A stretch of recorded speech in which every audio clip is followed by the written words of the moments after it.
Looks like the gang's all here! Yep, all ready.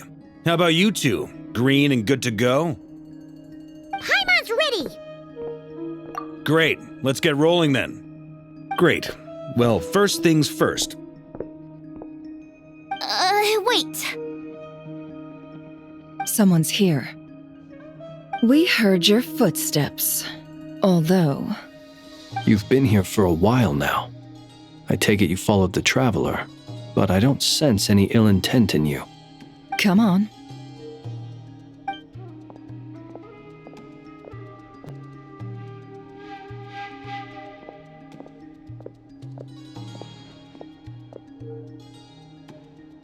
I figured it wouldn't take you long to notice me. I come bearing news from my lady, the Knave. Dottore went through the motions of returning to Snezhnaya, but it was obviously a facade. However, he has not returned to the Kuvaki Experimental Design Bureau, nor has he made an appearance in Nasha Town. Well, in that case, he'll be in his lab way up north. I always wondered why he applied for his own private pad. He was planning this all along. Tell them that Sandrone and I will go on ahead. If they still intend to pursue this matter, they should meet us at the research center in the northern tip of Krai. Nice of Columbina's two best friends to think of us. We appreciate the heads up.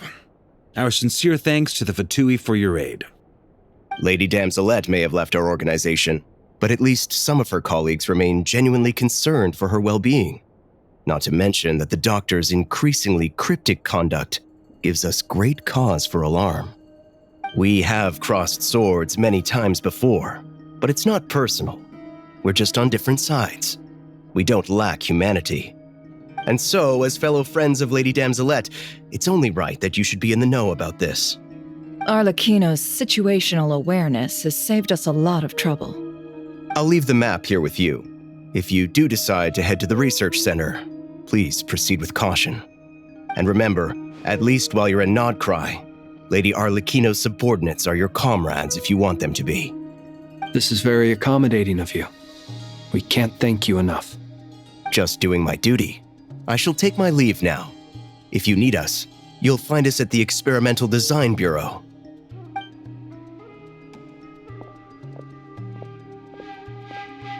So, the doctors left the Experimental Design Bureau and headed to some research center up north.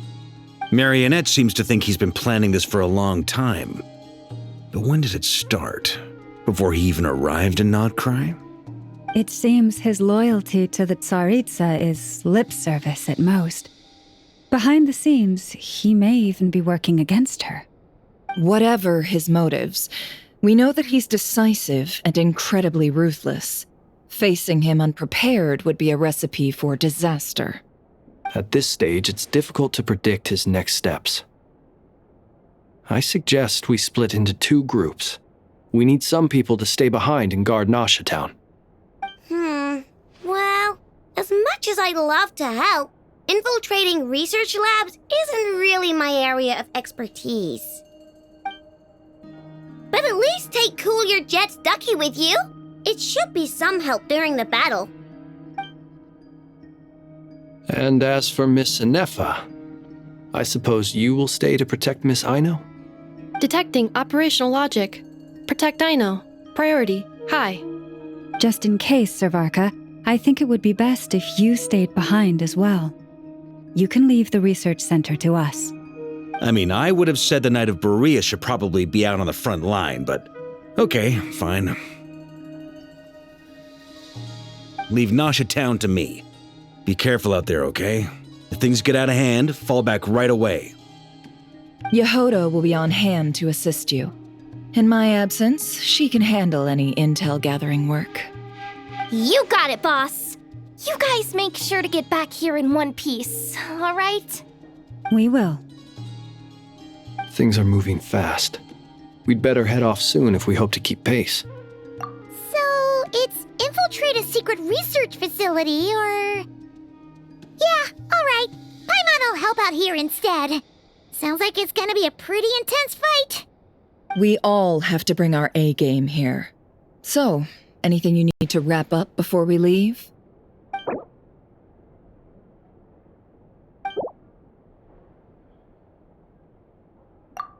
We had better get going. Very well.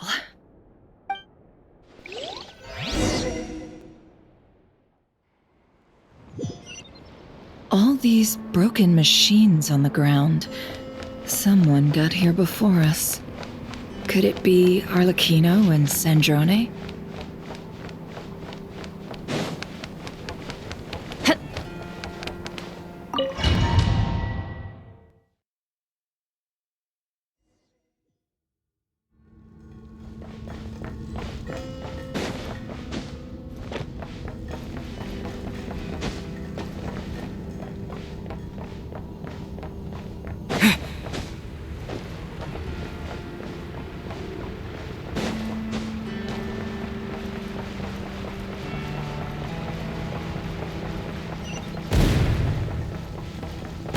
That's quite a welcome party. Forest,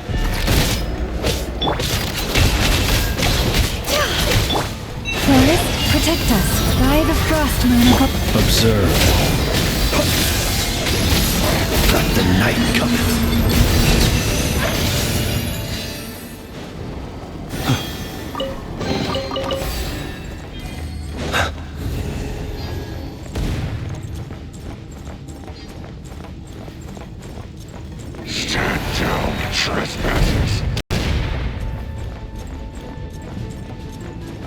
Get back! I said get back! Do you hear me?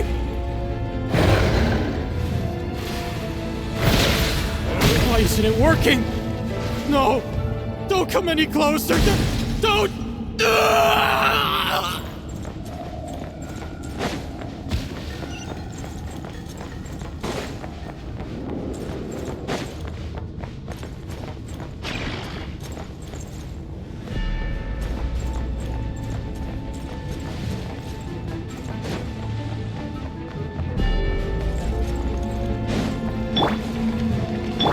You poor lost lamb. Can't hide the truth.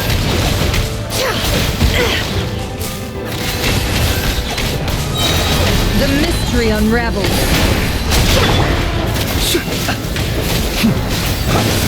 Close your eyes. You poor souls. May your spirits find peace. Grab that key on the ground. We'll probably need it at some point.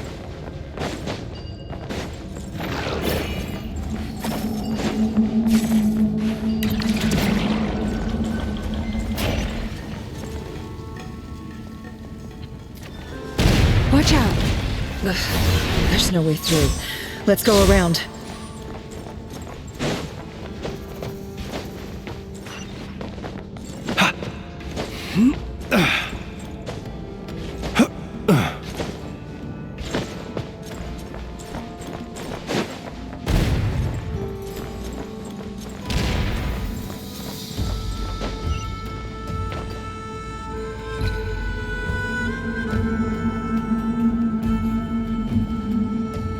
What the? Trespassers? Here? What's wrong with you people? We're looking for the doctor, and we understand he might be here. I see you're fleeing the facility. You looking to settle a score with a doctor? Good luck with that. I don't think you have many chances left. Perhaps. But you might have a chance to live if you start talking. 2 other Harbingers had the same idea as you. They're already inside. But what good is it gonna do? The doctor wouldn't do something like this unprepared. Seems to me that you're not too thrilled about being his subordinate. Also, is it just me, or do I sense monsters nearby? If you'd prefer their company to ours, that can easily be arranged. We need to know what the doctor is up to. Please, if you know anything at all, tell me. This is about more than us versus the doctor. His actions could have consequences for all of Nodkrai, and perhaps even your homeland, Snezhnaya.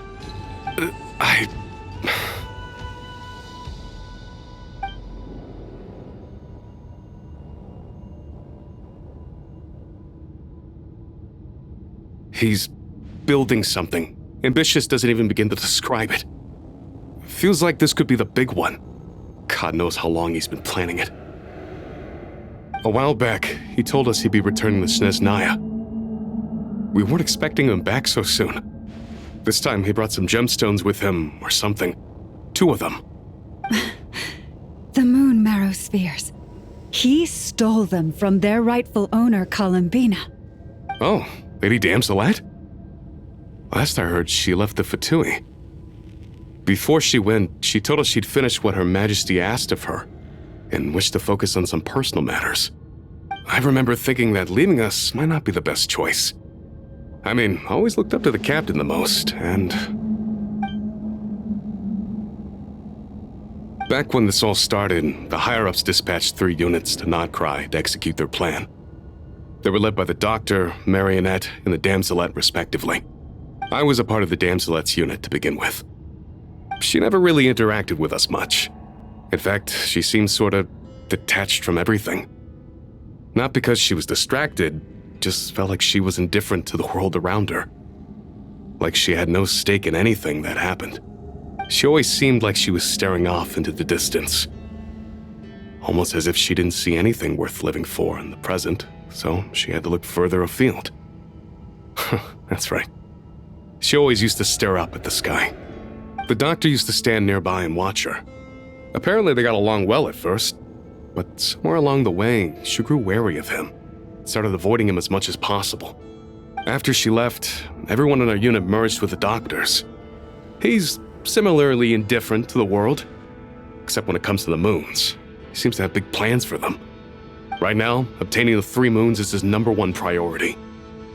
He even said if he can only get his hands on 2 of them, he'll create a 3rd one himself. How would he create an artificial moon marrow? Maybe the knowledge he gained from the Hyperborean phantoms has something to do with it. Thank you for cooperating. We appreciate the level of detail. I get the sense that you'd serve under Columbina again if you had the chance. Would that be fair? No, she's no longer a Harbinger. As a member of the Fatui, my loyalty will always belong to the Tsaritsa. I'm only telling you all this because I don't completely trust the Doctor. His actions do not align with the goals that first brought us to Krai. I understand. We'll do everything within our power to stop him. The Knave's unit is based at the Kuvaki Experimental Design Bureau. Maybe you can seek refuge with them. Well, now we know what's going on here. Artificial moon marrow. He's likely well on the way to completing it.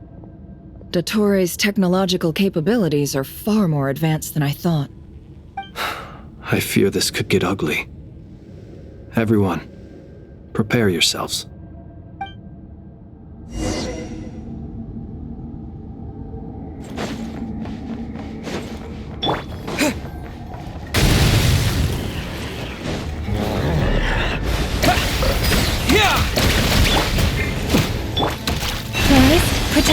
It all adds up.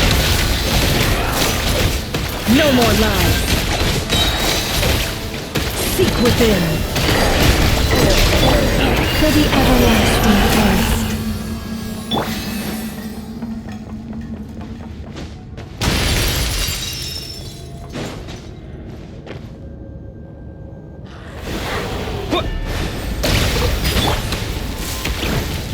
Lush as the moonlight. It all adds up.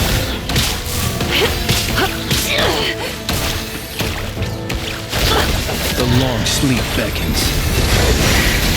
Be silent.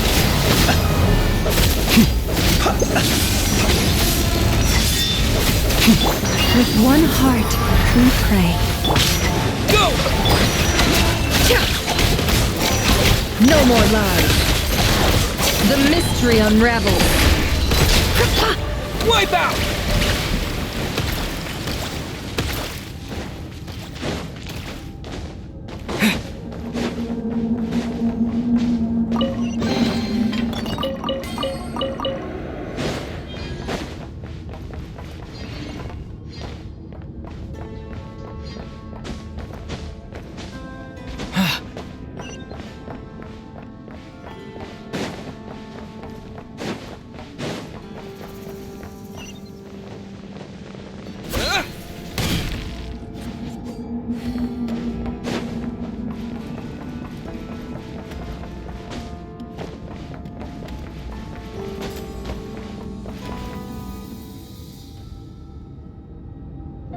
Welcome, one and all.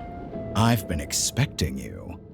I hope my humble research facility is to your liking. Yeah, we really appreciated fighting our way in through a horde of monsters. The gall!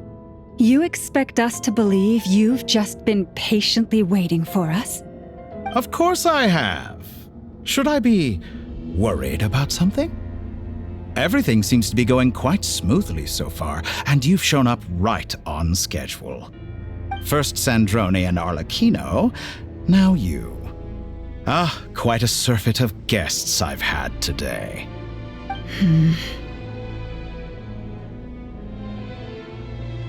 If you were looking for them, I should probably mention that Arlecchino disappeared as soon as she entered the facility. As for Sandrone, why, she stood right here only moments ago demanding answers from me at the top of her voice. Hardly out of character. She never was one for basic courtesy. But I have to admit, I was a little surprised to see her showing concern for someone besides herself. Does everyone you associate with undergo such a change in temperament? Speaking as a researcher, I have to say, it is not a change for the better. Well, since you ask. So you've got your hands on the moon marrow, and now you're claiming godhood. Don't you think that's a bit of a stretch, Dottore? I must protest what you are insinuating with that phrase, claiming godhood. I am not claiming anything.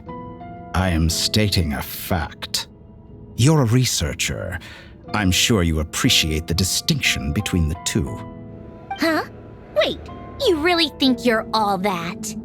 You'll excuse me if I'm not being a polite little lady for you. We're colleagues. We both know what kind of person you are. By the same token, I knew you'd respond along those lines. You and I both understand that facts speak louder than words. To that end, I've had my people send you a small gift. It should go some way toward helping you understand my present position. What gift?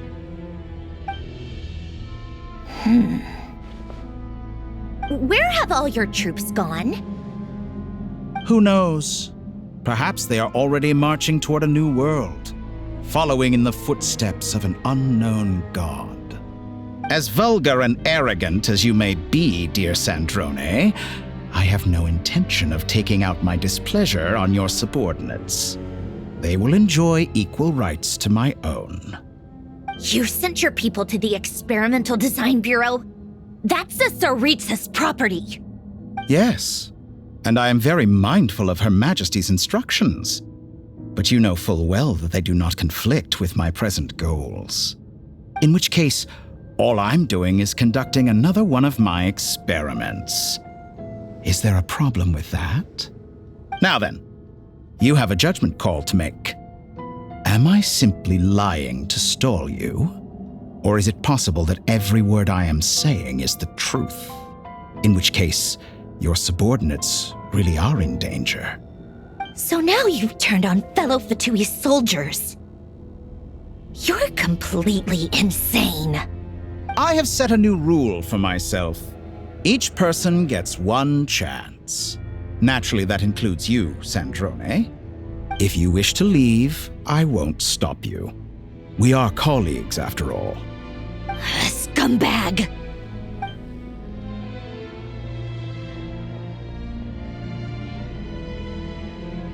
Still, I hadn't counted on Sandrone sparing any thought for the people of this world. Shame. I always found her self-centeredness to be one of her few better qualities. How can she ever hope to achieve greatness when she's so obsessed with protecting her little design bureau? It's more than a little disingenuous to speak of achieving greatness while taking hostages. Or does honor no longer mean anything to you? Honor? I have the marrow of 2 moons in my possession and will soon complete the construction of a 3rd. I will be the god of a new world. And you speak to me of honor? How charmingly naive. Those are sacred relics. You do not deserve them. In my view, many in this world do not deserve to be alive. And yet, I mercifully permit them to go on living, do I not? You'll come to regret your actions. Will I now? Let's see if you can make me.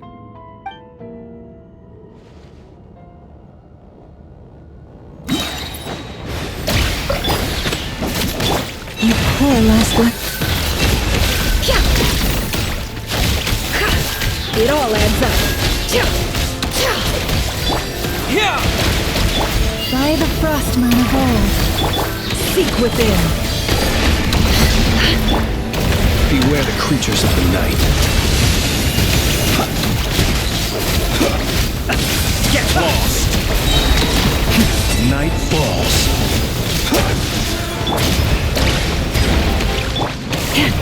Leave this place.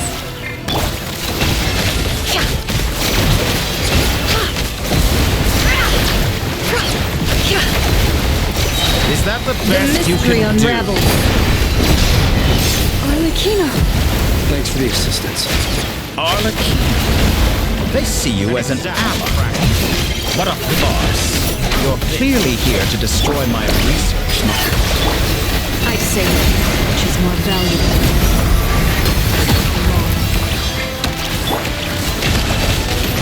No more lies.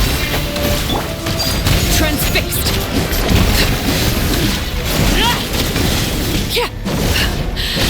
My turn. Everlasting as the moon. Your actions betray your fear of me. Shatter like a reflection. Can't hide the truth.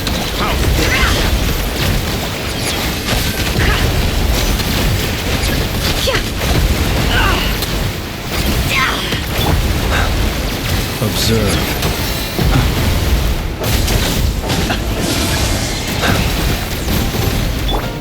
It all adds up.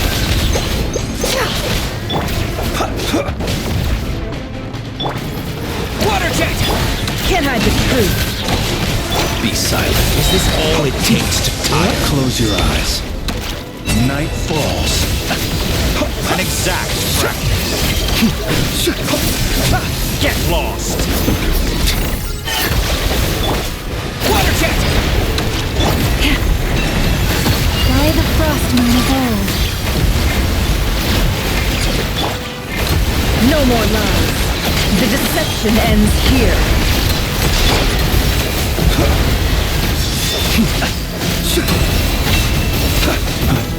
Observe. Datora is too powerful with the artificial moon arrow in his arsenal. Fighting him is futile. Quickly! How's this?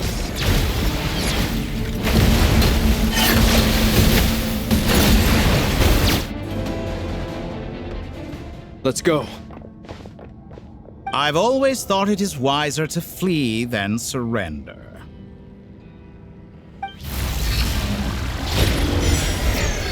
Watch out! What the? Forget about me! You should... Where's the Traveler?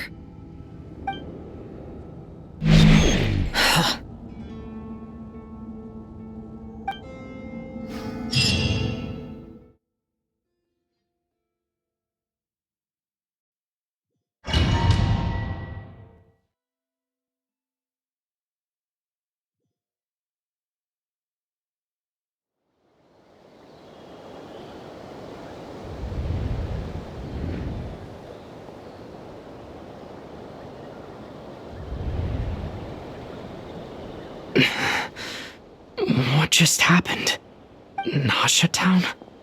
How did I get here? Strange. I remember being trapped by Datora during the battle. And now all of a sudden, I'm here. Something weird is going on. I guess I'll start by exploring the area. Traveler? What brings you here at this hour? Huh? What are you in the mood for today? A hot dog? Or something else? We've got some special discounts at the moment. Want to see the menu? Sorry, I'm not hungry right now. Ah. Well, feel free to take a seat for now. Let me know if you change your mind. Everyone seems to be acting normal. Am I just overthinking? Oh, darling, look who it is. One of our regular customers. Get the traveler something to eat, would you, dear? Wait, why is he talking like that? Well, I'd love to, but can't serve a customer unless they order something. Anyway, I take it your business is wrapped up? Yes, thankfully. It was a long trip, and it's left me feeling pretty exhausted. But the upshot is, I won't have to leave again for a good while. We can have some quality time to ourselves. Wait, these two are a couple? I see some kids around too. I didn't know they had a family. Hey there! I haven't seen you in ages! What's keeping you so busy? I've been looking forward to playing with you again. You forgot already? You're silly. Daddy brought you over to our house recently. We had some snacks together. What is she talking about? We've had a lot of customers over the last few days, so we've been real busy. And like my mom always says, some people are more than just customers. They're friends. Oh, another customer's arrived. I better go see what they want. This is all wrong. I never once heard the owner of this restaurant talk about their family. It certainly isn't a family-run business. And that child? I don't recognize her at all. Could this be a false memory? Very good. I knew you had it in you. Aren't you going to try the house special? When did he show up? No, none of this is real. You don't seem to like it here. That's fine. We can change venues.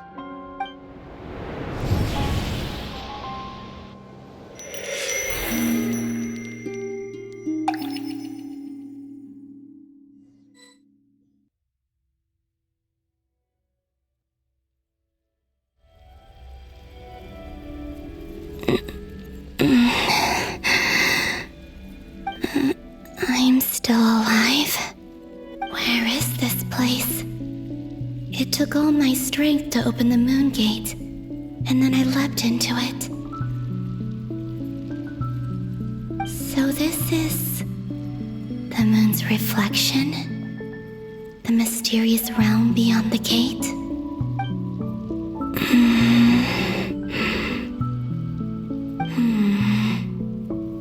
I can't sense anything. I guess I could try opening the gate once more.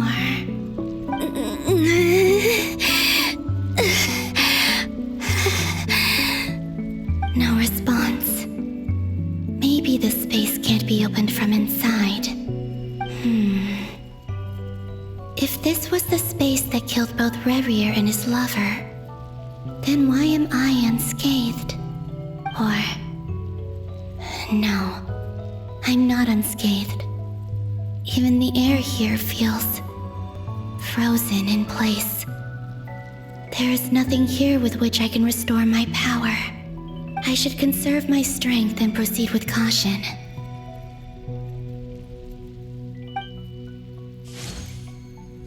I don't believe Dotori's scheming will stop just because I escaped. If there is any chance that I can get back to the others, any chance at all, I must return.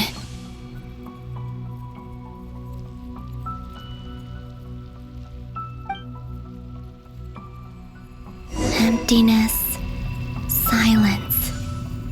What is this place? Or maybe the real question is, what is it for? What's this? Looks like it responds to my power.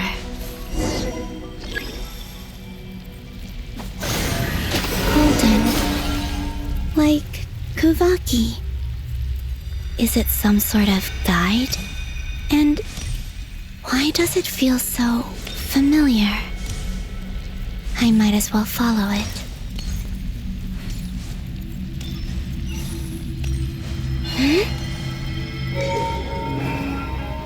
Where does this lead? Could it be the exit?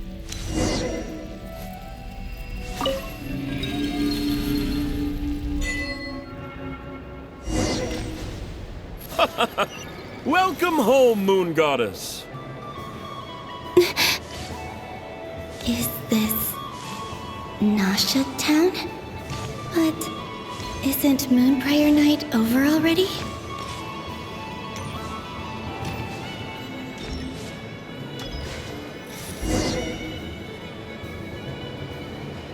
Goodbye for now, Columbina. I hope you have a wonderful night. I will. Llama, everyone else, and me? Are these my memories?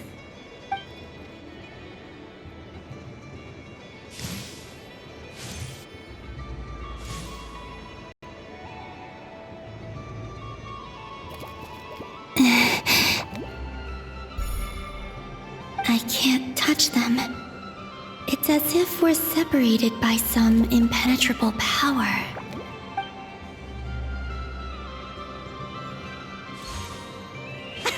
Over here! Over here!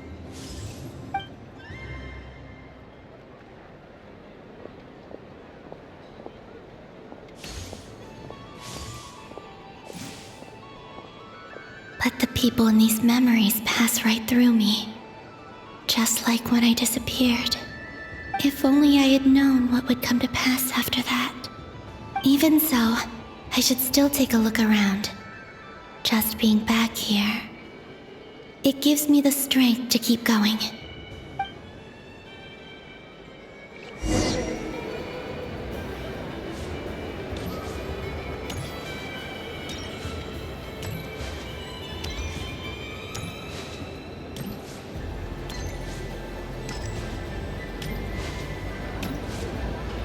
Welcome home, Moon Goddess. Oh, you're the genuine article. Alice was right. This Moon Prayer Night was worth watching after all. Oh, yes. That was the fortune-telling stall run by Barbeloth from the Hexen Circle.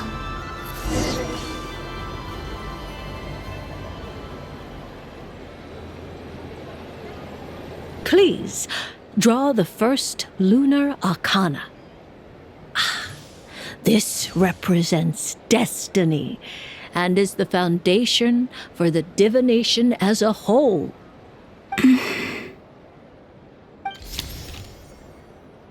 My destiny. I believe the card I drew was the moon.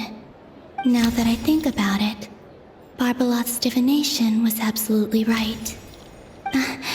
It's almost time to draw the last card. The one that represents the future.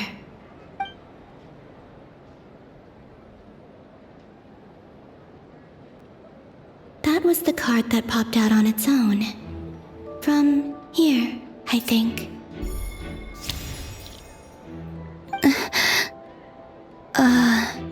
Kuvaki Pulse? What? Fascinating. I've never encountered this before in my role as a diviner.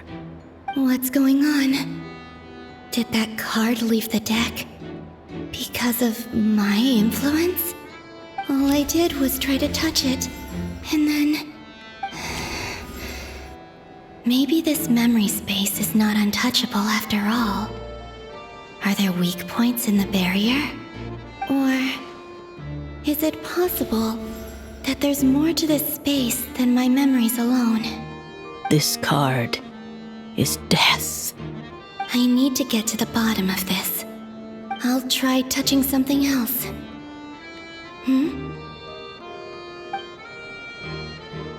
Is this the wind?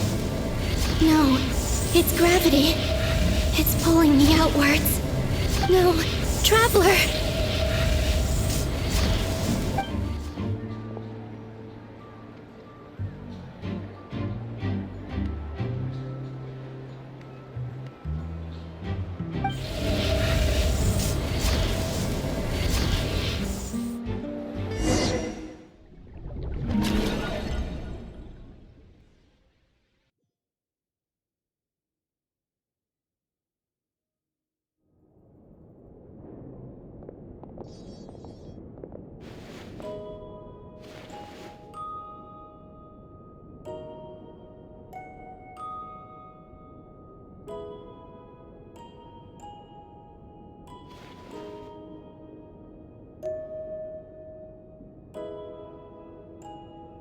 Paimon, listen to me.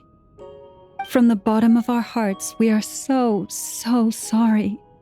We completely understand how you must feel. The traveler is trapped, and we all feel responsible for it. Don't say that! Paimon's not a little kid! You didn't leave him behind on purpose! There was nothing you could do! But... He's all alone in there! What if something happens to him? What are we gonna do then? We've barely spent any time apart since we met. Is he gonna die? We must find a way to rescue him. We were all involved in the operation where he was captured, and we do not abandon our comrades. That being said, it won't be easy. Through conversation with the others on our return, we've arrived at a basic idea of what we're up against. Dottore's lab has clearly been in operation for a lot longer than we realized. We found many monster samples stored there. In all likelihood, they were materials he used to research his latest technology. We also know that through his contact with the phantoms of Hyperborea, he gained knowledge about the moons and certain Hyperborean technologies. Using this knowledge, he then fashioned an artificial moon marrow to serve as a replacement for the frost moon beyond the sky. Unlike Columbina, Dottore is not being rejected by Tevat. And even with 2 of the 3 moon marrows, his power far exceeds all of ours combined. Once his 3rd moon marrow is complete, Dottore will have completely seized the authority of the 3 moons. Tevat's most primordial powers will then be in his grasp. Does that mean... I'm afraid so. No one could have predicted this level of insanity, not even from Dottore. And unfortunately, his insanity is coupled with an intellect and ambition that not even his peers in the Fatui can match. This is dire. Sounds like the world is done for. The 3 moons' authority can influence the very fabric of time and space. I dare not imagine what a monster like him would do with that kind of power. The trouble's already begun, I'm afraid. On our way back, we discovered that part of Krai is being enveloped by an unknown energy. We cannot ascertain what is happening inside. I'm convinced this is Dottore's doing. Not that there's any way to prove it. The issue is, we have no idea what his intentions are. The only thing more frustrating than facing down evil is knowing that it will surely come, but not knowing when. The Doctor is guilty of numerous crimes in Mondstadt as well. One of our knights, well, former knights, his father was murdered by Dottore. His ideology and methodology are a danger to everything in his path, from individuals to entire nations. He does not feel guilt, even when he acts against his own people. He doesn't see them as his own people, that's why. People like him see everyone else as beneath them. Right. He views other people only in terms of how they can benefit him. That's the basis of all his social connections. Granted, he's hardly the only harbinger to pursue their own interests. We all do. And Her Majesty is gracious enough to permit it. Still, her mercy has its limits. Dottore's actions have gone beyond even what the Fatui could have imagined. Usurping divine authority to become a god. For a servant of the Tsaritsa, that goes beyond being disloyal. It's treason of the highest order. We can't expect him to heed the Tsaritsa's will once he gains the 3 moons' authority. Even we harbingers consider him the most self-interested among us. Poor traveler. Of all the people to get caught by... We have to go save him right now! Please! We gotta find a way! Paimon, I promise you, we are with you all the way. I get how you feel. I do. But it's gonna take more than strong emotions to take down an enemy like Dottore. What we need now is more information. Right.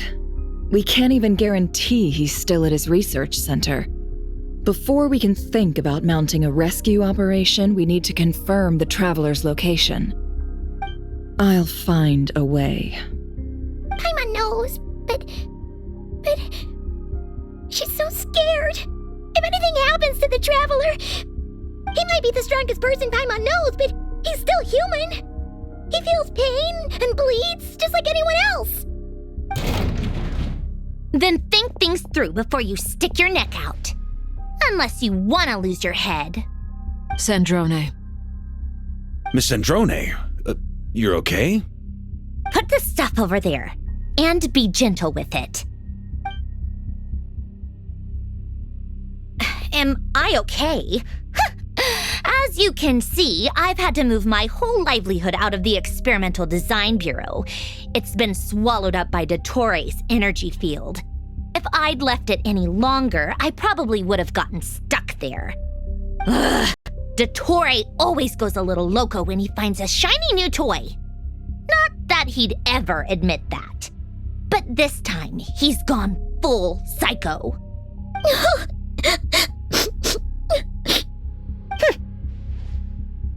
Just go ahead and cry already. Sorry. Paimon's not trying to make it scene. It's just, she can't. Oh, Paimon. Let it all out. There's no shame in it.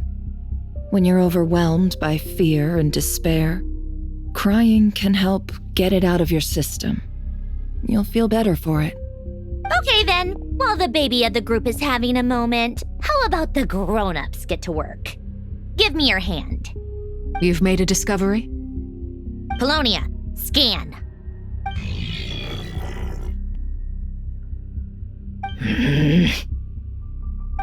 You, hand, now. Oh, I thought you'd never ask, my lady.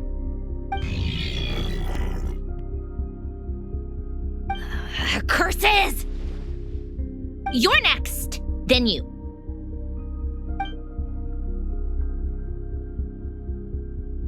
Dottore, you son of a... He's done something to us!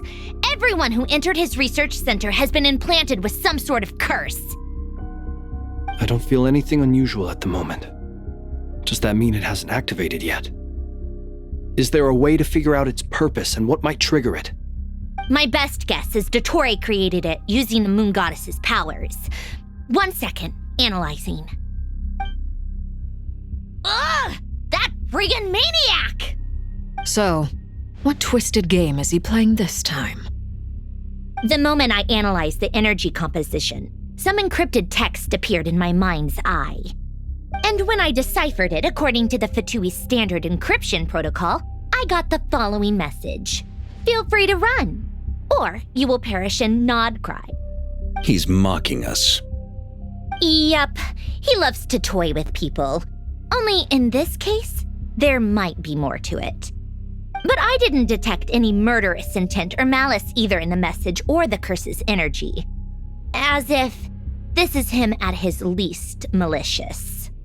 Or perhaps all people are cowards in his eyes. Maybe he thinks the threat alone will be effective. What a despicable person. And he has the Traveler in his grasp. If I may, as unhinged as Dottore may be, he has always exercised great patience with the objects of his interest. I remember a comment he made when we first arrived in Nod Krai. He said, "This world is, on the whole, an exceedingly dull place. But at least there are a few intriguing features, such as the gods or the Traveler. Presumably, they interest him because they're unknown quantities. He wants to understand as much as he can about them." Agreed. The Traveler is Tevat's fourth descender. All Harbingers are aware of this. Since Dottore took such pains to capture the Traveler, he is unlikely to kill him right away. Okay, but we still have to do that rescue operation. Of course. I also think we need to read between the lines with Dottore's message. If he's encouraging us to run, that means we mustn't leave Nod Krai under any circumstances. My guess is, his curse will only trigger if we leave.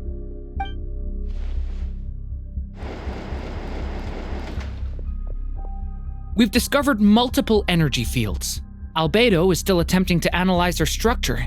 He told me to report back first. Each field is slowly growing, swallowing up more of the surrounding area in the process. And the pace of their expansion has increased since we first examined them. He's probably trying to swallow Krai whole. His nefarious ambition knows no bounds.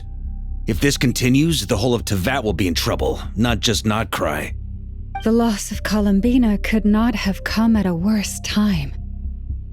Do we think she's truly gone for good? She entered the space beyond the Moon Gate, knowing what became of Rerir and Thelindis. I'm sorry, but I fear the odds aren't good. Don't be ridiculous. If I know her, she's busy finding a way back as we speak just so she can annoy me. She isn't dead. Whatever has become of her, the fact remains that we are two comrades short on the eve of a decisive battle. We need to find out the Traveler's location, but there is also other work to be done. Agreed. Whatever Dottore planning, we have to get the local populace somewhere safe. So, as well as a rescue mission, we have to organize a mass evacuation at the same time. It would be best if someone could approach leaders of neighboring nations and negotiate emergency asylum for Krai's inhabitants. Can anyone handle that? Snezhnaya is one option. I'll see what I can do. This would be so much easier if the Traveler was here. No! Stop thinking like that, Paimon. Paimon will join you. She's pretty well connected thanks to the Traveler. Maybe it'll come in handy. Either way, that's what the Traveler would do if he was here.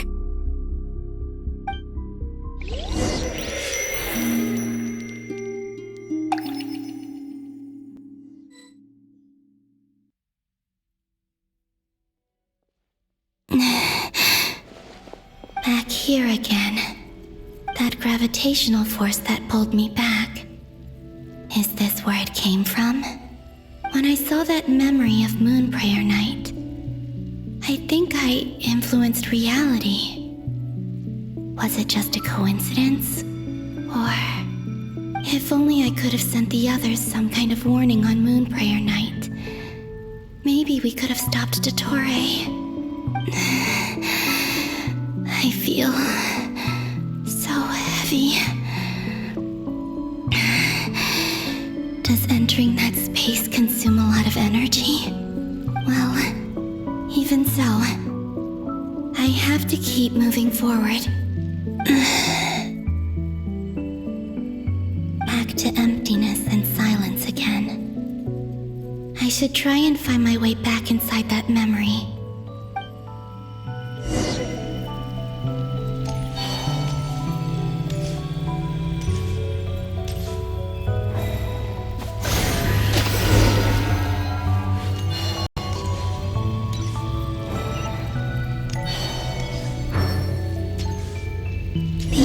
From last time isn't showing up. Looks like I need to gather these scattered fragments.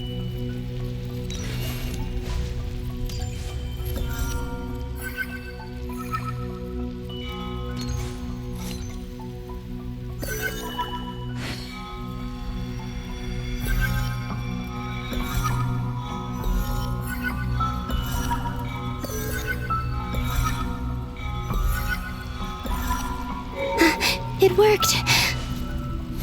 Hopefully I can stay inside for a bit longer this time.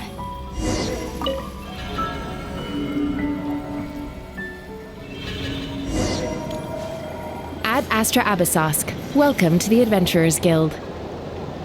What? This doesn't look like Moon Prayer Night.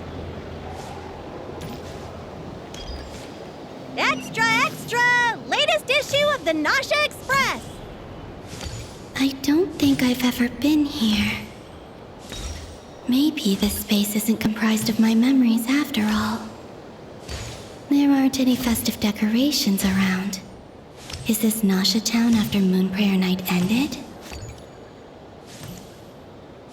Did Dottore's plan not affect the town? Or is no one aware of what happened because he used the Three Moons' authority? Let me see if I can influence anyone else. So, what do we do next? Wait, that voice. Paimon? The most important thing right now is to find that mage. Lauma the Traveler and Mr. Varga are here too. I'd better go pay the Fatui a visit. Traveler!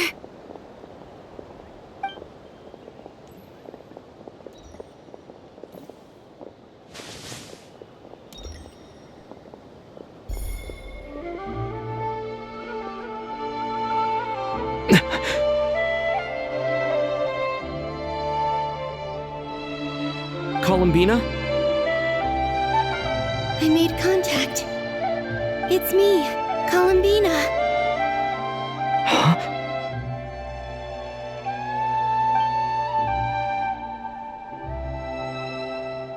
Traveler? Let's go! This is no time to be spacing out!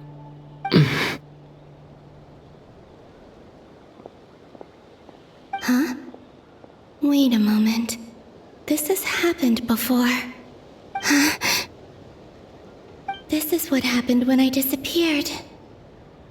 I stood right over there, thinking that no one would ever find me again.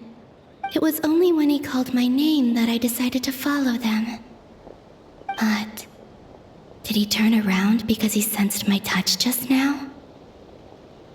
Is it really possible that from in here, I can change the past?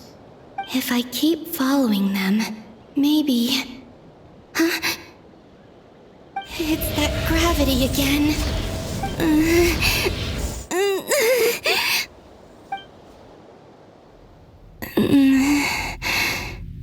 Every time I influence reality within that space, this force intervenes and pulls me back. It's as if it's trying to stop me from leaving.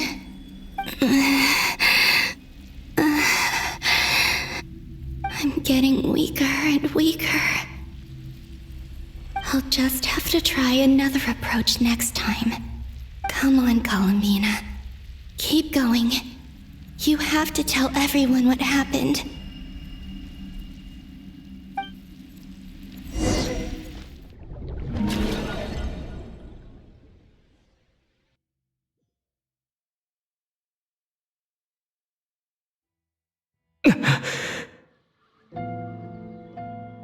Suddenly, I've been plunged into darkness. Alone. It feels strange. As if something has grabbed hold of me. Is Toray now powerful enough to interfere with space itself? Look at you, standing so still in total silence.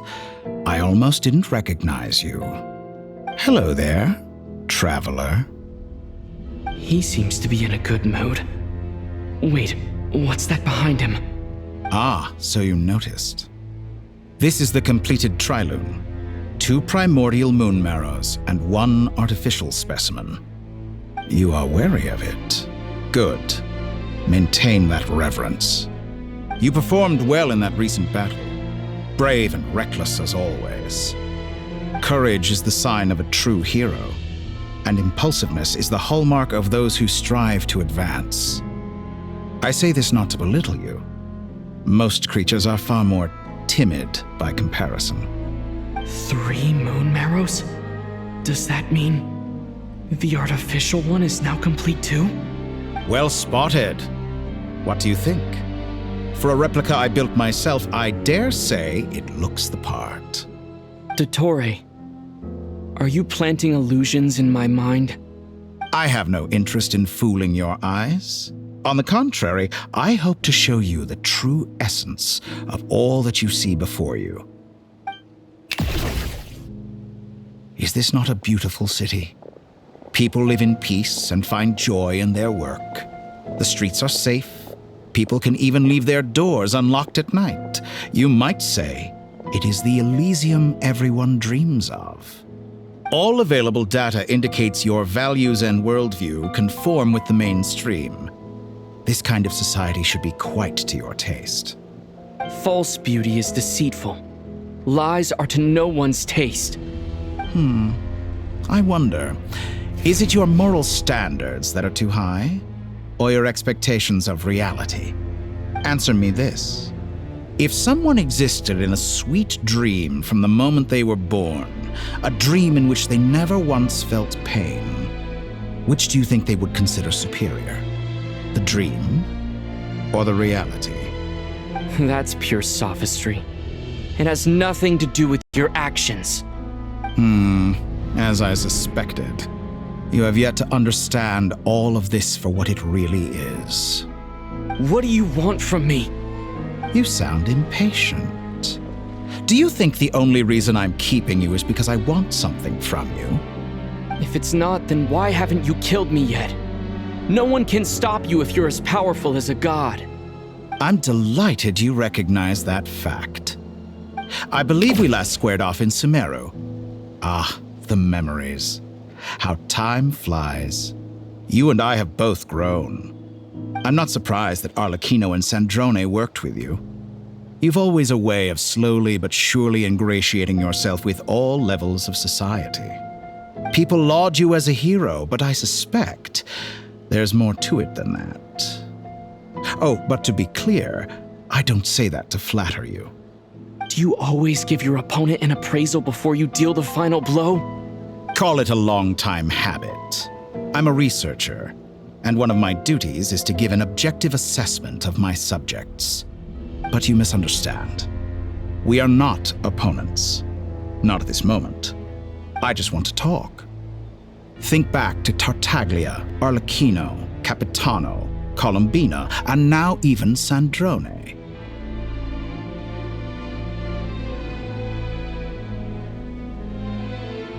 You've worked with each of them in the past. I believe you can work with me as well. What makes you so sure? Well, why not? Should the good associate only with the good and the bad befriend only the bad? I like to think we could have a more mature relationship than that. Surely you don't think all your relationships are grounded in friendship or shared ideals. People come together because it benefits them to do so. If you think of the people you admire, you must surely admit that they have provided some benefit to you. Morality, ambition, dreams. People have plenty of words to embellish the nature of their relationships. But once you break free from those ethical frameworks, you will see that the only thing connecting the two of you is mutual benefit. And that is what I'd like to talk to you about. We're finally getting into it. He's probably been planning to kidnap me for a long time now. But for what exactly? He has the authority of all three moons. I won't be able to gain the upper hand in a fight. Best if I pretend that I'm willing to negotiate for now. You say you're a god, but you also speak of mutual benefit. What could a god want that the three moons cannot provide? Excellent question. But before I answer, I would ask you the same thing. Gaining Colombina's allegiance was a rare and extraordinary feat. But the Moon Marrows are now in my hands, and I have the edge over her. For this artificial moon is not being rejected by Tevat. Her identity and lineage may have been a thing of glory in the old world, but they were also shackles that prevented her from ever integrating into Tevat. I, on the other hand, you may view me as a thief, but I have overcome that limitation. So what is it that the three moons cannot grant you? What stops you from negotiating with me to get what you want? I don't make deals with lying psychopaths. That's quite an accusation. Are you expecting me to get angry with you? Well, this is one aspect in which my personal growth has served me well. In the past, my less mature self might have been disappointed, perhaps even angry, over a small setback like this. Like when you and Lesser Lord Kusanali joined forces to oppose me, for example. But things are different now.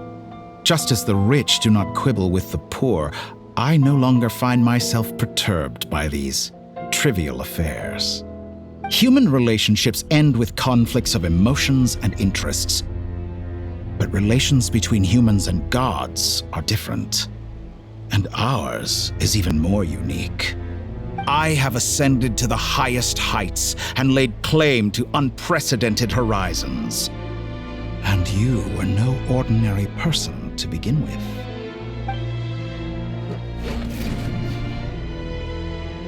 Allow me to show you the world, Descender.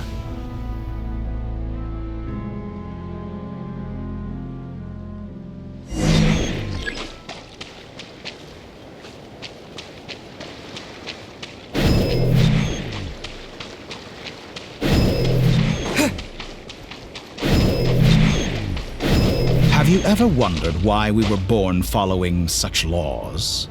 Who stipulated that we could not fly instead of walk?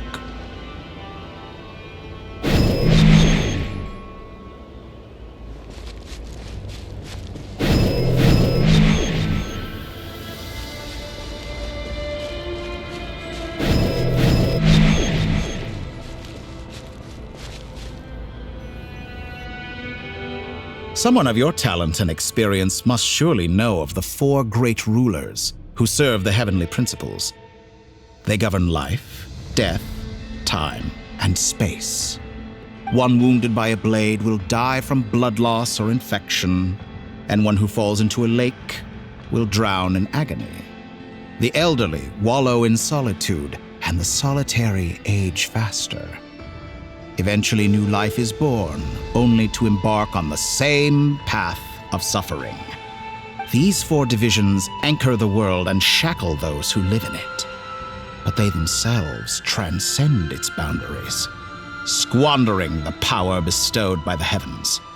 All who live yearn for equality, but unless the gods prostrate themselves and profess that they are mere servants of the living, equality can never exist.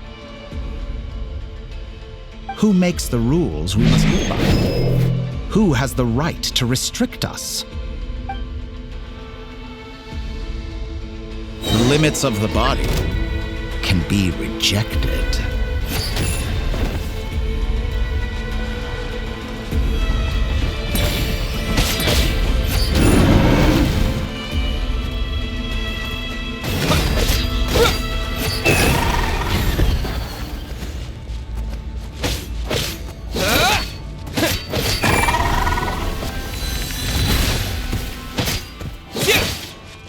How does it feel to be among those with absolute power?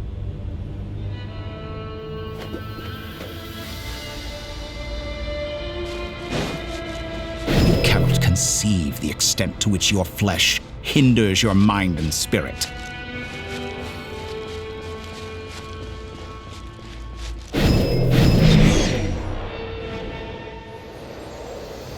Only by discarding our useless, primitive eyes can we perceive a new world. How narrow-minded we all were in the past. Why should the final answer of the world not be the power that predates those of life, death, time, and space? The power of the Trilune. Through it, I have glimpsed new experimental possibilities. Nature suppressed, authority exiled, souls controlled.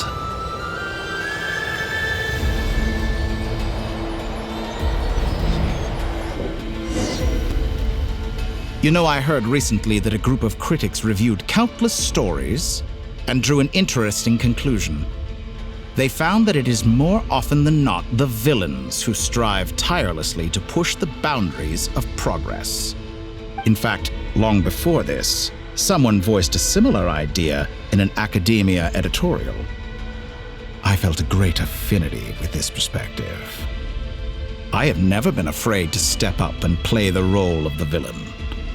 Fanatics are trampled down for their transgressions, and those who transcend are rebuked for their audacity. And so, the majority of creatures are too timid to follow my lead. But all sacrifices made during my experiments have been worthwhile, as you can now see. I can offer you something new, something unique, precisely because I am a villain. Think about it. We are eternally bound through mutual interest. Can you truly say you would never turn to malice if it could give you the life you dream of? After all, what value do perfection and purity really have? They are fragile and feeble things, utterly tedious. I say, better to be governed by a flawed humanity than a gnosis.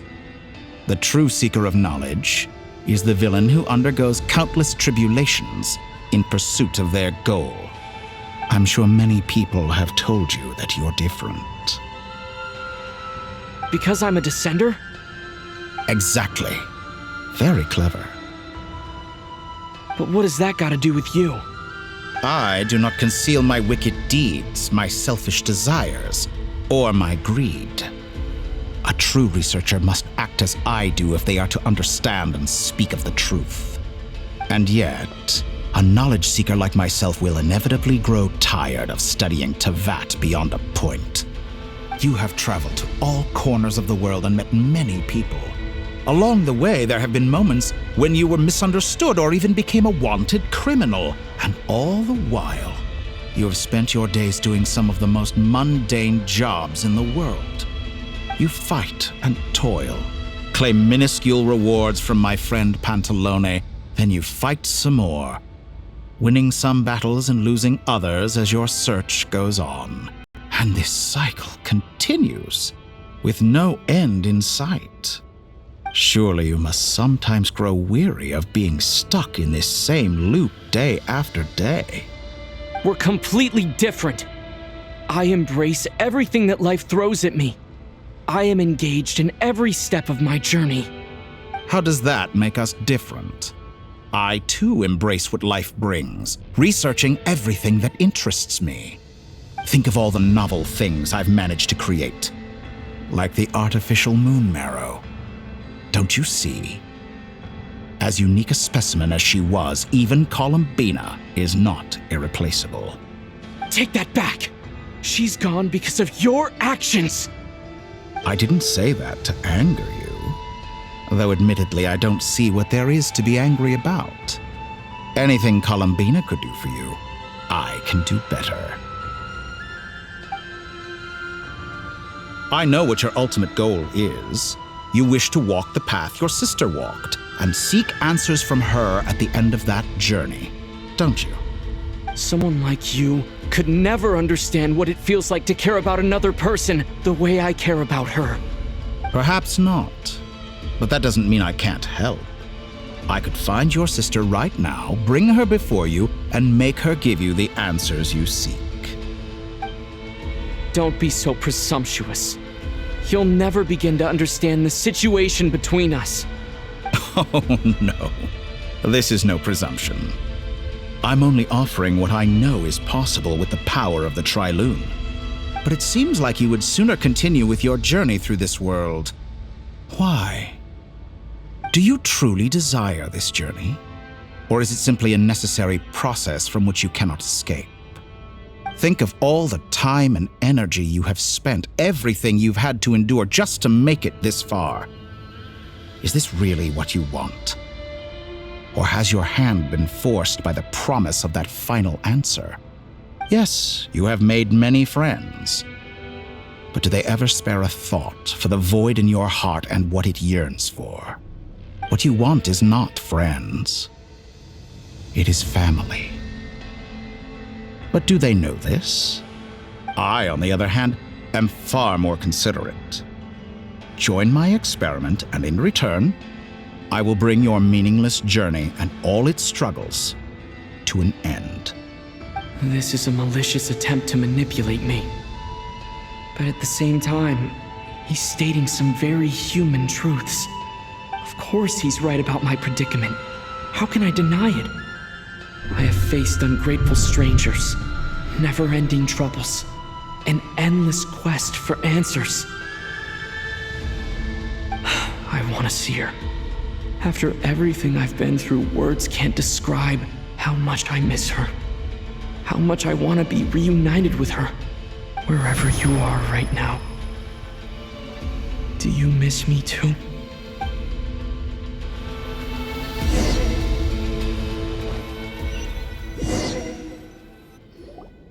All right, everyone. Our next mission is clear. We need to contact all the major organizations, explain the situation to the public, and then begin the evacuation.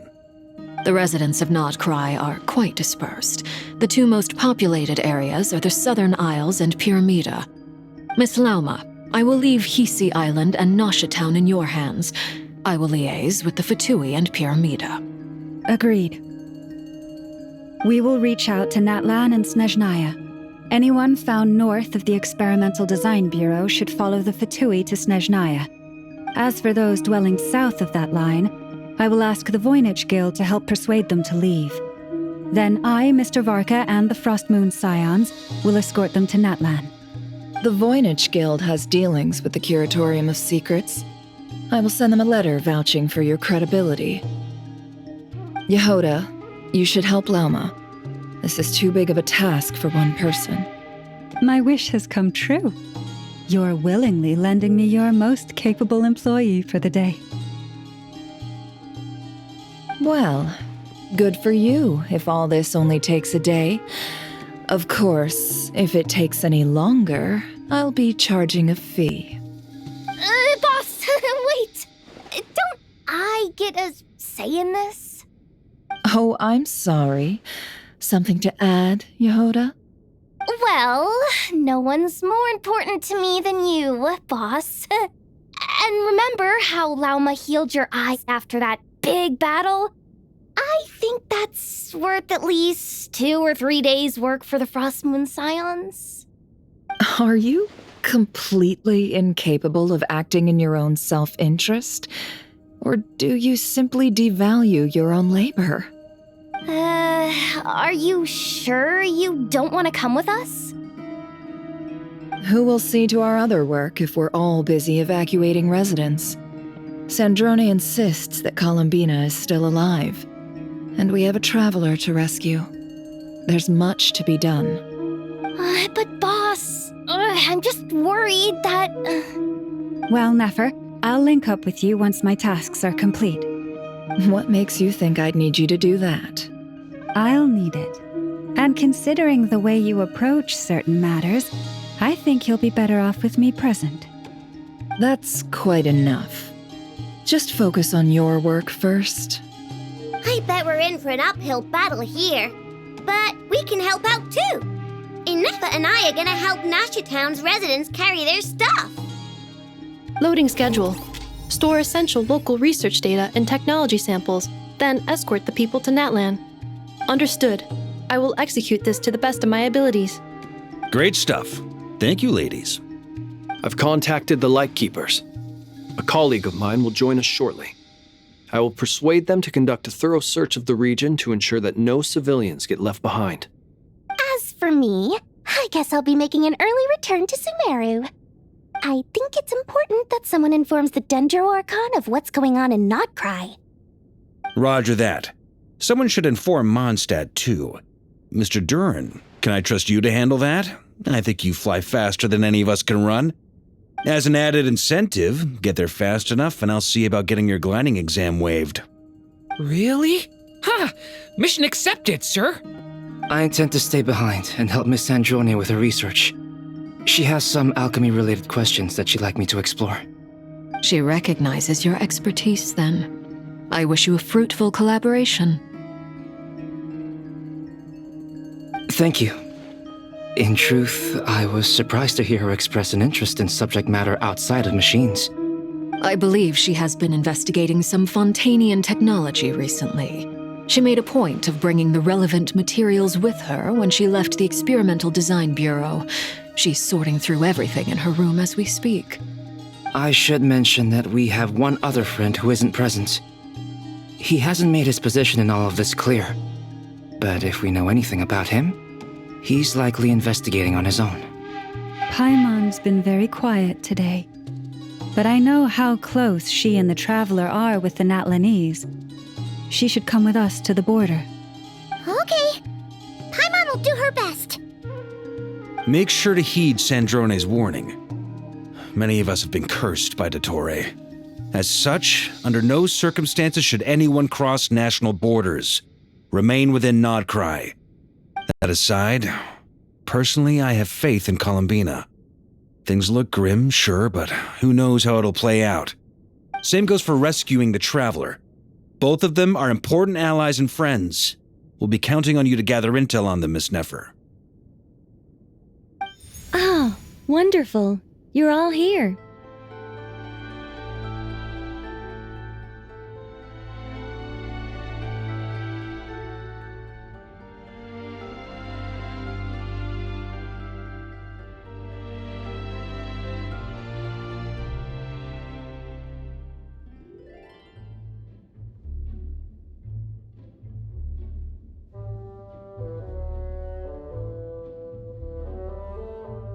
That voice again!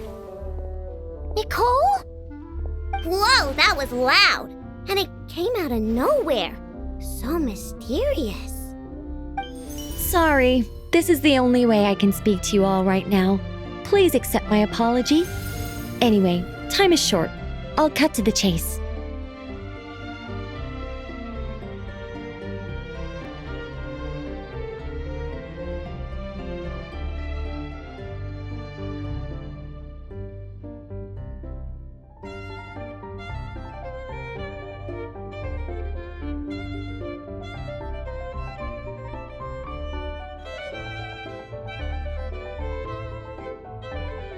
We're still facing quite a catastrophe here at the world's borders.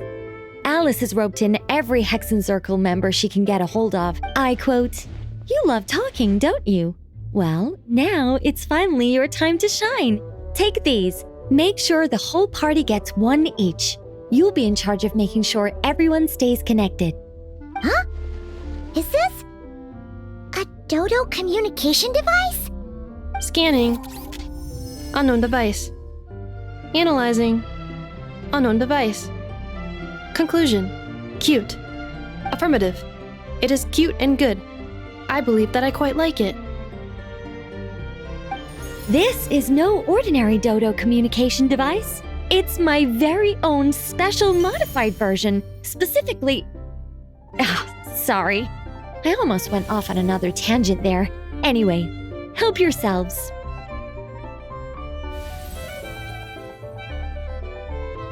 It will allow us to communicate over long distances within Krai.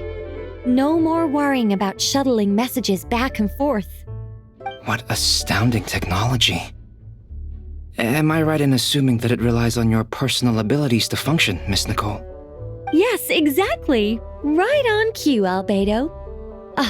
I'd love to brag to you all about how it all works. But no, next time. Anyway, I'll be right with you all, serving as a communication hub. That's all from me. Head off as soon as you're ready.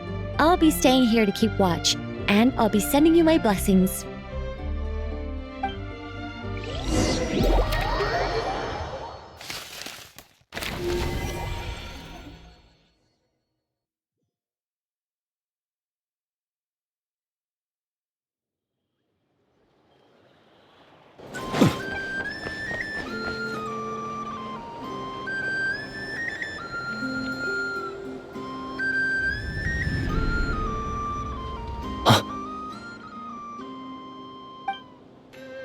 Sir Flint.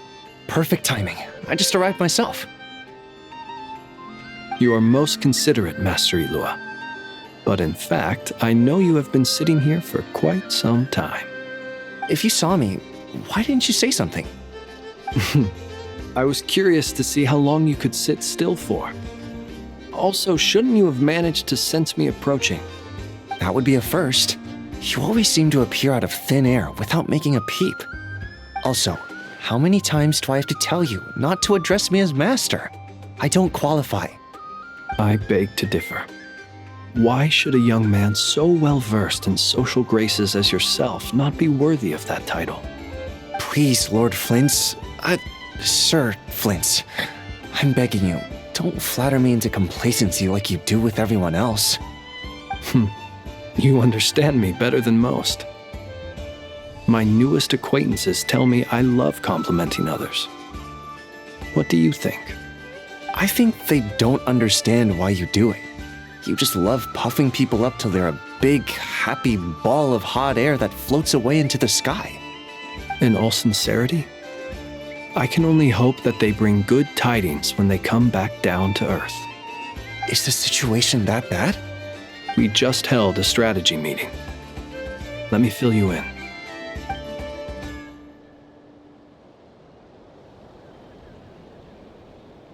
In short, we need everyone gone from Pyramida. We also need a team of lightkeepers to scour the more remote regions of Krai for civilians to evacuate. I only hope we have enough personnel. We do. Old Man Nikita will definitely help, and we can recall anyone out on patrol to focus on this instead. Good. I'm sure you and the others will make short work of this. Now, don't forget, once you've completed this task, make sure you and the rest of the team evacuate to either Snezhnaya or Natlan as well. Flint? If you've got something to say, Master Ilua, why not guess what I'm thinking right now? You mentioned that you have something else to deal with later. How difficult is it going to be? I doubt it will be easy. I know you're a lightkeeper, and it's your duty to protect others in times of crisis. But I have a feeling that you'll be walking into grave danger. However bad things have gotten in the past, Krai has never faced a mass evacuation before. But from the sounds of it, you don't intend to come with us. I don't mean to pry, and it's probably none of my business. But whatever it is you're intending, you don't have to go through with it, you know. I've been afflicted with some sort of curse, and I'm told it may well trigger if I set foot outside of Krai. As such, I cannot leave. I have to act, if for no other reason than to fight this curse. What? No. Why? Why would anyone want to curse you? There are plenty of people out there willing to trample over others in pursuit of their own goals. Frankly, Sir Flint, I am furious.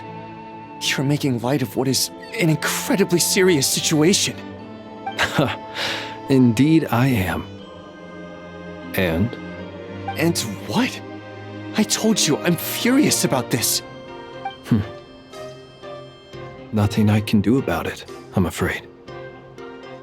Things happen, and we just have to deal with them. If you find yourself feeling angry, perhaps start by drinking a big glass of water.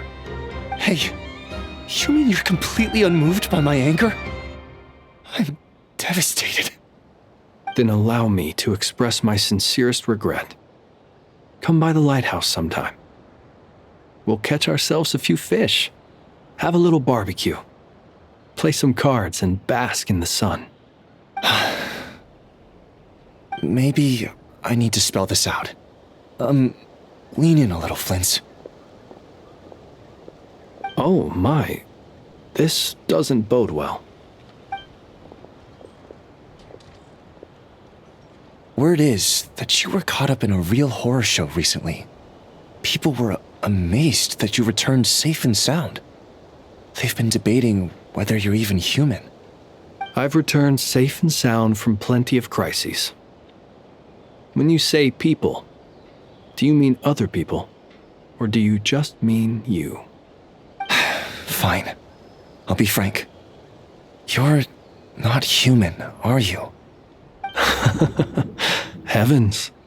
Now that's a horrifying thought. You know what? Forget it. We'll revisit this once it's all over. A sound plan. Albeit a little ominous sounding. Just promise me you'll come back in one piece, all right? For you, Master Ilua. How could I refuse? Also, please pass my regards on to our colleagues. Tell them, thank you all for your assistance.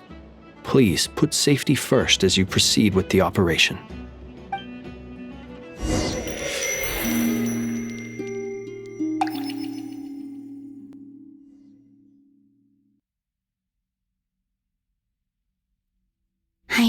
keep searching for a path toward reality.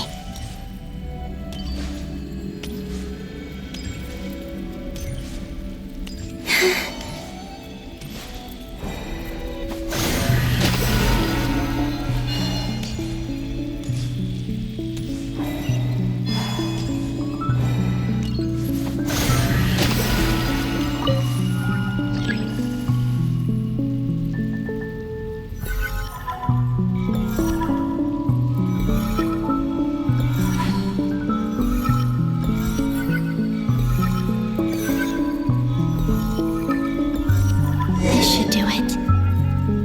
The last 2 times I tried to influence reality in this space, it consumed a lot of Kuvaki. I'll try and be more careful this time. I need to leave key clues behind using less power. I hope everyone still remembers what I said on Moon Prayer Night.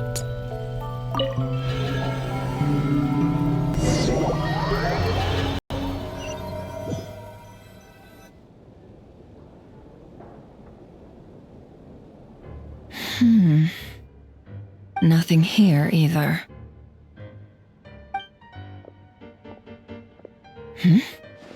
Flints? Ah, Miss Nefer. What are you doing here? Unless... I just spoke with Itlua about arrangements for the search and came for a walk nearby. As for you, why would... It appears we think along similar lines. And neither of us likes to accept things at face value. As well as figuring out how to gather intel on the Traveler, I wanted to confirm some of my own suspicions. Also, we'll need to bring a lot of force to bear against Dottore, even if we're only looking to rescue the Traveler. We can't leave anything to chance. You don't think Columbina perished either, do you? I'm merely considering the possibility that she survived, just as you are. How much can we really know about a deity like her anyway? Do you remember what she said on Moon Prayer Night? About using moonlight to send messages to us? Of course. I think that's why we're both here. Where have you checked so far? I've been focusing on the outdoors. Anywhere the moonlight shines. I checked most of Nasha Town, but didn't find anything. I checked the Curatorium of Secrets, and a few rooms where I thought I might find some leads. But no luck here either. The only places I haven't looked yet are the rooms in the flagship. But process of elimination isn't the only thing that brought me here. Oh, really? What's your other reason?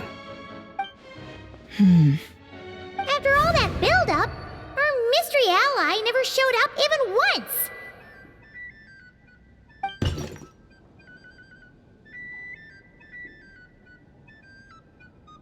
Huh? Am I imagining things?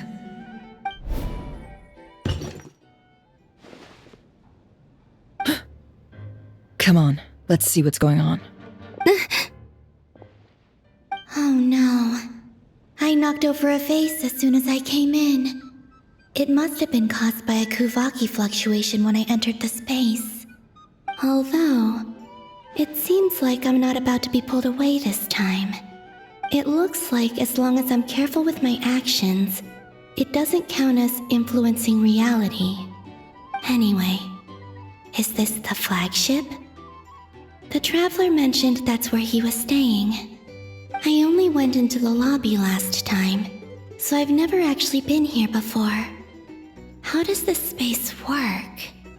If nothing else, I can now be sure that it is not simply memory. He mentioned where his room was. I think it's this one.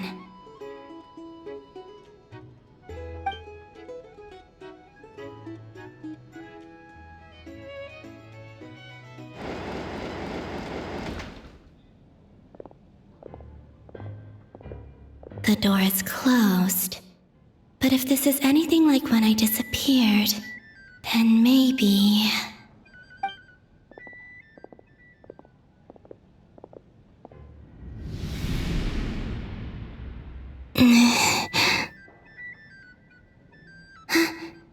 I He and Paimon aren't here at the moment. I hope he's okay. I wonder what happened to him after that battle with Dottore. Best not to dwell on that for now. I need to try and leave them some clues.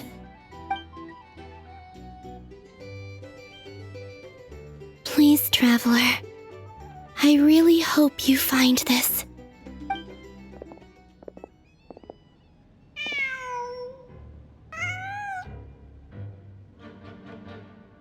Huh. Just a cat. Nothing else here strikes me as noteworthy. Didn't you stay here for a couple of nights once? Before Rerir showed himself, yes. It's also where the Traveler and I first met. Did you notice anything unusual during your stay? I remember thinking how much noisier the flagship is at night compared to the graveyard. Other than that, no. The Traveler and Paimon were most congenial neighbors. This is where they've been staying, yes? Over here? That's right. I wouldn't usually condone breaking and entering, but we can make it up to them later. Focus now. I have to write a message on the wall using Kuvaki, just like I said on Moon Prayer Night. Simply open your windows on nights when the moon shines bright, and the moonlight will naturally flow towards the words I have written. Here goes. I'll need to carefully control my strength.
There's a noise outside the door.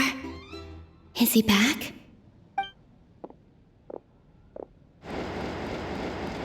Please, you have to see these words.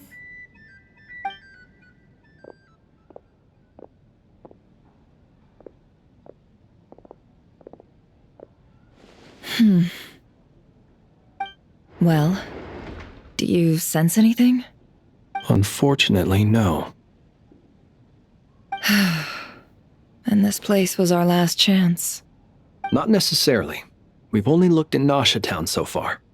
Miss Columbina said she would leave messages at her friends' dwellings. It's still worth checking where Miss Lauma lives and where I live. Let's try and make some time to look into those then. Wait. What are you waiting for?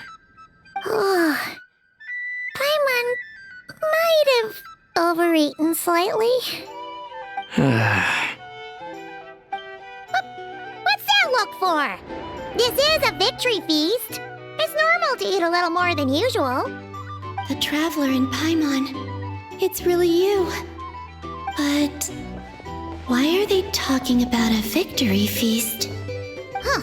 You worried Paimon sick while you were out there fighting Rerir. So this is your chance to make it up to her, alright? Wait. So this is the night after the battle against Rerir. How did I end up here? That's quite a long time ago now. Wait. Time. That's it. Every time I've entered reality within this space, it's been at an earlier point in time. Every one of those points has been before I fell into the moon's reflection. And everything I've done to affect reality really did happen in the past.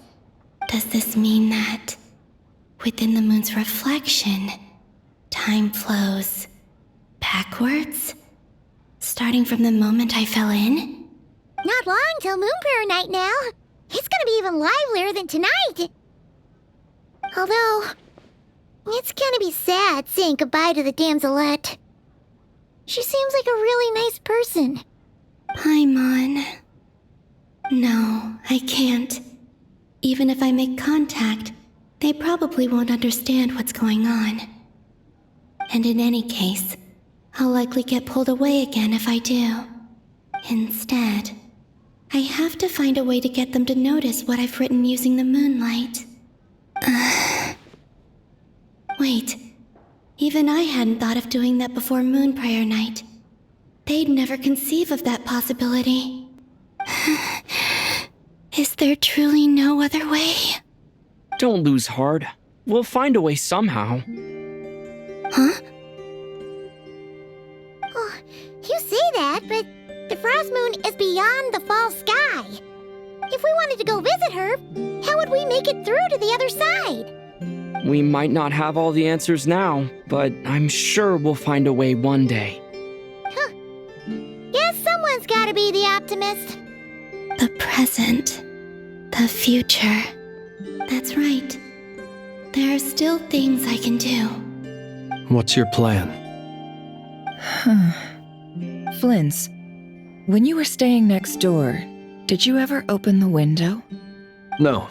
The rooms here are dark and damp, and there's such a buildup of dust on the windows that the moonlight can't even get in. I didn't think it was worth the trouble. The moonlight? I think I see where you're going. One moment. I'll see if the owner is available. Don't bother. Time is of the essence.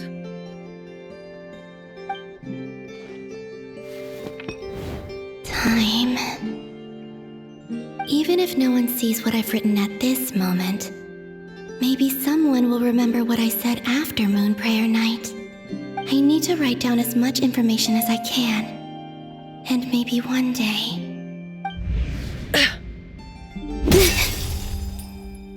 Huh? What's up with you? You can't even hold your cup steady. Are you getting tired? A little. Well, you should probably hit the hay then. You've had a really tough couple of days for you.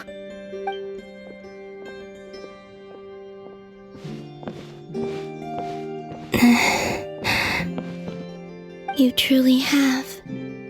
You helped defeat Rerir, helped me reclaim my name, and you helped the others organize Moon Prayer Night. Wherever you are right now, I'm sure you're still fighting against the injustices of fate. This is all I can leave for them. How I wish I could stay here.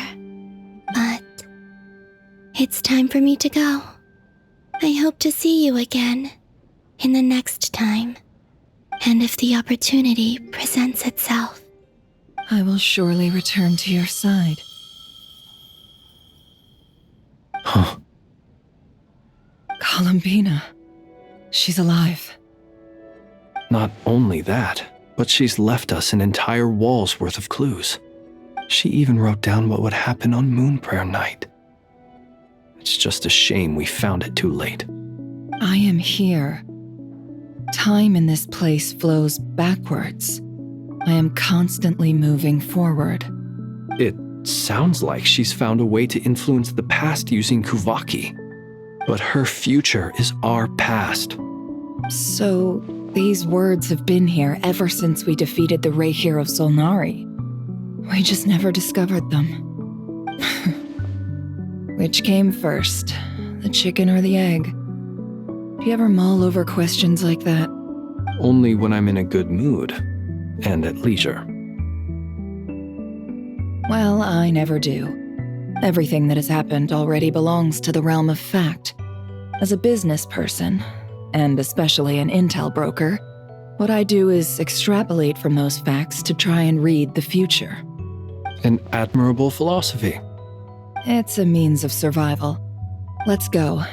We have a wall's worth of clues to share with the others.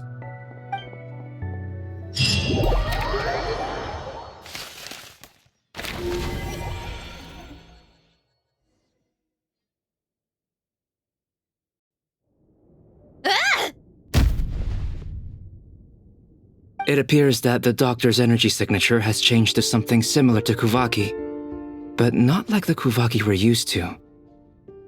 Not Krai's Kuvaki devices will only have a limited effect on it. I can see why you've chosen to place your hopes in alchemy instead. Also, I must say these books are rather profound. My subordinates just shipped them in from Fontaine. Some of them are from the Narcissenkreuz Ordo. Some are incident reports from Petrichor, and then there's a few test reports for these junk machines. Additionally, after some further scanning, I've discovered something extremely annoying. What's that? Tevat's skies contain multiple moons. A long time ago, when I did my first scan, I detected 3, just as the legends say.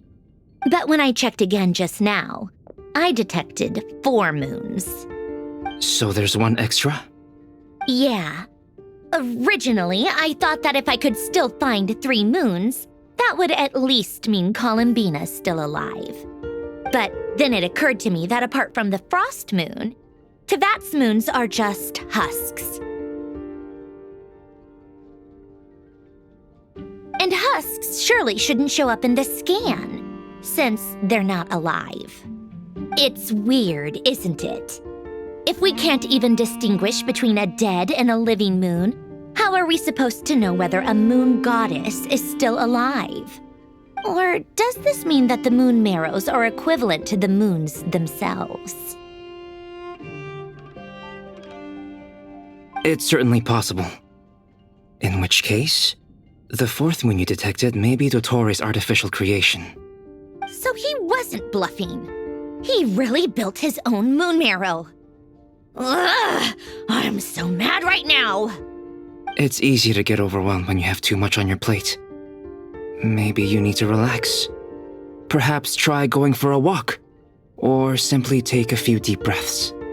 Nothing can calm me down at a time like this. I need more time, and I need progress.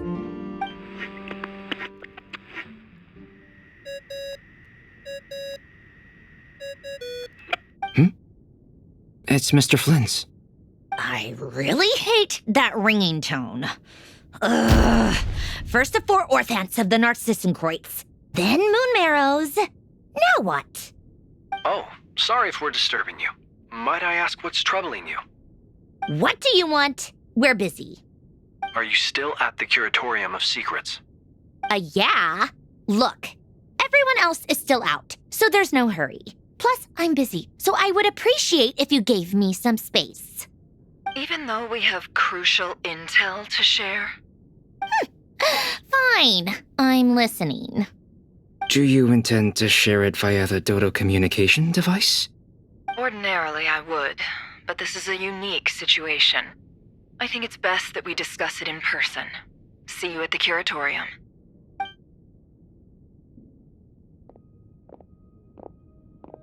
All right then. So, what's the situation?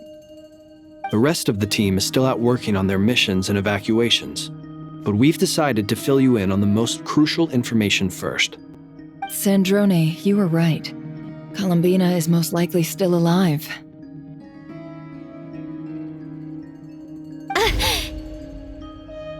That's the best news we've received in a while, by a long way.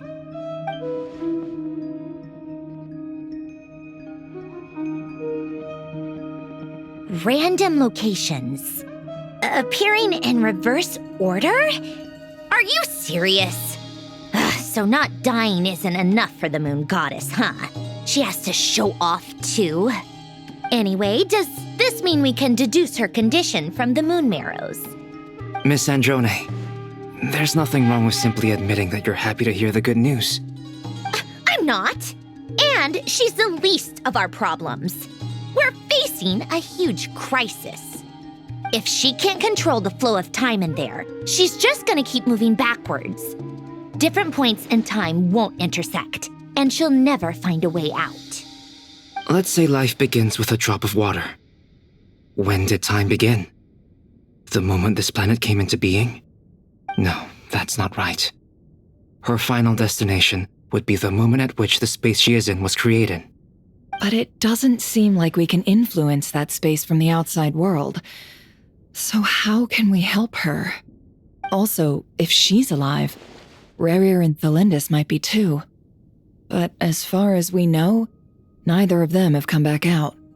That space may not have an exit at all. I'm afraid I must concur with Miss Nefer in this. Can't exactly argue with that. Let's leave it there for now. I've taken notes on everything you said. Will it help with your research? I doubt it's gonna help with breaking Dotori's energy fields. But who knows when it might come in handy. Better to have it all written down than try to remember everything when I need it. All right, I need to get back to my research. Mr. Albedo has made a lot of suggestions that will require my undivided attention. Sure, I'll stay here. I have things to work on.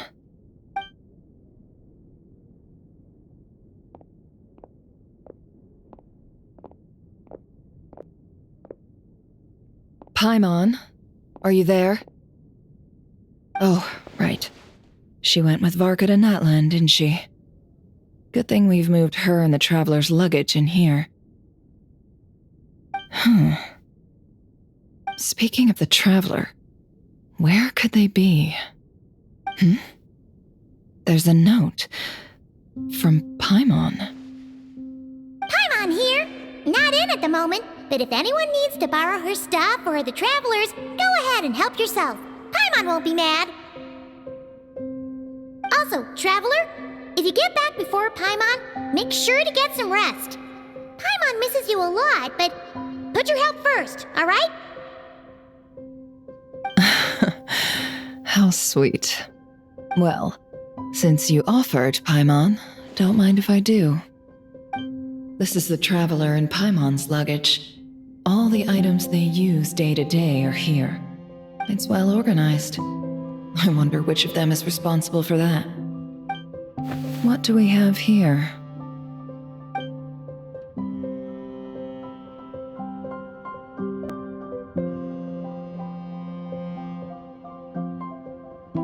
The camera captured a special moment that can only occur between people who are close to one another.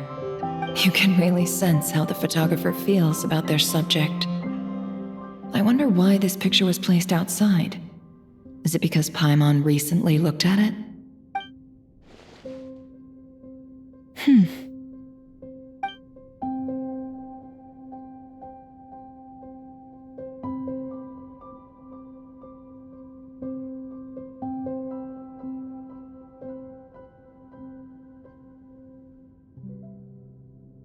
This must belong to the Traveler. Perfect. I'll use this. Hang in there. We'll find you.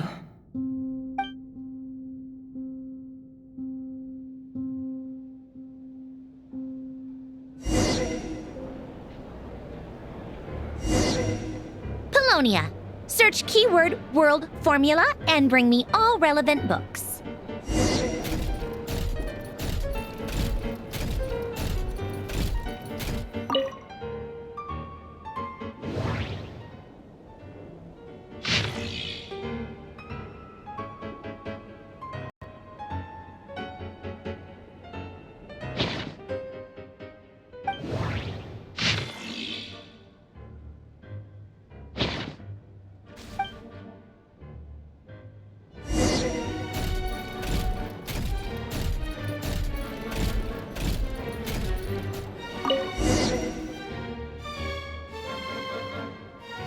Let's see.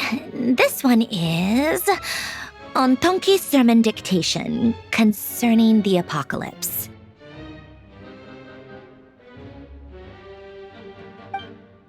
I believe that the correct term for this is Fortuna. This was an ancient Remorian technology, a wisdom unparalleled. I never imagined that Remorian ideas would be so similar to the diagram I have named, the World Formula.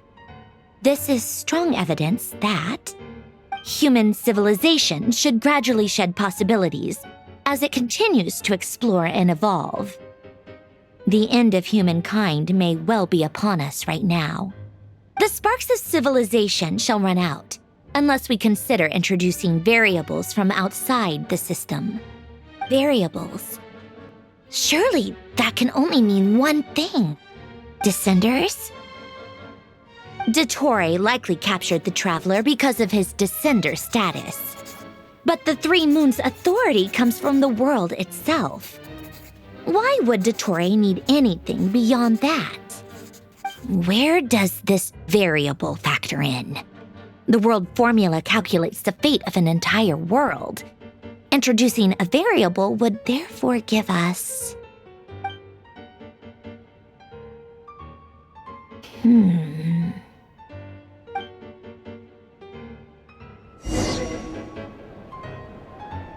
Polonia, search keyword pathway and bring me all relevant books.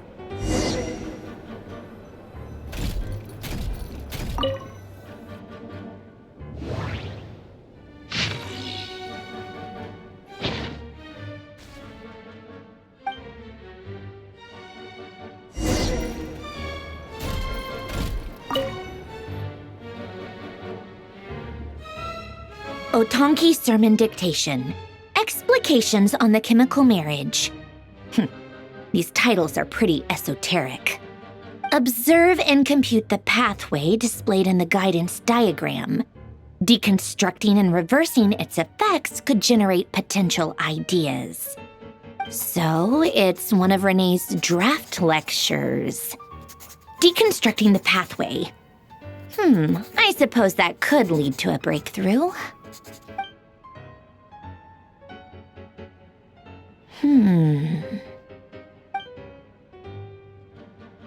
This is so long. This guy sure loves showing off his knowledge.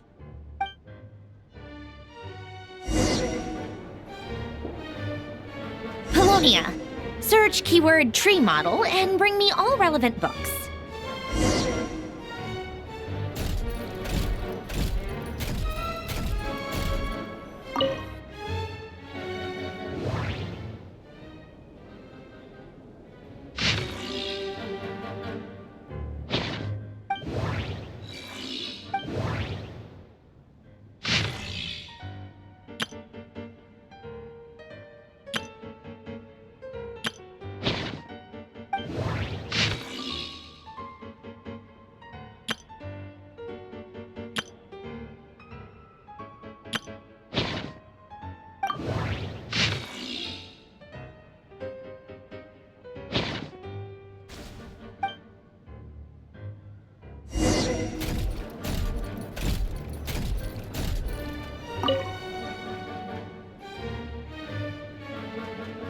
Most of the experimental devices proposed by the Lilia Crucis Ordo are built based on the simple and basic logical structure of a tree model.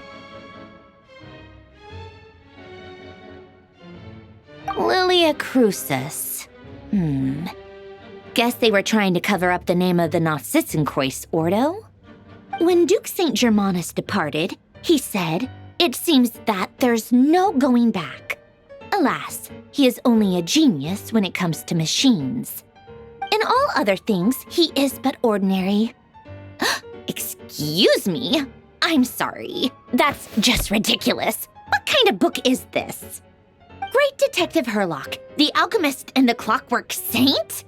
Isn't this a novel? Come on. Still, the author swears that they knew Renee well. Whatever. I guess it's not beyond the realms of possibility that Renee would say nonsense like that on occasion. Memory, wishes, souls, and persona. Frankly, this sounds more like occultism, but if Albedo vouches for it, I suppose there must be some alchemical basis to these techniques. The way Alain Guillotin saw it, the world was comprised of machines. The universe needed machines, and thus his technologies were created. That's why I was born. René, his full name was René de Petrichor, if I recall correctly. Sounds like he and the town must be intricately connected. That place was also the source of most of our information regarding Remurian civilization.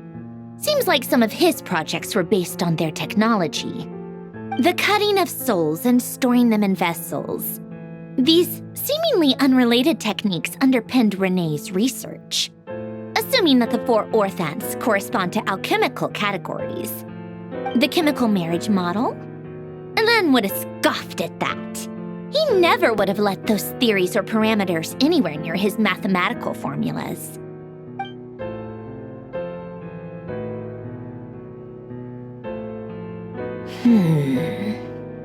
What was Elen's view on René? I know he mentioned the name, albeit very rarely. Oh, now I remember. Elen's old notes are here too. They mentioned René once. René seemed most out of sorts when he spoke to me. A lack of sweet foods has dulled his mind, I should think. Either way, his words are not to be believed. Yep, that sounds like Elen. My subordinates actually did a half-decent job digging out all these materials. Makes a change. Good for them. Some of Elen's old files are completely consistent with these records. He must have gotten them from the Tower of Gestalt. I never knew he got his hands on René's records that early. He may have kept them, but he never even attempted to use them. Didn't believe a word they said. Come to think of it, René's world formula was filled with calculations of constants. That shows he believed that the fate of the world to be predetermined. As for Elen... it's been too long. I forget what he said. What would he have said? A guy like him, fervent believer in machines, but not headstrong enough. The world can be changed. It is worth persevering. Yes, that's how he used to think at least. He created that procedure to save this world. Yet the scale of the world's fate proved too enormous. The result was beyond his ability to calculate. He died having never seen the outcome. And there I was, left behind in the ashes of his dreams. Did you really never take a close look at René's research? Or did you read it but deem his philosophy incompatible with your model? The very thought of trying to incorporate his ideas probably made you feel sick to the stomach. Well, don't worry, because there's a whole new category of lunatic in town. Next to Dottore, every other madman looks sane. You once asked me what I wished for. Should have asked him instead. He's the one pining for things you'd sooner die than witness.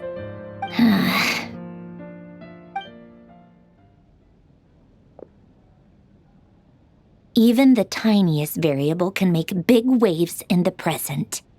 Now then, allow me to put these incompatible fragments together in your stead. First, establish and verify the existence of the Great Circle. Absolute nihil on one end, absolute reality on the other. Now, search between these two extremes. Then, the construction criteria. Variables. The sparks of civilization shall run out unless we consider introducing variables from outside the system. Input variables. Traverse the world, space-time, and civilization, then extract the essential nodes from the records to determine which variables they point to. The primordial power that differentiated itself from the void. The power of light. Yes, light. Records. Hyperborea. This is horrendously complicated. After all that, I'm still missing a few variables. I need to think this through again. How do you think it looks, Polonia? Like the frenzied scrawlings of a madwoman? Fine, keep it to yourself. It's not like you can talk anyway. I'll assume you gave it a passing grade. I jest. But true madness does often start with trying to save the world. What would Arlecchino and Columbina think if they saw this incomprehensible hen scratch? They'd probably have me institutionalized. So would Rosaline. She's been dead for a while now.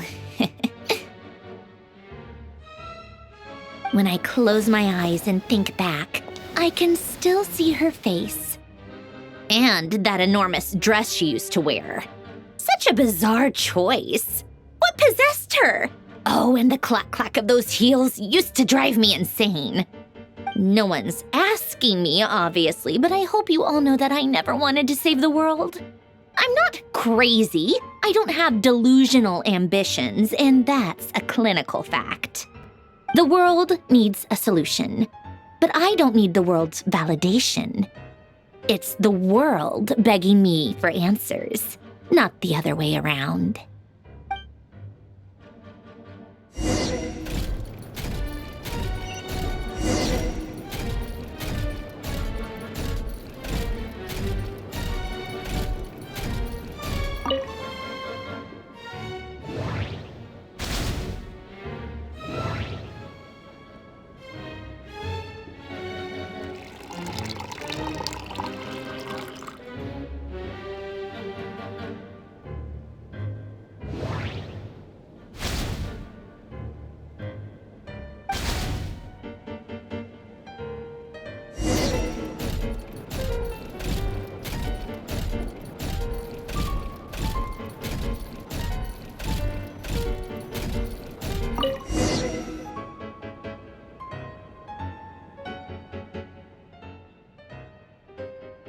Oh, cookies to go with the tea.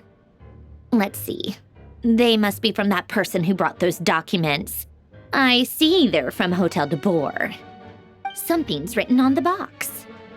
We are proud to present this homage to the Fortress of Meropede's fun-filled meal collection system.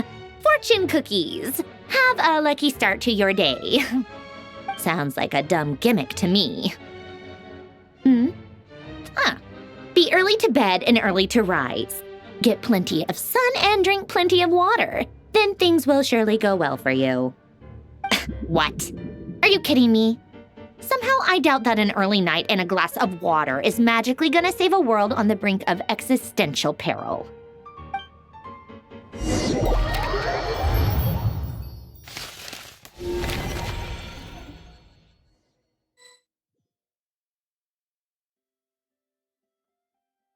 Lady Arlecchino, word has reached us that Lady Marionette's troops are all in position.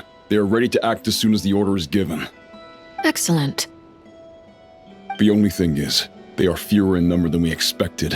It looks like many of them must have lost their lives at the hand of the monsters released by the Doctor. Can't be helped. Allow them to join our ranks and keep in contact. As you wish.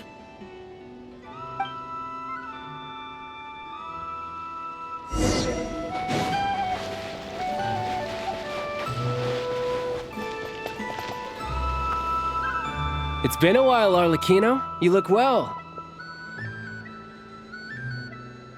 Did Dottore really have to build his lab right on the sole path between Snezhnaya and Krai? Had to go on a huge detour to stay out of its line of sight. Sounds like an arduous journey. I assume you've brought word from Her Majesty? Of course, all part of the job.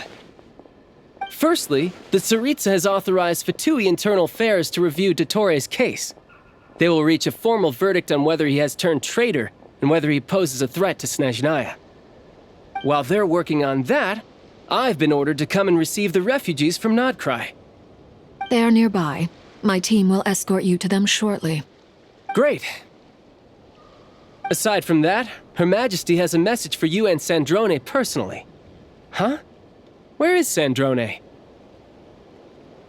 She stayed behind to work since I was making the trip anyway. It seemed sensible to have one person on standby at base while the other came out to meet you. All right, guess that's just how she rolls. In that case, tell her that the Tsaritsa's decree this time is pretty awesome sounding. I think she'll like this one. Still, I wonder what... Wait, what's that? Did one of our troops... Turn into a monster? Take him out.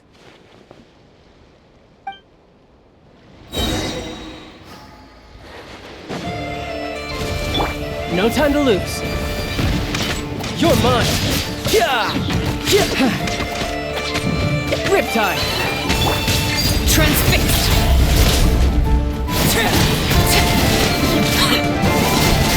You've gotten stronger, Arlecchino. Nice. Stop that right now. I appreciate the praise, but I am not fighting you today. I knew it.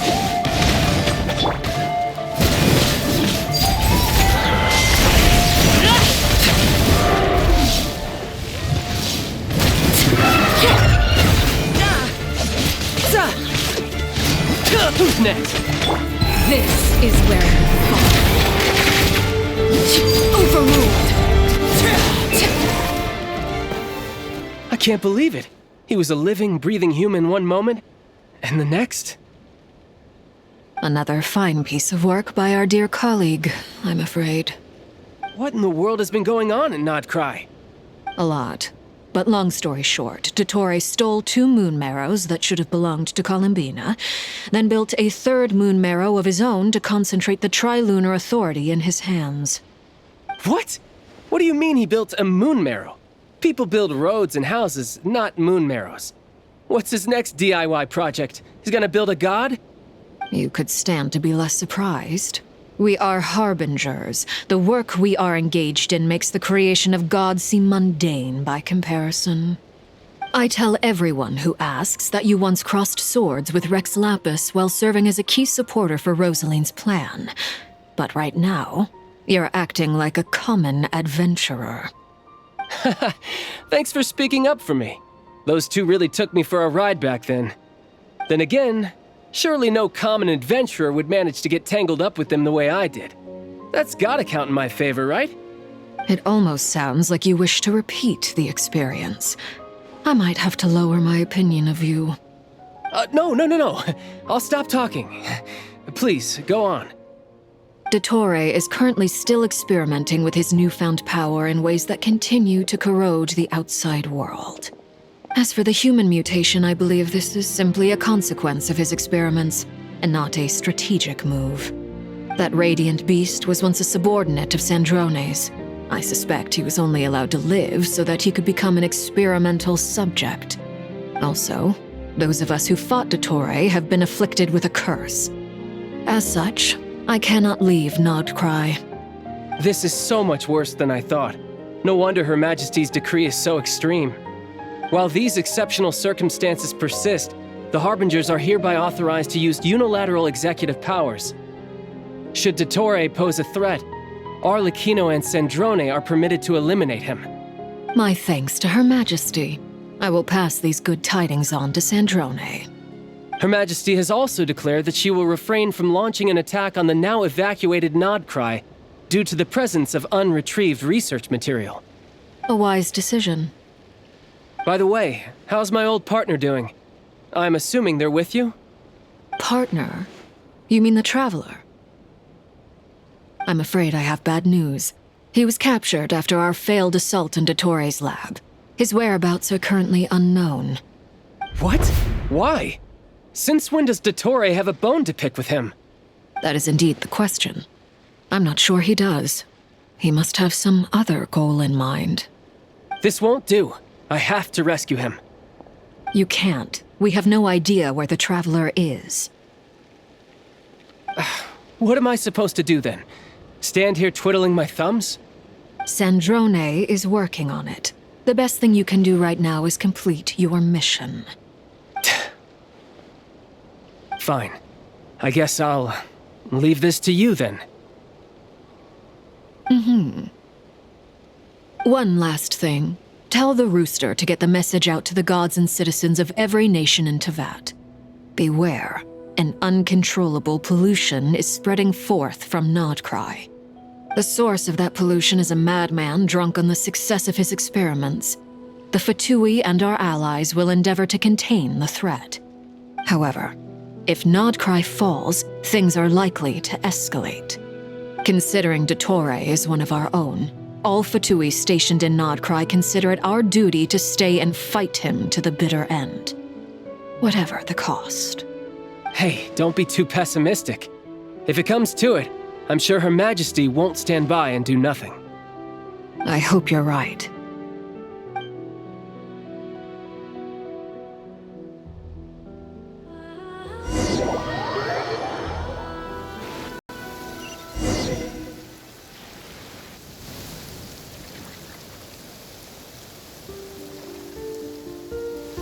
You're right on time.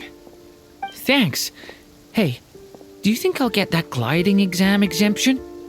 I made sure I was on my best behavior in Mondstadt. I landed well outside the city and walked in through the gates. I'll help you apply, don't worry. For now, let's see what we have here.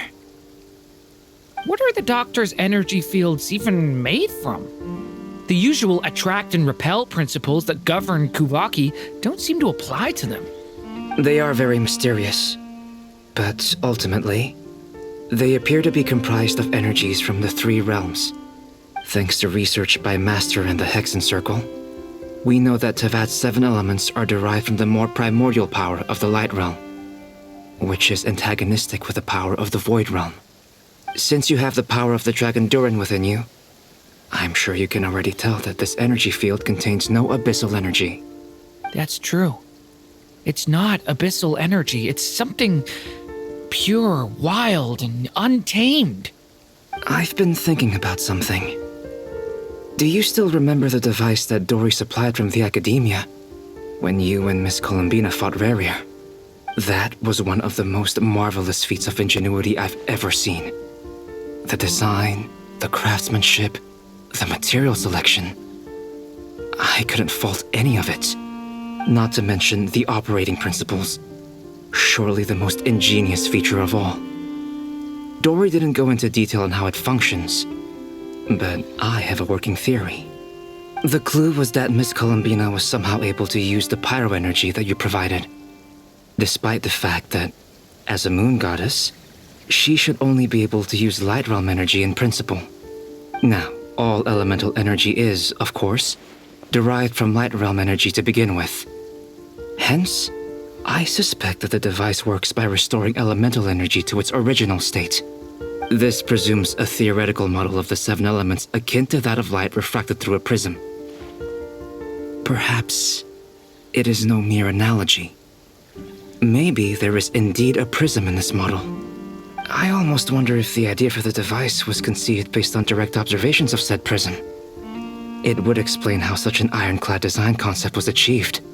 It is at once a masterwork of engineering and a groundbreaking application of the Academia's latest elemental theories.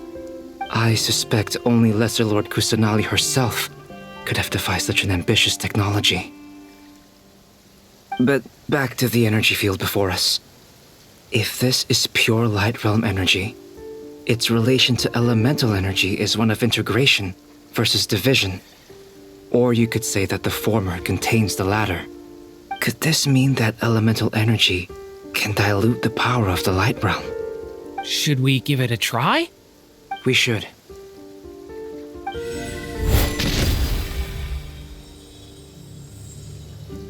Ha! It works! Clear signs of disruption were detected at the periphery of the energy field.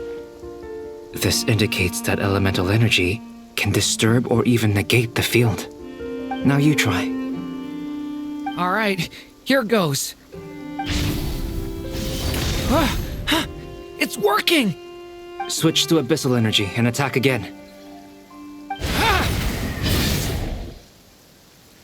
No surprises there. Abyssal power drains the energy field to a significantly greater extent. I now feel confident in asserting that the energy field is indeed pure light realm energy, and that elemental energy can dilute it. But the energy field is huge. How much elemental energy will it take to neutralize it? We don't have to neutralize it completely. We can try other approaches. That's all for theory. Would you like to continue watching? So you knew I was here. Huh? When did you get here? A while ago. But Albedo sounded like he was working on his thesis defense back there. back in Sumeru. You can end a person's whole career by interrupting them mid-speech. Very thoughtful of you. I'm truly touched. Could I ask you to lend me a hand? With what? A little test. Try using Anima to unleash a concentrated assault with circular blades, with the goal of breaking through at a singular point. Nice! This time it tore through the field. Tremendous. This is a major breakthrough. Should we go through? We probably shouldn't risk having mutually antagonistic energies in such close proximity. Durin, you stay here and watch the entrance. Hat Guy and I will go in to investigate. Sounds sensible to me. Keep your eyes peeled, Durin. Don't worry, I got this. You two be careful in there. Just give me the signal if you need help and I'll dive right in. What do you mean, signal? It's based on a new alchemical concoction I developed last month. When 2 bottles of it are smashed on the ground together, they emit a blinding burst of light. If it comes to that, remember to shield your eyes with your hat. Glad I asked. Thanks for the heads up.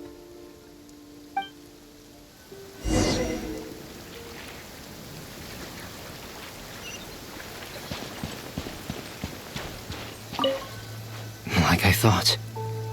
Beyond a certain distance, we can't see the opening where we came in.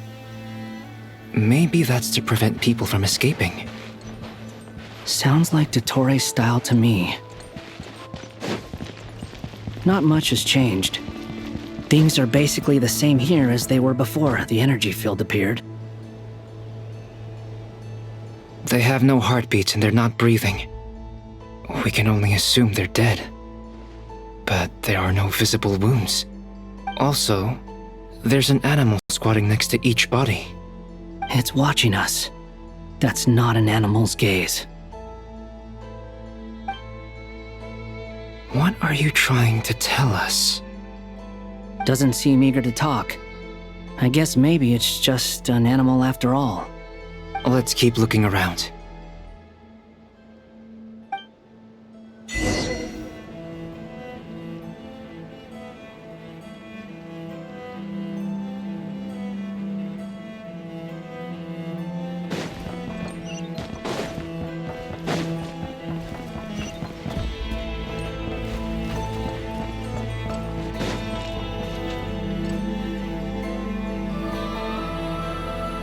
Same situation everywhere.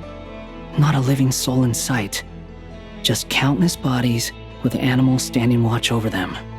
Well, I think we can safely rule out the possibility that they're all pets. Is skirting around the topic your way of showing consideration for other people's feelings? Just being cautious. I don't doubt that you can handle the truth.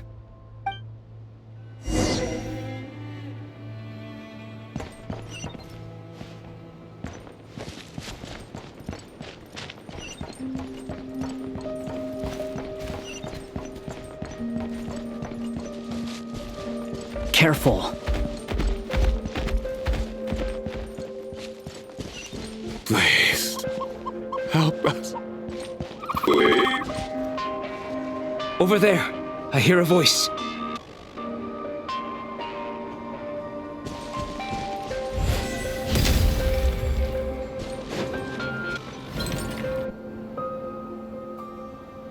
Please, help us.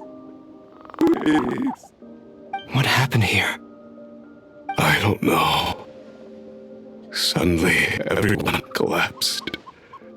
Then my line of sight got lower.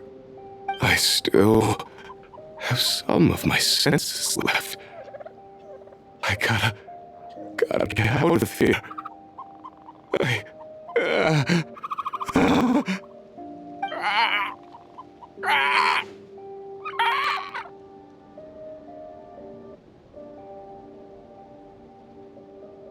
It looks like there's a huge experiment going on inside this energy field.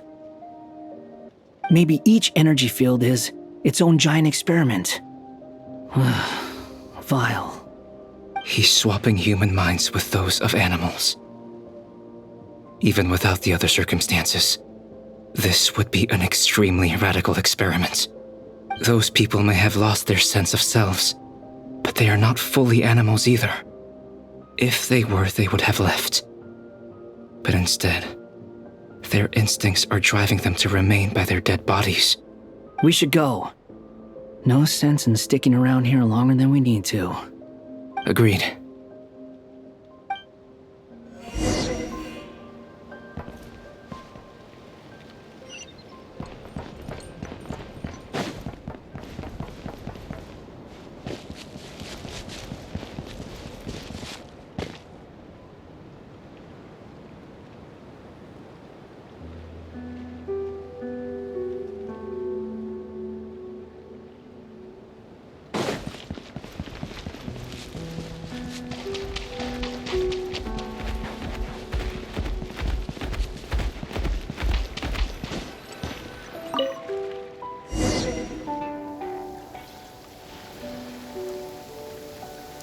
You're back!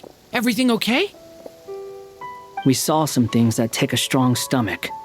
Otherwise, we're fine. We should share our findings with the others.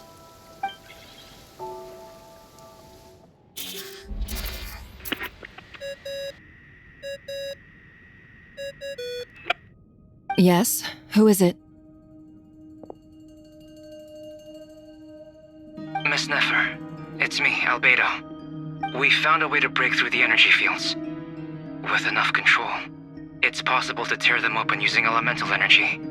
Also, we managed to take a look inside. Dottore is carrying out his cruel experiments on an immense scale.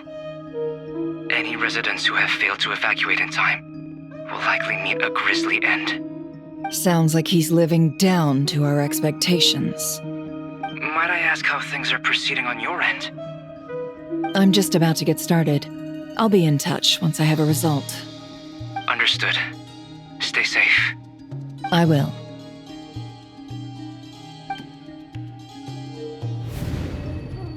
Well, Nefer, I'll link up with you once my tasks are complete. What makes you think I'd need you to do that? I'll need it. And considering the way you approach certain matters, I think you'll be better off with me present.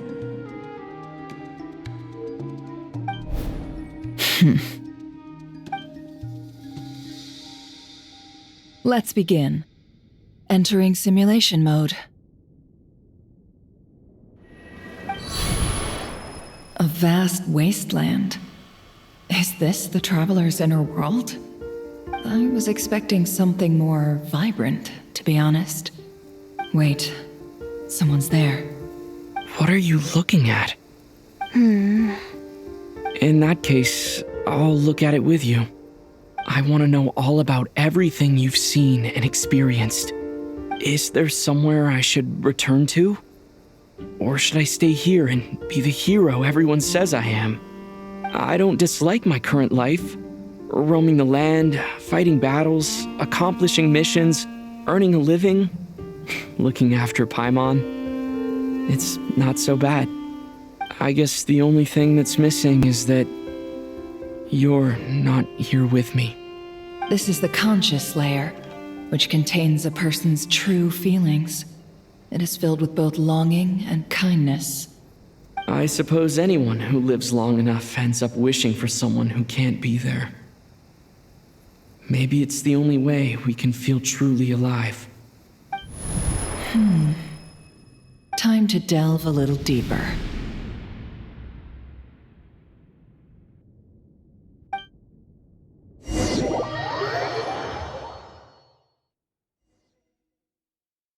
Nasha Town is hardly the optimal choice for a place to live, but it has character and a reasonable population density.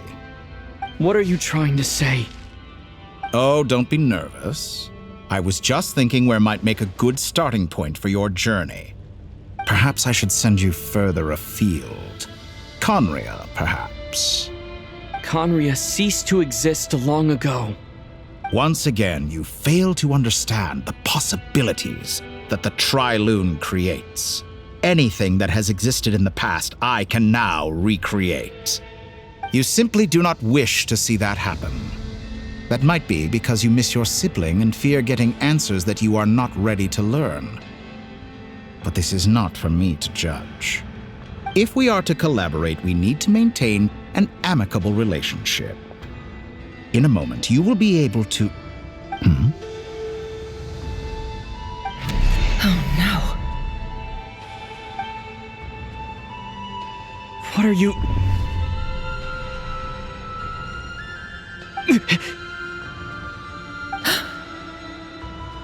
What are you gonna do? Don't move. Something unwanted has crept into... Oh? Gone as quickly as it came.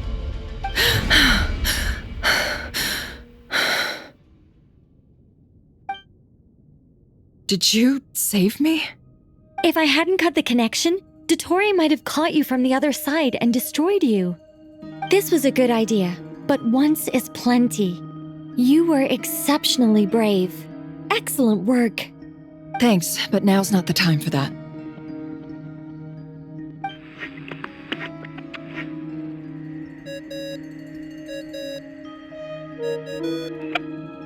Albedo speaking. I think I know where he is. What is this endless darkness? I can't see anything, even though my eyes are wide open. But why? What happened? Ah, sorry about that. I take it you didn't notice. Just now, a friend of yours took a little peek into your mind. Could it be Nefer? How did she do it? Did she use something as a medium to connect to me? Do you think she's aware of your current circumstances?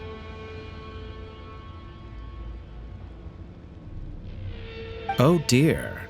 Have I stunned you into silence? I only wanted to slow down your time a little so I could stop your intruder in her tracks. It would have been nice to capture the spy. I must say, I'm finding the ability to adjust the flow of time rather intriguing. The moment you closed your eyes, time seemed to grow impossibly viscous, didn't it? A whole month passed before you opened your eyes again, but only for you. No one else was affected. I dare say this is something only a god can achieve. Point taken. You've proven once again that you have god-tier powers. Oh, you misunderstand. This wasn't about proving a point. I was testing things out. I find I learn best by doing, and I have to admit, time is not the easiest dimension to control. I only wanted to make you sleep for a short while, but it ended up lasting a whole month.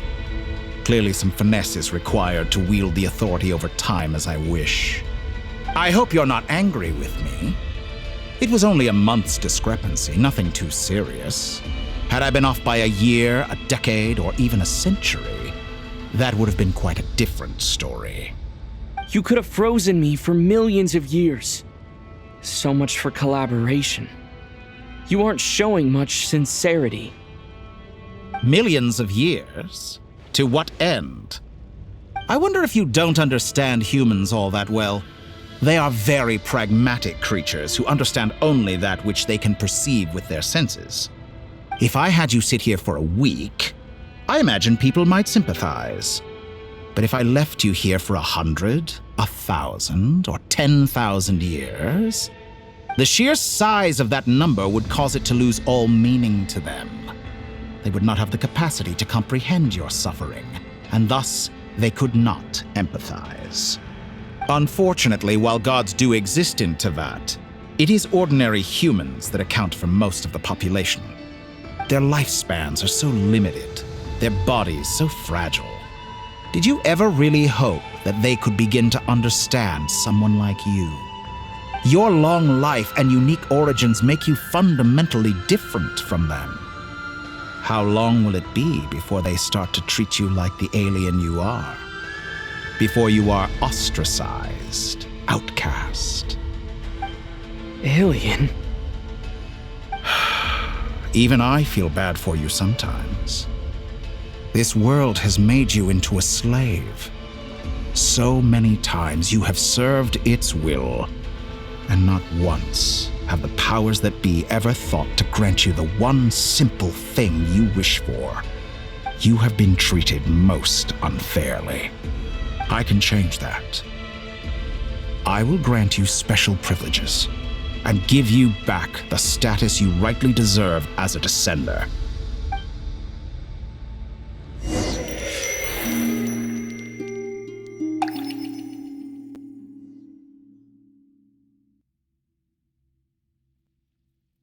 I've entered the past 3 times at this point, but I still have so many questions.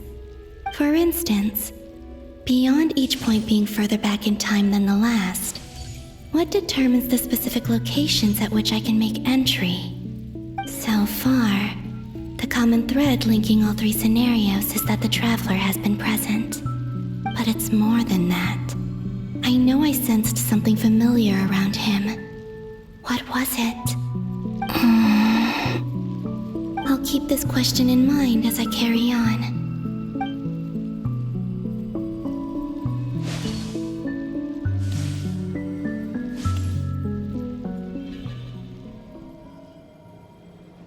Humans, you never change. Always trying to use powers you neither comprehend nor control.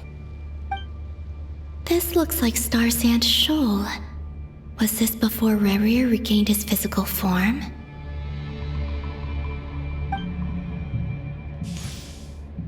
You've messed with the cannon again, huh? Sorry, but this round's not gonna go your way. The cannon. That's right.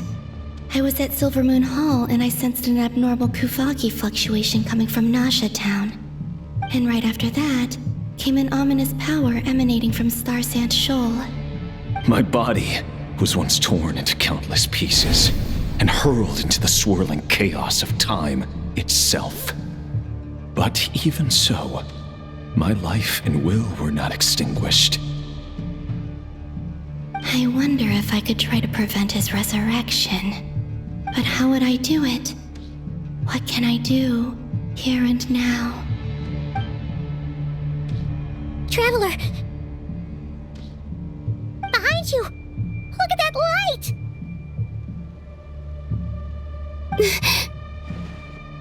No, I won't make it in time. He's using the Kuvaki shield, like I taught him. Is he going to use it to block the cannon's beam? He's strong. I'm sure he can manage. But the force released when the beam impacts the shield might lead to collateral damage. Easy Island. The Frost Moon Scions will be exposed to lethal levels of Kuvaki. A question, if I may, kind Miss Columbina. When the cannon's Kuvaki beam was deflected earlier, I saw several bolts of energy streak toward Hisi Island, only to be blocked. Did you also have a hand in that? Maybe that really was me after all. Well, future me. But I don't know if I have enough power left. Sigi sato pasa sais, nititi potofutos. There's no time. Osestikos paratin tiran to risuiku, topia to aithion feraton. I have to make it. Oh, Frost Moon. Oh, great land. Oh, slumbering moonlight of Krai. If you can hear me, if you can sense my call, then please, heed me once more!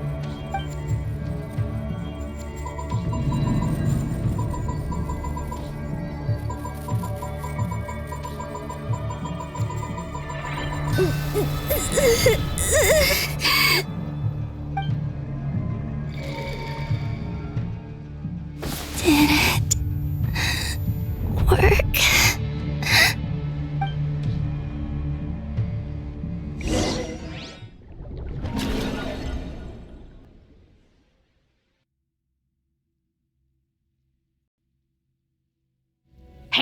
wake up. Hey, did you hear me?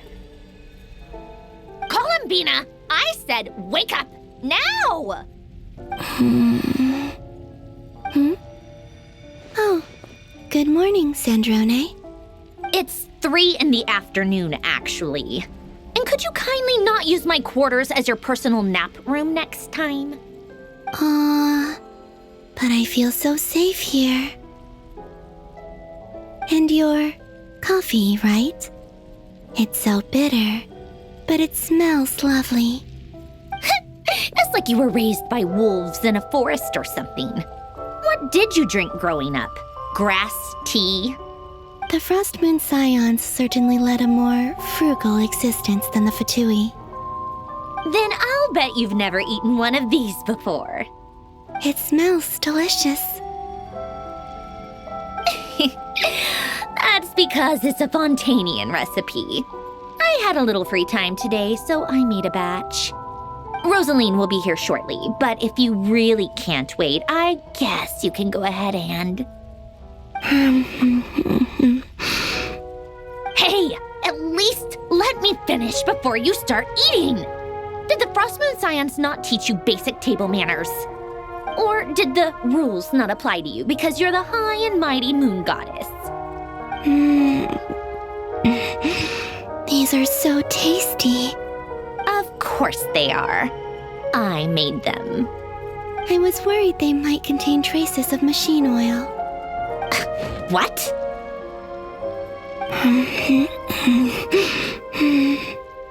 You know, there's something I've always wanted to ask you. Why did you leave your old home and join the Fatui? I mean, I'm sure their food was awful. But there's gotta be more to it than that. Well, life there didn't go quite how I imagined. What were you expecting? You're a god. Your followers are gonna make some demands of you, right? Surely you can just answer a few prayers here and there in return for the free food and drink. How bad can it be?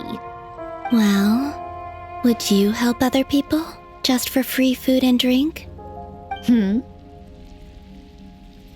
The doctor told me that you were created by a great mechanic, Lord something Fisher. The Lord Artificer. Ugh, some people can't keep their mouths shut. Oh, Lord Artificer. And didn't he have something to do with the, narcissist? Narcissenkreuz Ordo. Yes, that was it. Narcissenkreuz Ordo. So, would you try to fulfill their wishes? You must be joking.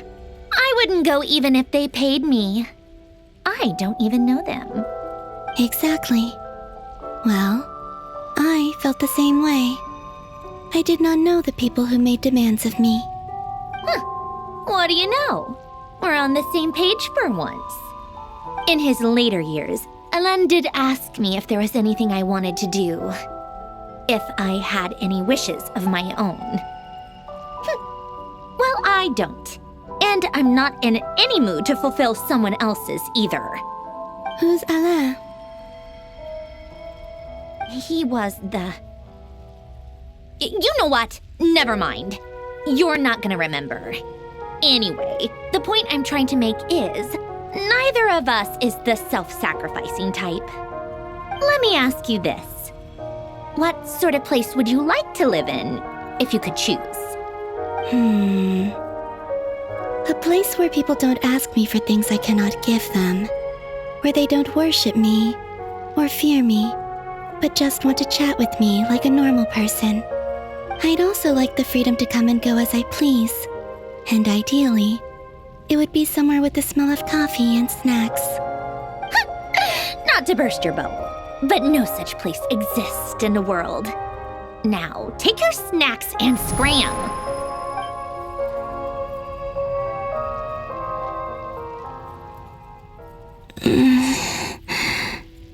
Did I pass out? Of course. I'm back here again. I dreamed of events from my past.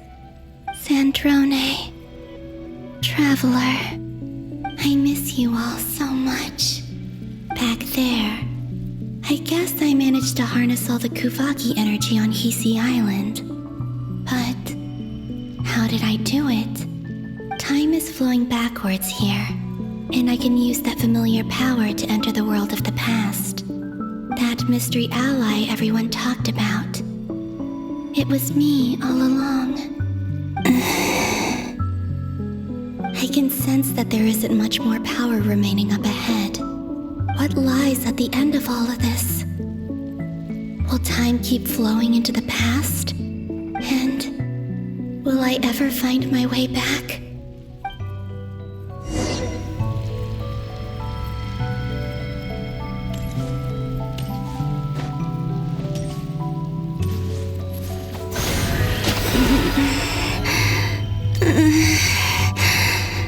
It's getting harder and harder to use my power.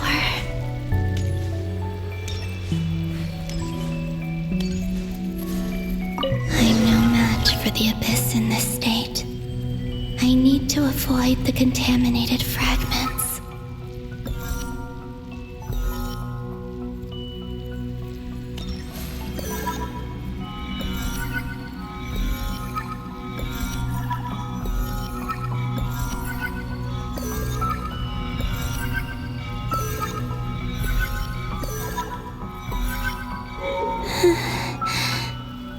Time to go. I wonder where I'll find myself this time.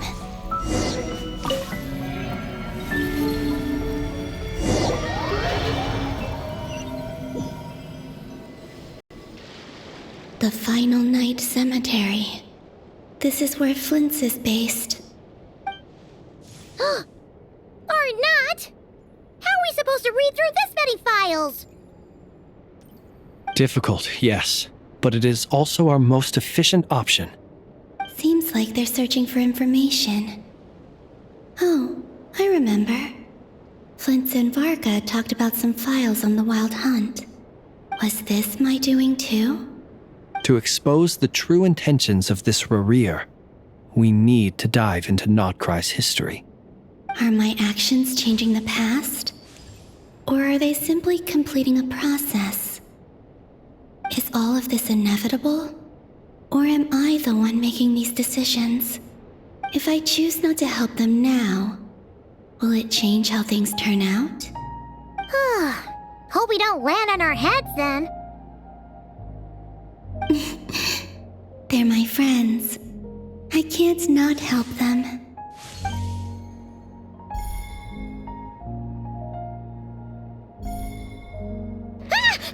Ghost! And the other one was... here. Hey! Another file's moving!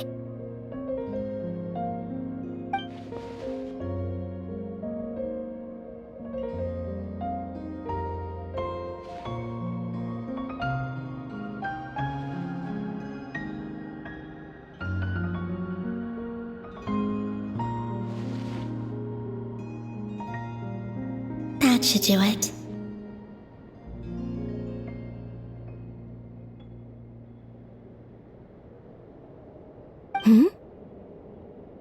Luanatar? You can sense my presence? Wait!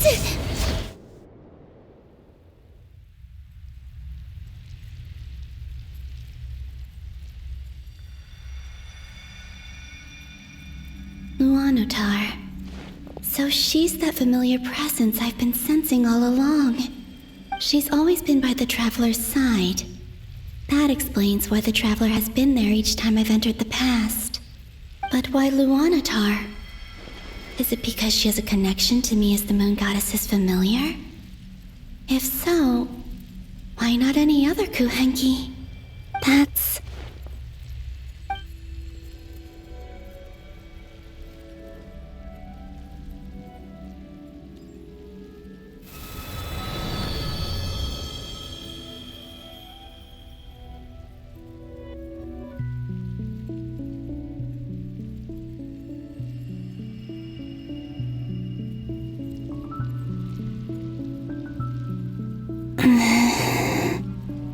I cannot sense any power up ahead. Just a void, stretching out into infinity. This is likely my final chance to enter the past. It's now or never. I have to find a way back.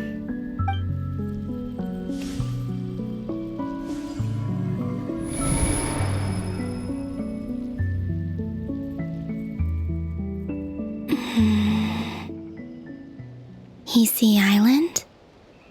How far back in time is this? Where's Luanatar?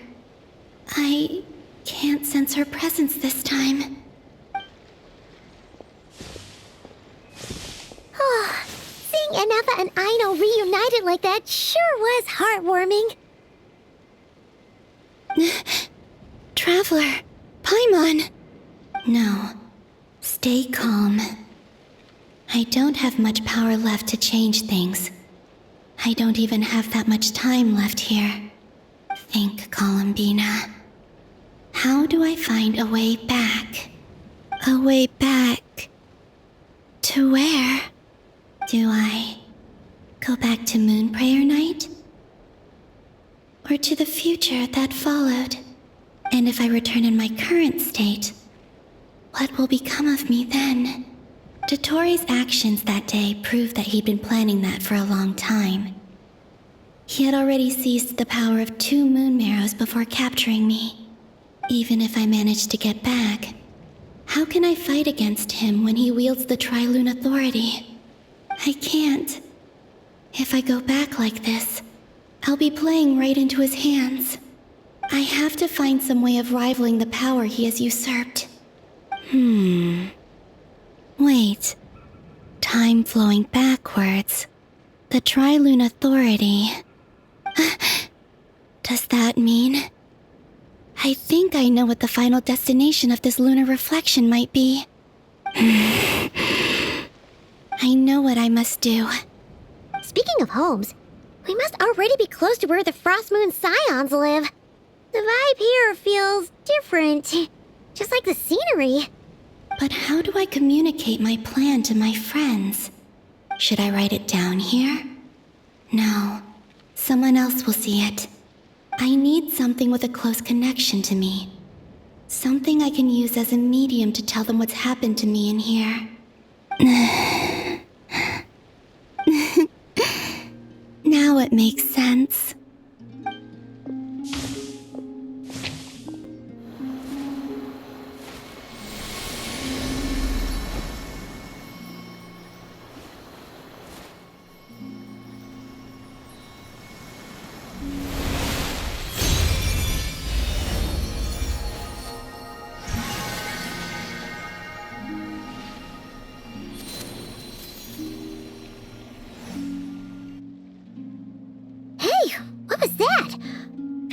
Some sort of breeze blew by, and then the petals suddenly turned into... Huh? It was I who brought Luanatar into being. I gave up a piece of my own soul to create her. That's why I could sense a familiar power from the moment I entered this space. It also explains why she's been present in every past location that I've entered. Because we have a deep connection. Hey there! What's your name? And the reason why there are no more gates to the past after this point is that Luanatar hadn't been born then. No wonder I sensed the trace of a blessing when we first met. But I still didn't recognize the soul hidden within you. Back then, I was just a little lost dove. I had yet to become Columbina Hyposelenia. Go on now. We've got stuff to do. Best you find someone else to hang out with. Hey, you scared it off. I'll be counting on you. Remember to stay by the traveler's side, guide him, and help him in my stead. Oh, and bring him to the garden where the moon prayer blossoms grow. There's a little lost dove there who will need his help.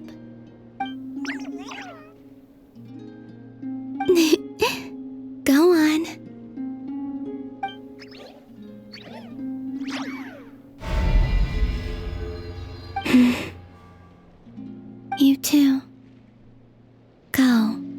Live your story. As for mine must go in a different direction.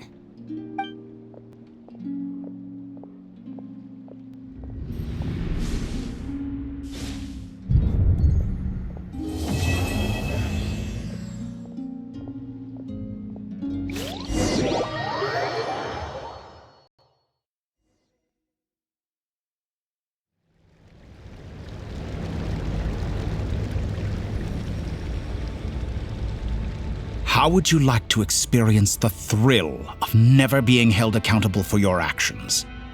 You could crush people like ants without consequence, or tear off their heads or limbs as you please. Believe me, such a life is but one small step away. What point is he trying to make? Freedom? But the freedom to kill? To do evil and get away with it? Why would you offer me that? The creation of a world is the ultimate scientific experiment. I have taken my research to the highest level, where I shall be not just a god, but also a servant to many sacred spirits. I shall heed the truth and perform holy deeds. A god's laboratory is the perfect playground, but it needs the right occupant to explore its full potential. Mortals are found everywhere one looks. Not so with Descenders. I'd prefer my first guest to be a distinguished individual such as yourself. And I know you could make the most of the opportunities it offers. So the condition for entering the new world is to take innocent lives. The same dilemma that Rerir once faced. Could I really bring myself to kill others for my own benefit? Rerir did. And look where it got him. Have you made up your mind? I can't do it. Your playground is no place for me. You're putting your hopes in the wrong person. But we both know I'm not quite the hero you say I am either. I have my own reasons for the journey I'm on. And they aren't all selfless. You've grown a lot since we last met. But there are still things you are unwilling to compromise on. This will only hinder you. Why don't I lower my requirements a little as a gesture of goodwill? I'll give you a little time to learn to be a less noble soul. That'll make things much easier for you. I really doubt I could live that sort of life. And yet you already sound less defiant than a moment ago. The benefits appeal to you because you can read the signs of the times. Why don't we return to my research facility? Your last visit was so rushed. There is much that I have yet to show you.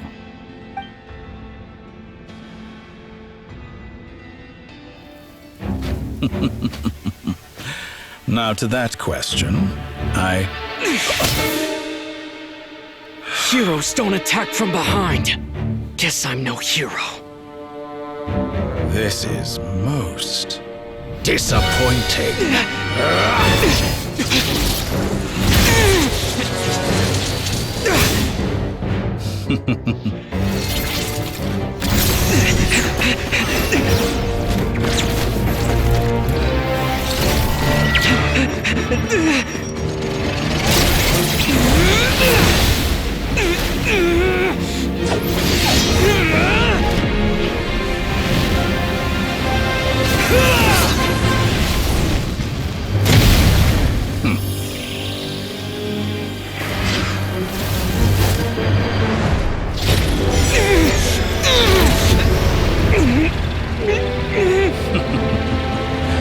Now then.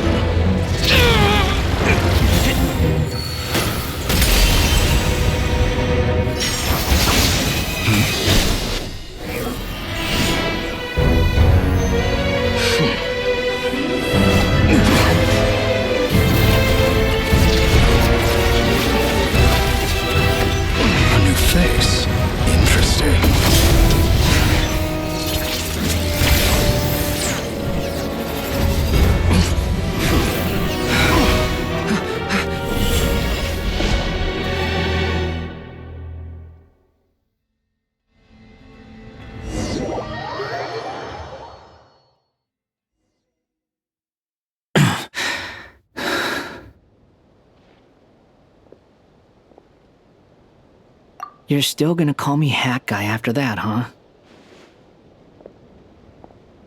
I didn't see anyone else in there who needed saving.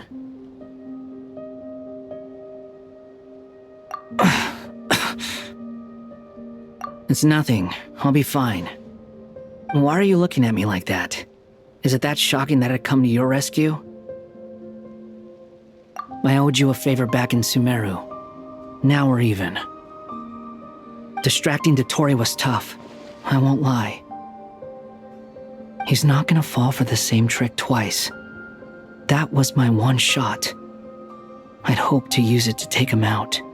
Ugh. I never wanted to obliterate someone more than I do right now. Dottore doesn't recognize me, but his segments were originally made based on an analysis of my operational principles. I expect it's only a matter of time before he figures out what I am. So Dottore doesn't recognize Wanderer because he deleted himself from Irminsul. Did he really miss his only chance for revenge by saving me? Why the long face? Hey, I'm not blaming you, okay? And I'm not complaining either. Rescuing you and killing Dottore are equally important goals. Everyone would be pretty stuck without you. It's best you live to fight another day. How are you holding up? Are you all right?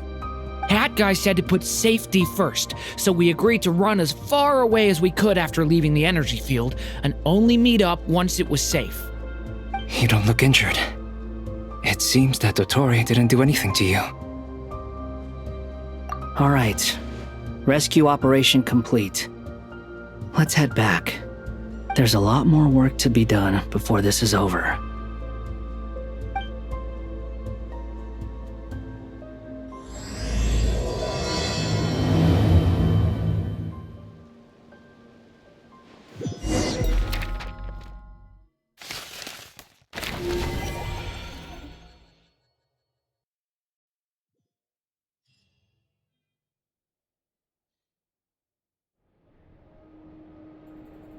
Understood.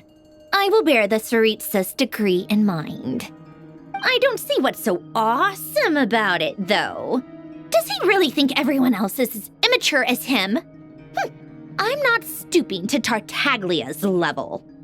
I thought you might say that. How's your progress?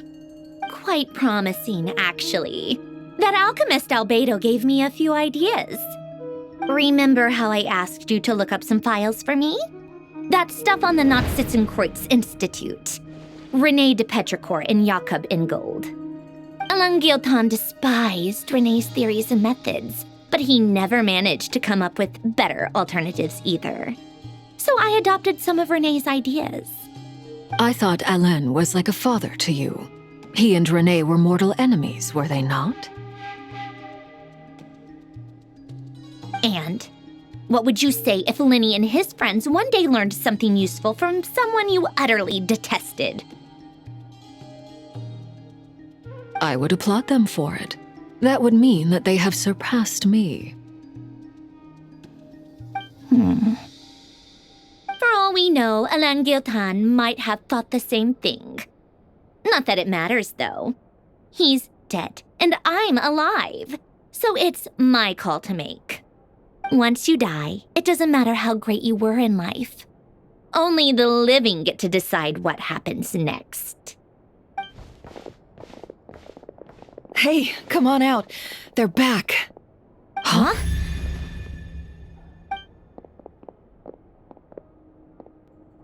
You're back?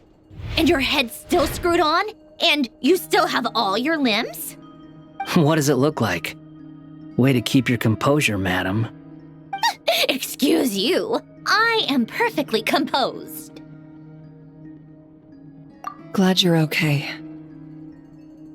Yes, it's a huge relief.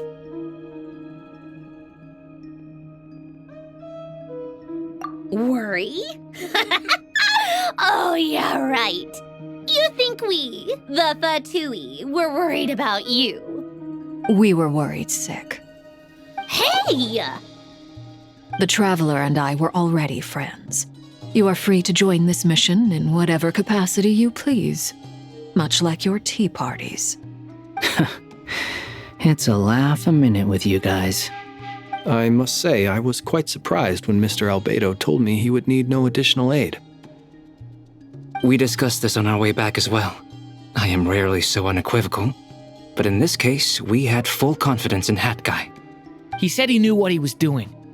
Albedo and I pretty much had to just wait outside on standby. Meanwhile, Hat Guy broke into the energy field and rescued the Traveler solo. You didn't have to mention that. Well, I'm thoroughly impressed. You are a force to be reckoned with, Hat Guy. Is he back?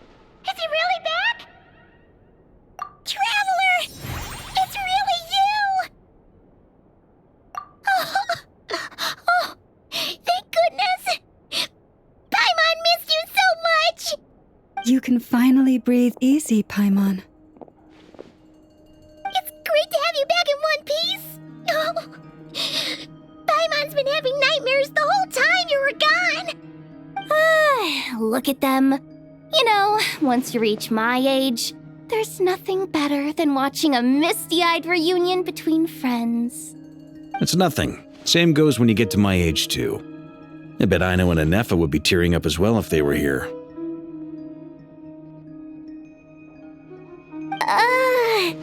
Varka, I'm not sure Anefa can cry. Oh, yeah, good point.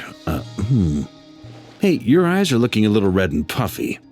Come here, let's hug it out. What? Ew, no! No, thank you. You're not my dad, okay? Knock it off! Everyone, I'm sorry for all the trouble I caused you.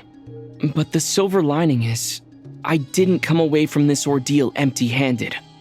While I was being held captive, I learned a lot about Dottoro's current capabilities, and what he plans to do with them. Allow me to explain.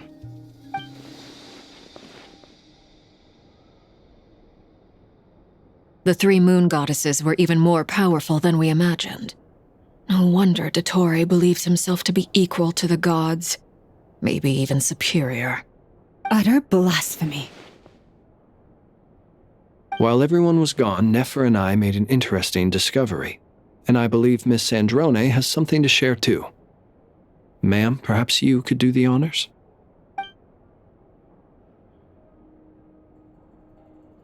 Called it. Getting rid of a pesky troublemaker like her is like trying to clean up after a crumbly cake. It always comes back to haunt you. Our next step is to find a way to bring her back. A place where time flows backwards, with no destination in sight. Surely it must have been created for a specific purpose. But I fear the answers are buried deep in Tevat's history, held by great powers beyond our reach. It sounds like she's on a specific path through time, just traveling in the opposite direction to us. The question is, where does that path lead? Or will it keep going to infinity? We considered that question as well. Strictly speaking, time is not infinite. Indeed not. Every road has an end. Nicole!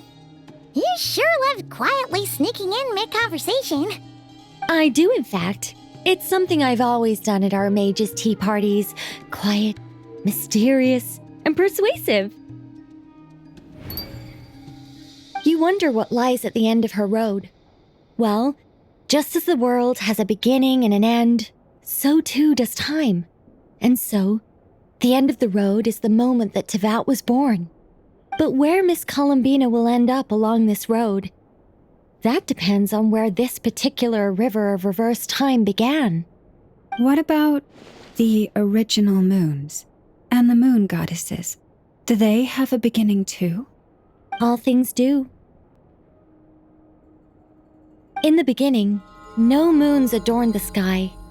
It was the Dragon King Nibelung who raised the three moons into the heavens, and thus were the moon goddesses born. They were shadows of the planet, born to wield Nibelung's authority and oversee the world on his behalf. They were extensions of his will, manifestations of his majesty. But then one day, they disappeared just as suddenly as they had once been brought into being. nobody knew where they had gone.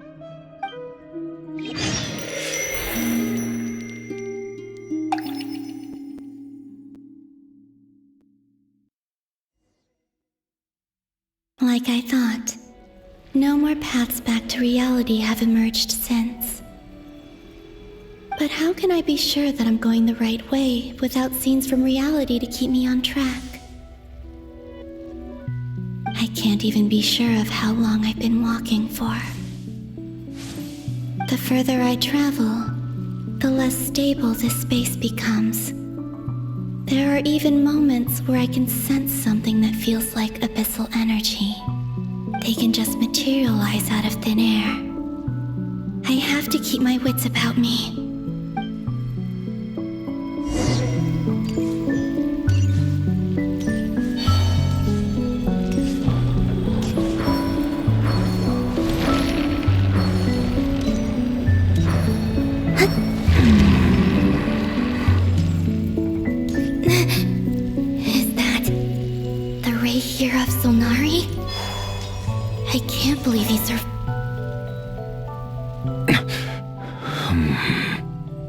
You are the moon goddess.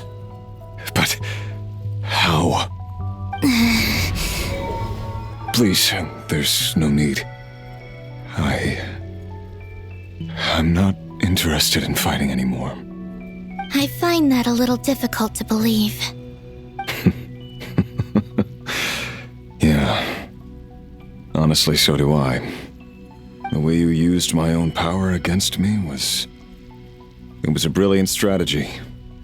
And then, in the final moment before I was thrown into this space, I got to see an old friend. Mr. Dainsleif. Right. It was so long ago now. But we were friends once. And when I first got here, I was filled with hatred, remorse, and rage. How I cursed and devoured. I tore everything here apart. I was consumed by the desire to leave this place and have my vengeance. But to no avail. This is a place with no exit.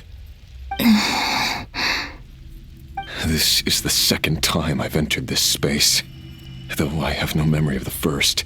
I was torn to shreds the moment I entered. But this time I survived. It must be partly because of this new body. And partly because of all the Kuvaki I absorbed in Krai. Are you the source of the abyssal power in here? Not all of it. Some is from when I first arrived here and tried to destroy everything. But there was already a degree of abyssal power here before I entered.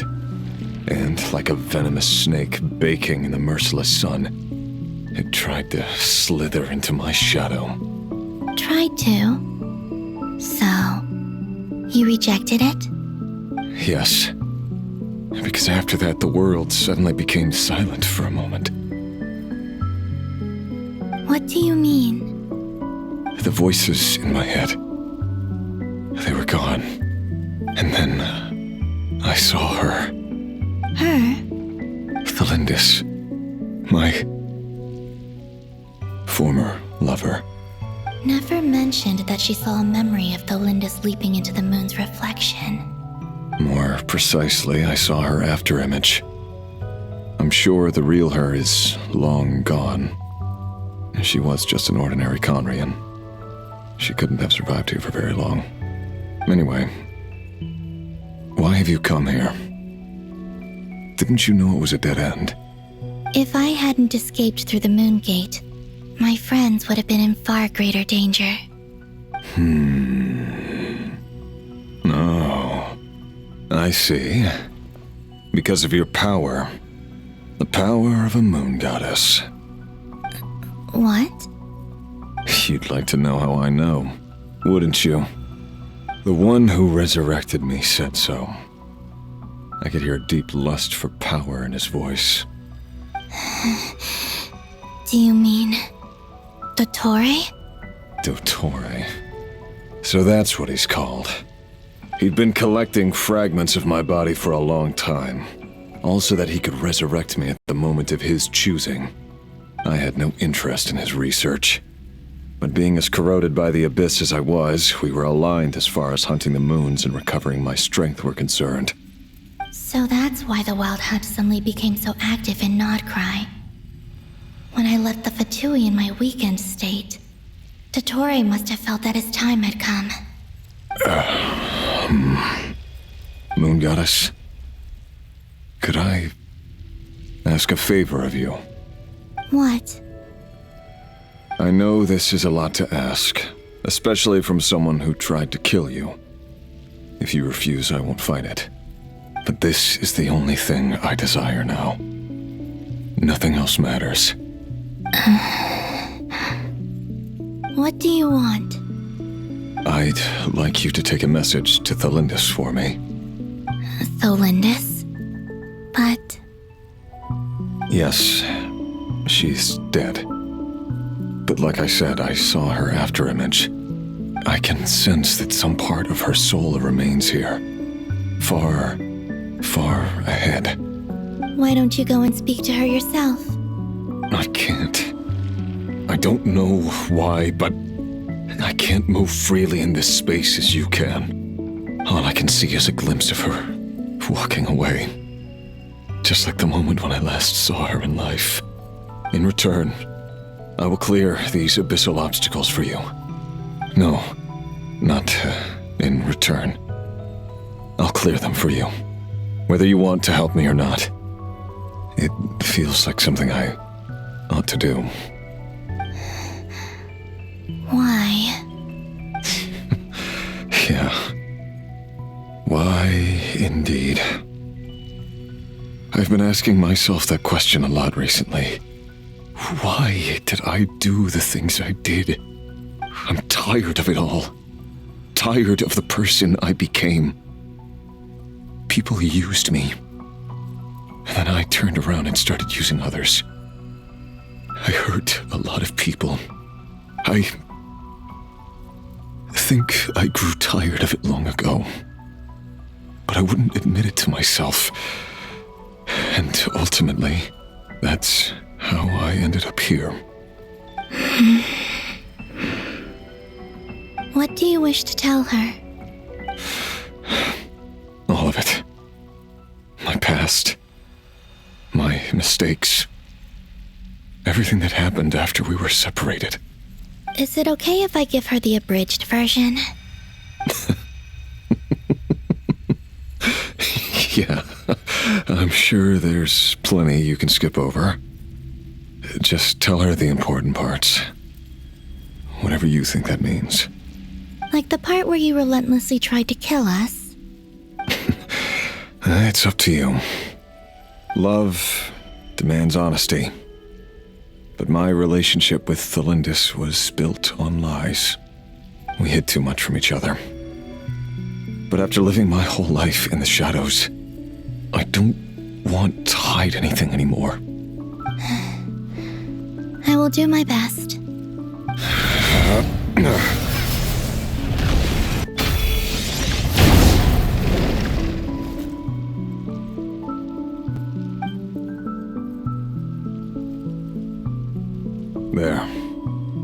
The Abyss will no longer stand in your way. Even though Mr. Dainsliff felt he had to fight you, I think he still regarded you as a friend. Dane? He said that you betrayed him, but he also felt great remorse at never having understood what you were truly going through. Why tell me this? Because if he'd known that someone could take a message to you, I believe that's what he would have said. Thank you. It means a lot. I know this will sound strange coming from me, but don't die, Moon Goddess. I can tell that you're determined to get out of here.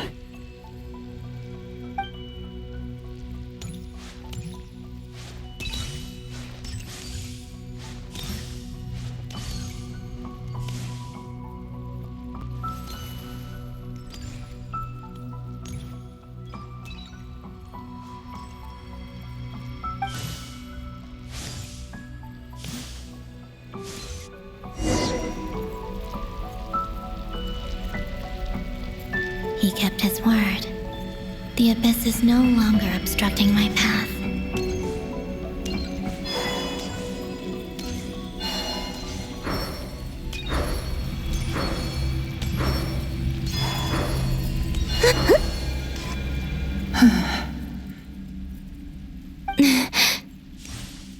Is that Galindis? She wasn't far off at all. And yet, they can never meet. Hello, Miss Galindis. Who are you? How do you know my name? I've never seen anyone else here before. You can call me Columbina. I promised Rerir that I'd bring a message to you. Rerir? My Rerir? Is he well? He's doing better than he was. Better than he was, huh? Sounds like he's had a pretty rough time. Others have had a rough time on his account too. In many cases, their time ran out because of him. And I'm not just talking about the children of the Crimson Moon. So, things got worse before they got better. Could you tell me what happened, Miss Columbina? Are you sure you wish to know? Yes. This is my opportunity to learn the truth. No matter how hard it is to hear, I have to know. I admire your courage. However, time is short. I cannot stay here for long.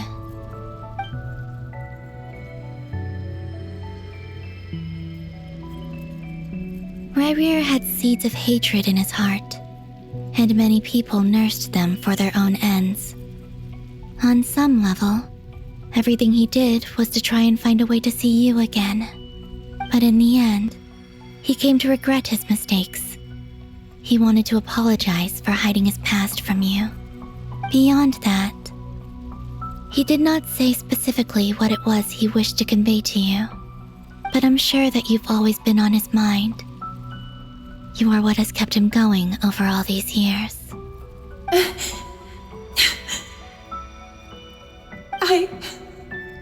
I'm sorry, Miss Columbina. This is so upsetting. I'm not sure how to put my feelings into words. It's all right. I understand. Well, that's everything from me. So, I guess I'll be... Wait. One moment. Time flows backwards here. The road ahead only leads further and further into the past. I know. I intend to reach the end of that road. Without a moon marrow, without the 3 moons' power, you won't make it far. Wait, unless... Are you one of the moon goddesses? You could say that. I see. I often think to myself, if life is like a train ride, why haven't I reached the terminus? Where am I even going? And it's not just me, it's this whole place. Wherever it is, it seems like it's existed forever. It's such a mystery. Where is it going? I must seem so ridiculous. I can't answer these basic questions, and yet I jumped right in here without hesitating, only to be torn apart the moment I entered by powerful energy currents. Only my soul remains now. Thinking back, I was suddenly overcome with fear and terror in that moment. Perhaps I too became bewitched by the abyss. I may have been the leverage it needed to control Rerir. I used to be a researcher at the Universitas Magistrorum in Conria, researching the iridescent moon's marrow. Eventually, I came to the conclusion that time in here flows in reverse. Rerir was one of the Finster King's retainers. With me, he was in an impossible position. It plagued him constantly. I wanted to help him escape his lot in life. I wanted him to be happy, so I thought I'd use this place to return to the past. At the time, I thought I could just go back to the day that the Finster King first found the princess. It was only after meeting the princess that the Finster King started going too far with his research into the Abyss. That was the day all of our woes began. I thought I could stop the king from ever meeting her and solve everything. I couldn't kill the Finster King himself, so I had to find another way to save Rerir. That's why I wanted to go back, to kill the person who had brought new possibilities to our realm. I'm sure it was a futile endeavor, but the Abyss probably enhances the basest human desires. So I naively hoped I could change everything. But I was simply too weak. Like a speck of dust against the whole universe. Look at me. I didn't even survive the journey here. Not physically, at least. I know I'm never getting out of here. But you're different. You can make it, and I want to help you. I owe you that much. How do you plan to help me? Have you noticed the golden energy that exists here? Based on my past research and my observations since coming here, I believe they carry you forward faster. I can share what I've learned and help you understand the pattern in which this energy appears.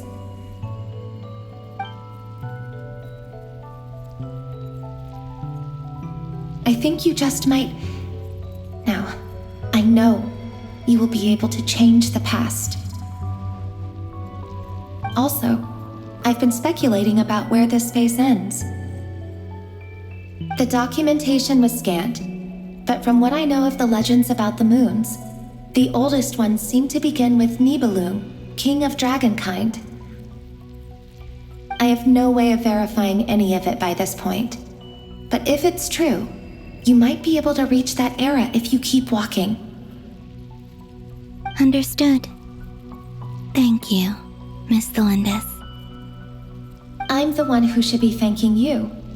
If you hadn't entered this realm of everlasting death, what use would my deductions be? Thanks to you, they have some meaning. About Rerir, I'm so sorry. For everything. It wasn't your fault. That's not true.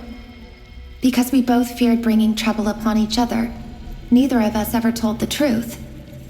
And that dishonesty sealed our fates. But enough about that. I wish you a safe journey, Miss Columbina.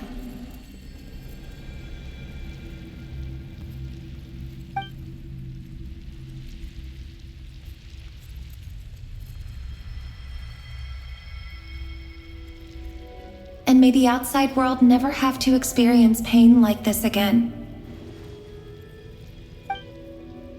Rerir, you're there, aren't you? I cannot see you, because you exist in the future. I expect we'll be trapped in this prison of space-time for all eternity. But please, gaze upon the past, and then sit for a while. Let's find a place to sit down together, just like we did when we first met.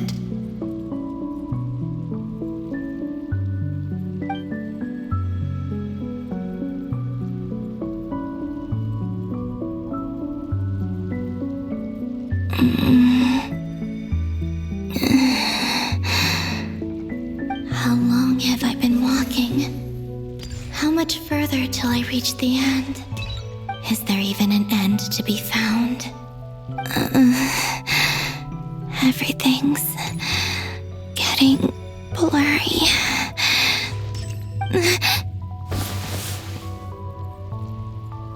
Huh? Are you all right, little sister?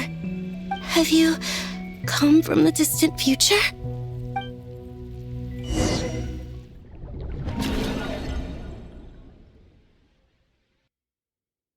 So, how exactly did the moons just disappear? Shouldn't it be a little harder to get rid of major creations like moons? The world is a vast and ancient place. On a certain scale, all life lasts for but a fleeting moment.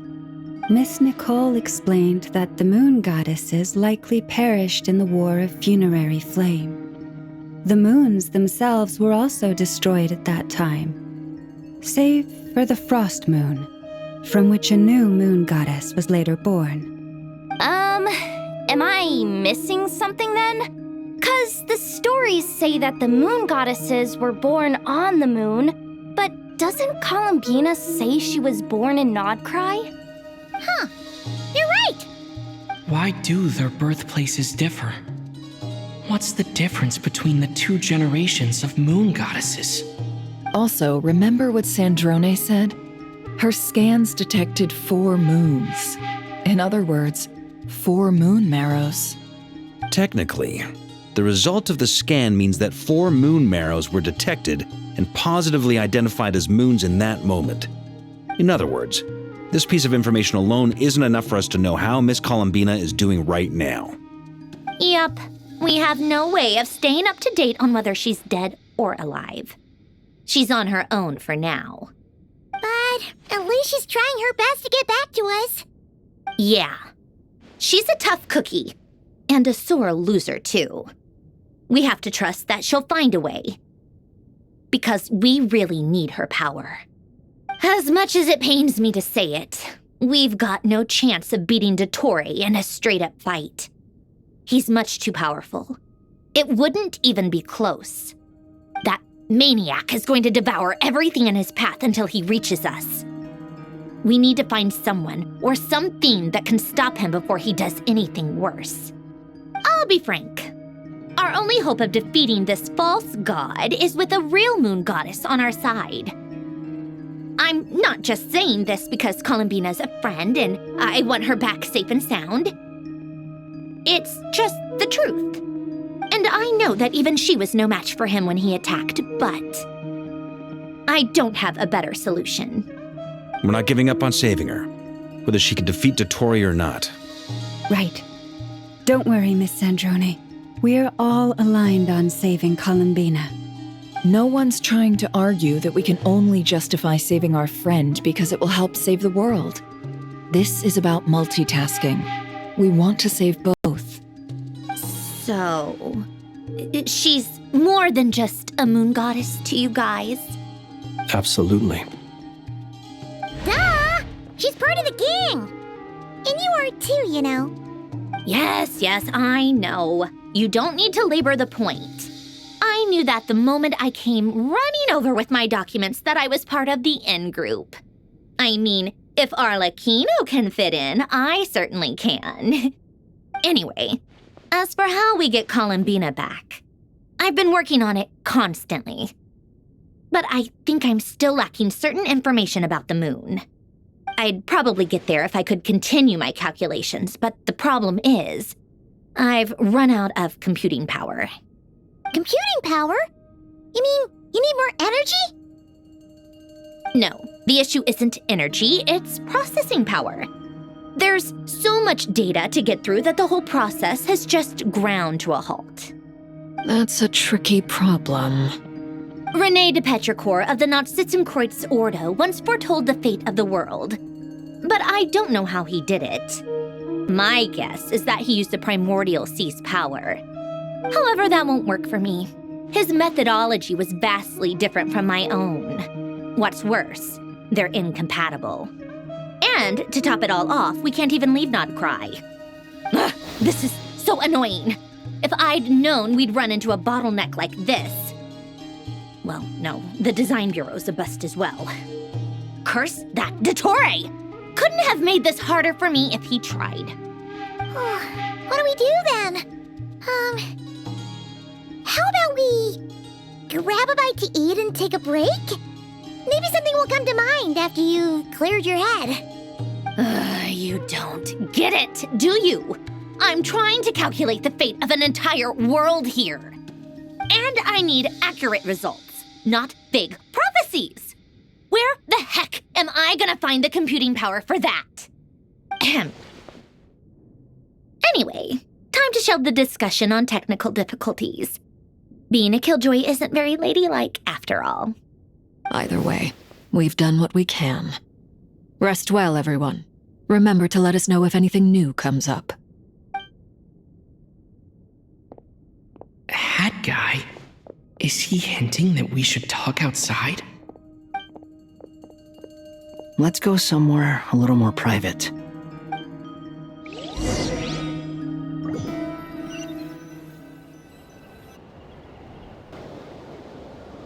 You know that Dory went back to Sumeru, right? Yeah, she mentioned she was planning to head back. Things aren't looking good for Krai. She's gone to spread the word so that Sumeru has a chance to prepare for the worst. From what I know of Dottore, there are two possible reasons why he hasn't made a move yet. One is that he's still working through some kinks in his new powers. The other is, he wants to see how we're going to react. He'll easily devour everything eventually, so I guess he's in no rush to make it happen. The first false god he made was me. Now it's his turn. Even though my records were erased from Irminsul, Dottore's ideas haven't changed one bit. He once told me that becoming a god was like turning yourself into a hungry wolf or giant serpent to devour the moon. Clearly, he began studying the moon goddess's powers long before he even tried making a god. He's always wanted to get his greedy hands on divine authority one way or another. And in the end, he devoured the moon where I failed. In the desert of Sumeru, there is a chessboard built by King Deshret, also known as Al-Ahmar. I don't know if it was a real game, or if he was just trying to challenge his servants and citizens in some way. But creating games and setting rules, gods do that as a matter of course. That's the kind of power Dottore craves. Now he has the Trilunar Authority. His power is leagues beyond the common people. I don't think there's any point in other nations rushing to the front line. They're better off focusing on defense and hoping they can fend off any threats that spill out from Krai. Either way, Dory will inform Lesser Lord Kusanali, and she will contact the other gods in turn. The Seven will have some recourse available. If nothing else, their protection should keep the rest of the world from descending into chaos as quickly as Krai has. So on the bright side, even if Krai is doomed, your friends in other nations won't be in any immediate peril. That's good to know. But I'm not ready to give up on Krai yet. There's a word for people who refuse to let anything go. It's called being greedy. Maybe it sounds greedy to you, and probably naive too. But whatever you call it, that's what gives me the determination to keep fighting. Battles are fleeting, but the will to fight is a long-term commitment. Give up for even a moment, and your resolve will shatter. Why do you always feel the need to do the right thing? No one is born to be a savior. I mean, who's gonna criticize you if you fail or give up? Don't take this the wrong way, but Dottore said something similar to me. I guess the Fatui attracts people who don't believe in saviors. Not necessarily. It's less about belief for me. I just want to know how determined you really are. After all, I don't owe anything to anyone else here. Only you. You look kinda worried. If your arch-nemesis was about to achieve their ultimate goal, I think you might feel a little worried too. That's true. Dottore is about to become an omniscient, omnipotent deity. That's gotta be a bitter pill to swallow. Still, you're calmer than I expected. Obviously. I have to admit that my past self was a reckless fool who misunderstood not only the point of revenge, but how to achieve it. And as much as I want my vengeance, I know I'm not gonna get it by acting alone. If the world's taught me anything, it's to think before I act. Too bad it never taught me any other virtues, though. So, I am going to destroy Dottore, no matter what it takes. So, what's your plan? I'll get to that. First, tell me, what do you think of Sandrone? Just like Paimon said, she's a friend, part of the gang. How much do you trust her? This is a serious question. Think carefully before you answer. Although she's with the Fatui, she has her own values, and she's helped us a lot. If nothing else, she's clearly going the extra mile for Columbina. I see no reason not to trust her. If you say so. In that case, the three of us need to talk. I have some thoughts about her computing problem. It can be solved, but it will come with a cost. How much? If I can afford it, I'll cover it. Sometimes your heroism really backs me into a corner. You know that? Come on, let's go talk to her.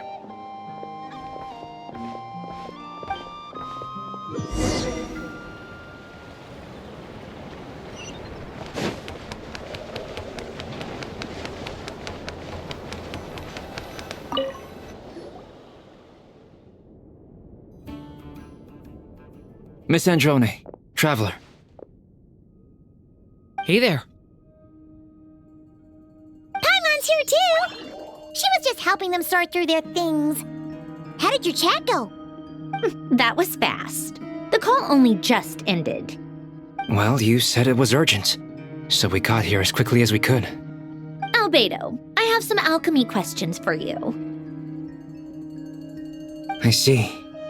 Looks like my knowledge proved useful after all.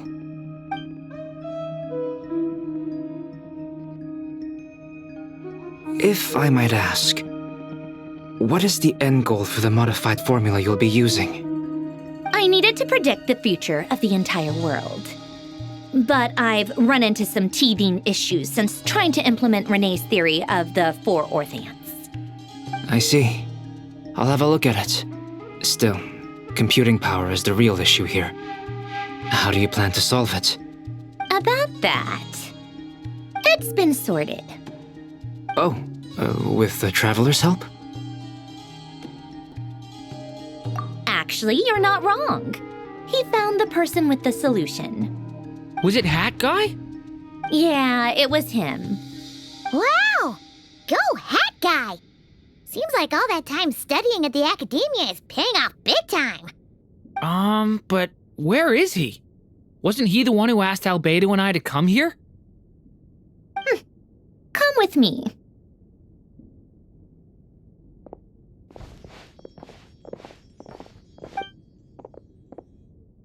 Hat Guy?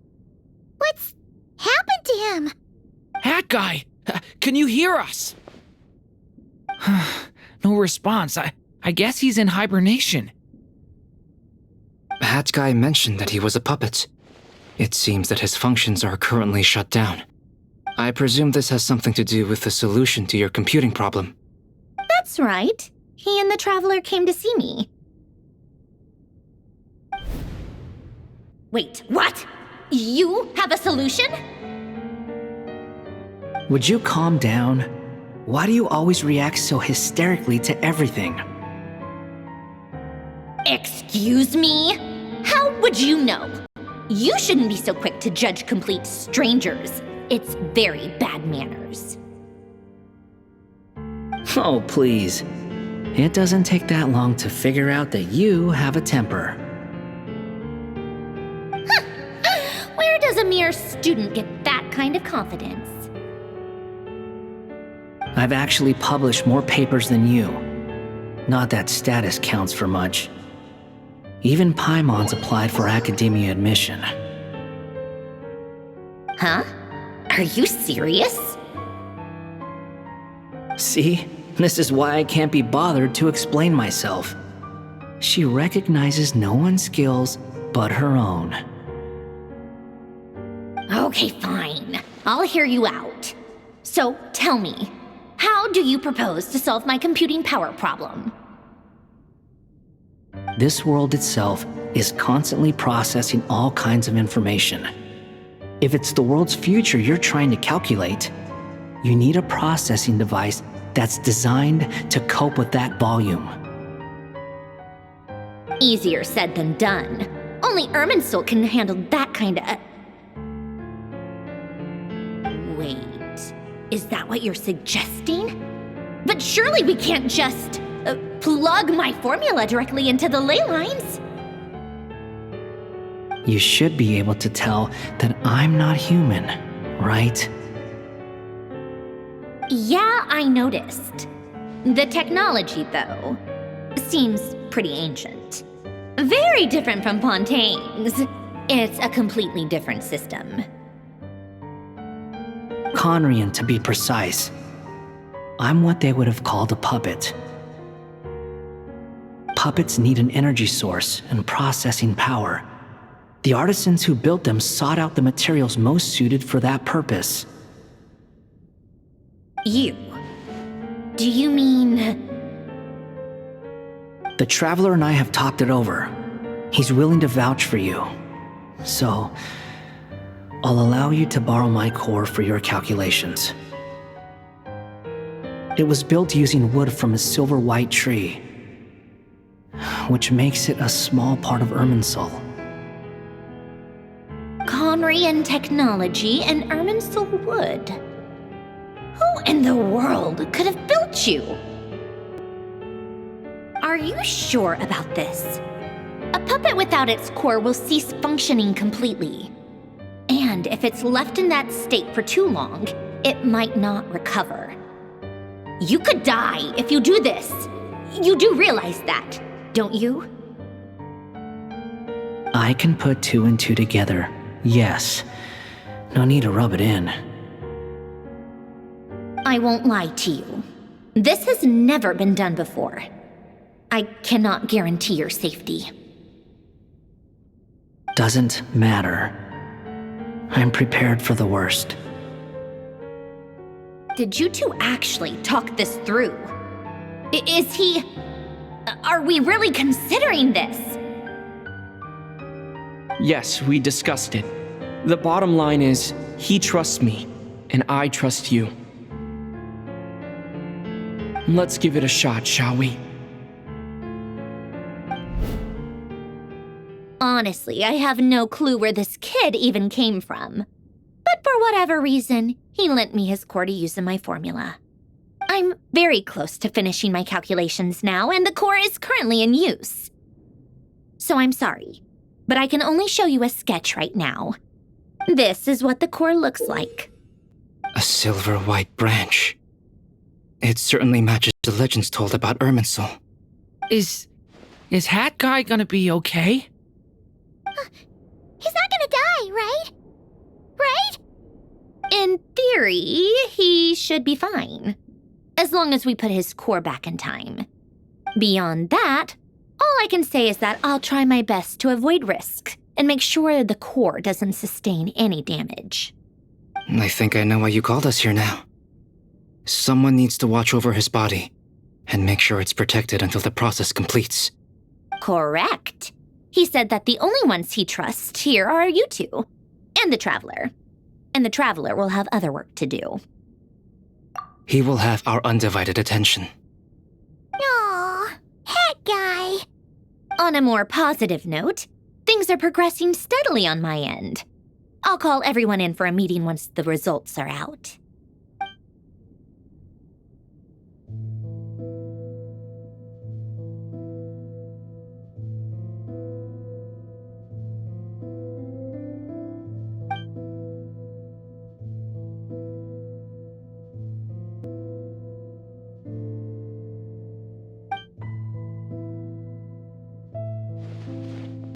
The worst-case scenario with the core removal is either a system reset or a total loss of function.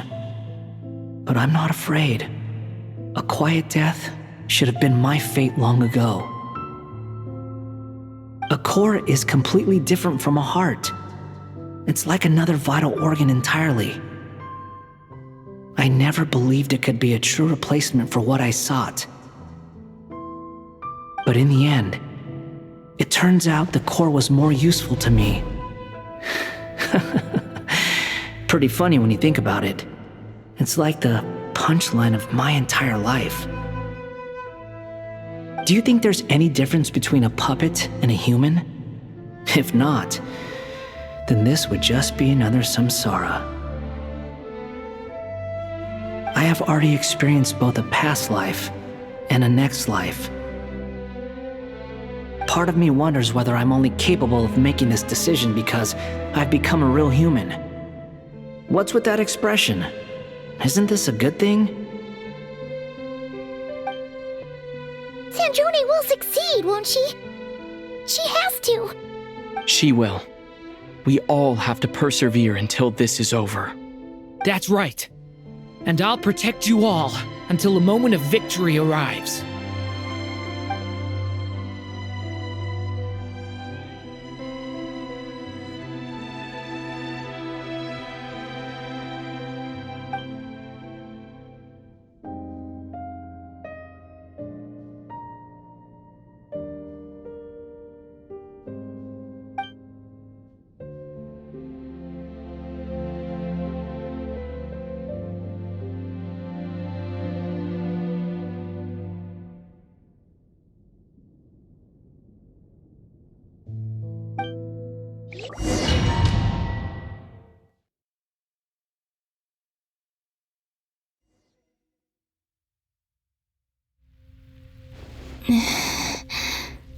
Who are you? Call me Sonnet. You have the same power as Canon. Sonnet. So, you're the goddess of the iridescent moon? Oh, goodness. You recognize me? Well then, what's your name? Columbina. Columbina Hyposelenia. Hyposelenia? What a lovely name. Did you choose it yourself? It was a joint effort between me and my friends. Friends? You mean your friends in the heavens? Huh? Oh, sorry. You must be exhausted. I apologize. Hang in there. Let me introduce you to my older sisters. Do you mean the other two moon goddesses? Arya and Canon? Wow, you sure know a lot. Hey, does that mean that our story goes on into the future? Oh, I guess that wasn't the best question to ask. It's alright. We were prepared for that possibility. You could say we were too prepared. I can't even remember how long my sisters and I have been here by this point. When did you get here? How long has it been? I can't say for sure, but it feels like it's been forever. I see. Are you feeling alright? You look a little unwell. I can hold out a while longer.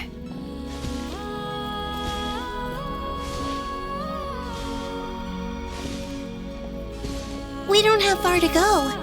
The place where my sisters and I are based is just up ahead. Don't worry, they're both really nice. I'll introduce you.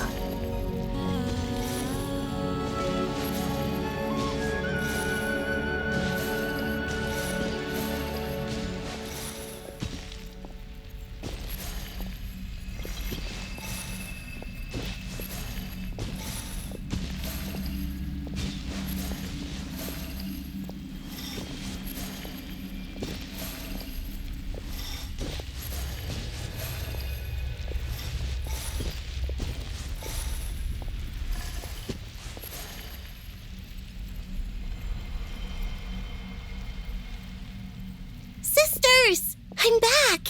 And look who I've brought with me!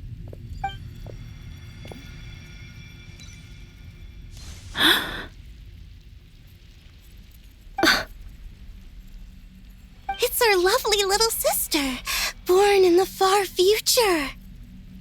The pleasure is all mine.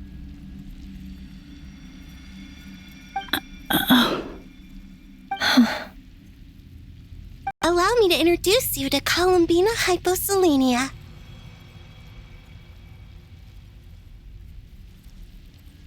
This is Arya, the goddess of the eternal moon. And this is Canon, goddess of the frost moon. Canon, don't you think Hyposelenia's power is similar to yours? Hello, Columbina. I apologize for our startled reaction just now. And please, forgive our little sister if she's been annoying you. She tends to talk a lot. It's fine. You seem shy. Don't worry, Columbina Hyposelenia. No one can hurt you here. Could you tell me where here is? Please. I must know.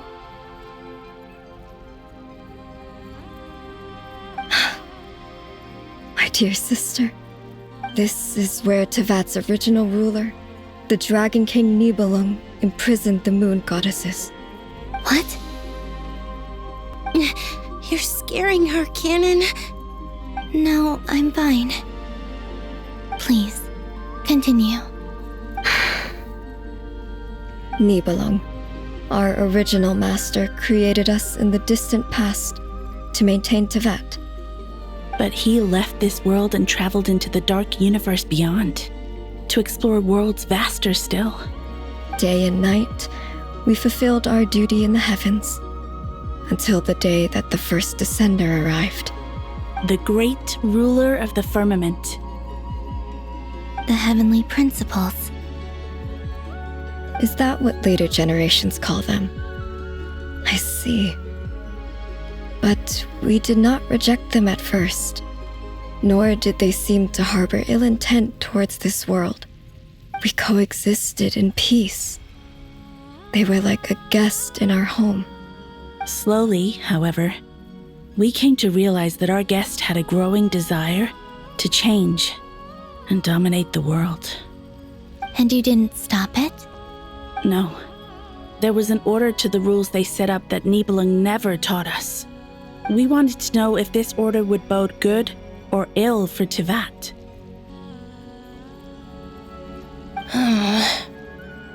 All right. Canon and I wanted to know. Sonnet was against it from the outset. Later, we discovered that this great ruler of the firmament bore an almost paranoid hostility toward the desire of certain life forms to seek power. Or perhaps they feared them. They would even cast down celestial nails as manifestations of their power, to punish the civilizations of the world below. Only this was far beyond mere punishment. Right. Their rules brought order, but the price people paid for merely testing the limits of those rules was far too great.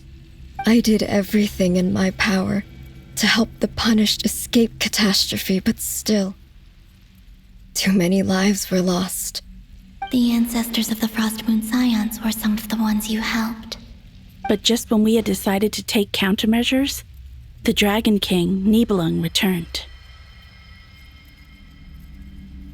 And so began the War of Funerary Flame. So, that's the name the world gave that war in the future. Well, who won in the end? As far as I know, the Heavenly Principles won, although it came at a great cost. They remained in Tevat, where they continue to rule to this day. And the world's original master, the Dragon King Nibelung, was destroyed. And what of the moons? Are there still 3 moons in Tevat's skies? You can tell us the truth, Columbina. We know we are but remnants of a bygone age. We are prepared for the answer. Only the Frost Moon remains. but it has been cast beyond the false firmament by the heavenly principles. The eternal and iridescent moons were both shattered during the war. So death finally came for us in the end. Sonnet. But you're still here, aren't you? A moon goddess cannot live without her moon, Columbina. She's right. That's why I began to disappear. Because the frost moon is cut off by the false sky. How much worse it would have been if it were outright destroyed. Our souls may endure within this lunar palace, but if our moons are destroyed, then we shall disappear the moment we depart from it. I'm sorry. There's no need to apologize to us, dear sister. If anything, we owe the world an apology. If only we'd decided to act sooner, rather than arguing amongst ourselves. all the more reason not to spend this time in regret and repentance. Instead, we should focus our efforts on how we might help our future sister. Sorry? Don't you see, Columbina, your story is not yet over. Is that not why you are here?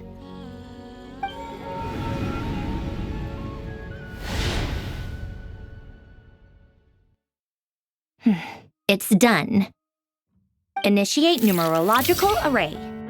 Continue running primary process. Calculate the world's fate through extrapolation, and identify nodes of potential change. Secondary process, scan for moons. Still 4. The number of moon marrows hasn't changed. Wait, let me think. Is it possible that there's something I've been misunderstanding about the moons all along? Variables. Variables in the world. I know where potential variables within the world come from. So what about the moons? Are there any variables there? Like their life or death, for instance. What if being alive or dead makes no difference to a moon? But that's so strange. Even immortal gods can die. Why would the moons alone be? Wait! I've got it! If alive or dead is considered a variable, we might have had this wrong the whole time. No one ever said that a moon marrow equals a living moon. We just made that assumption ourselves. Initiate secondary process. Scan again. This time filtering out interfering perimeter, moon marrow. I don't care if they're natural or artificial. Get them out of my search results! Why? It says 3 moons still exist in Teyvat, even after excluding the moon marrows. But we know for a fact that 2 of them are dead. Redo the scan. Narrow the results to living moons and real moons. No, scrap that. Narrow it down to moons that have lunar authority and remain alive. Why? Why is it still 3? What is this, Columbina? Has the world lied to us? Or are you the one pulling the wool over our eyes?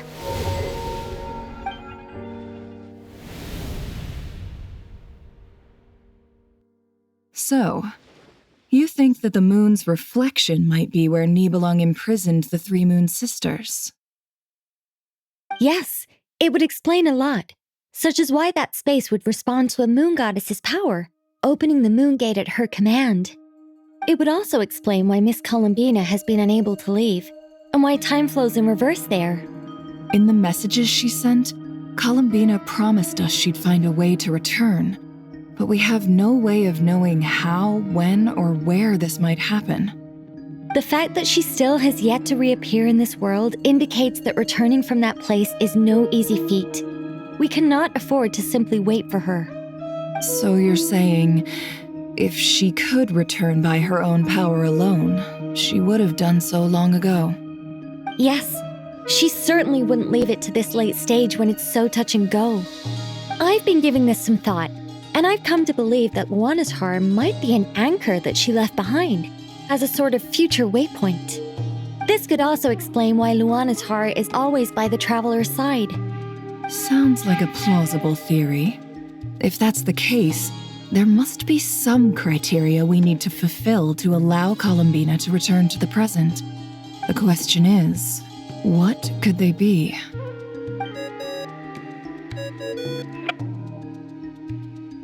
Hello? Listen up! This is extremely important!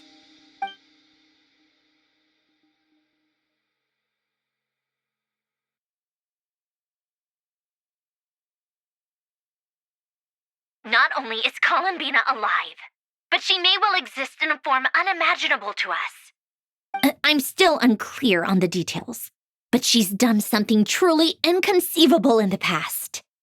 And the clue to what she's done lies in the moon and Tevat sky. Truly amazing.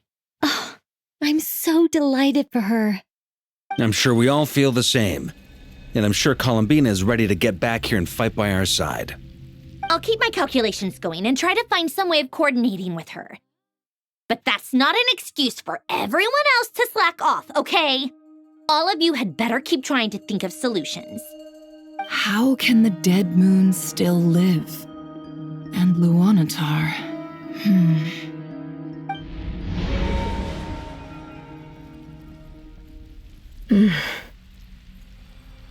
It's hard to believe that's what will happen in the distant future. Our authority is linked to the most fundamental rules of Tevat. I suppose it's no wonder that many would covet that power.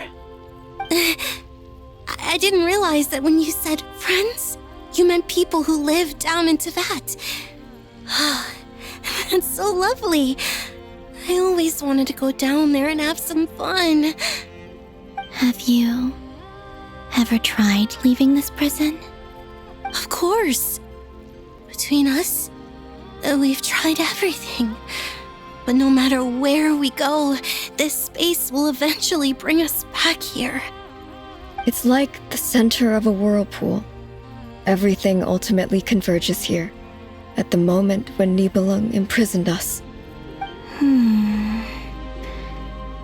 In that case, have you tried using any of those pathways that connect this space to the real world? Sorry? What are those? They're passages through which you can make small-scale changes to reality by using Kuvaki. Or am I the only one who can use those passages? Because part of my soul remains in reality. Kuvaki. What is that? You don't know? It's a unique kind of elemental energy found only in Krai, the land from which the moons arose. Oh. Well, it's true that the moons first rose up from the part of Tevat you say is called Krai. But there is no difference in the elemental energy between there and anywhere else. What? Could you show us some of this Kuvaki? Hyposelenia? Maybe if we see it, it'll make more sense. Okay. Isn't that just your power? What? But it's everywhere in Krai. In the air, in the land. Even the creatures who live there have adapted to its influence. How curious.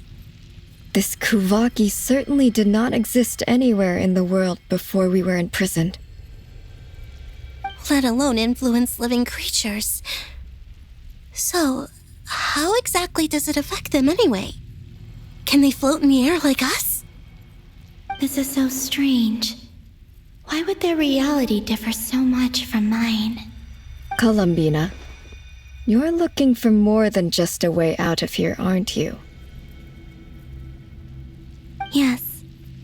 If I am to help my friends, I will need tri-lunar authority on par with that of our foe.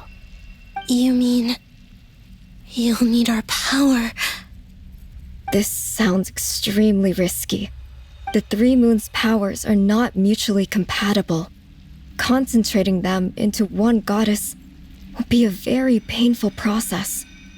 And if anything goes wrong, it could tear you to pieces.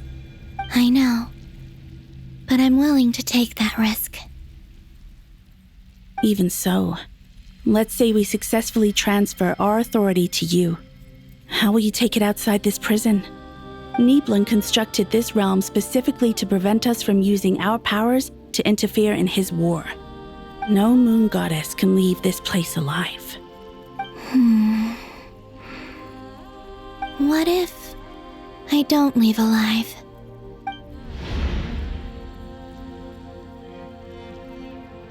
Where do we even start? How are we supposed to figure out what we're meant to do to help Columbina?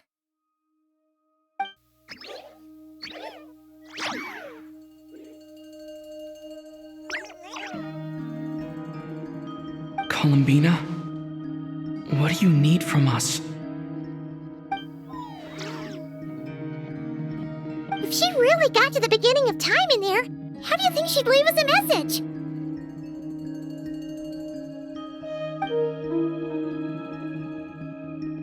You don't think she'd write it down on a stone tablet somewhere in the hopes that we'd find it, do you? Seems unlikely.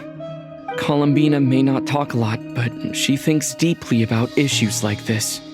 Let's review what we know. This is the Columbina who fought alongside us against the Rahir of Solnari, and with whom we celebrated Moon Prayer Night. She knows our personalities, our ways of doing things, even our unique strengths and abilities. So, if she wanted to tell us something from a long, long time ago, what would she do? Oh.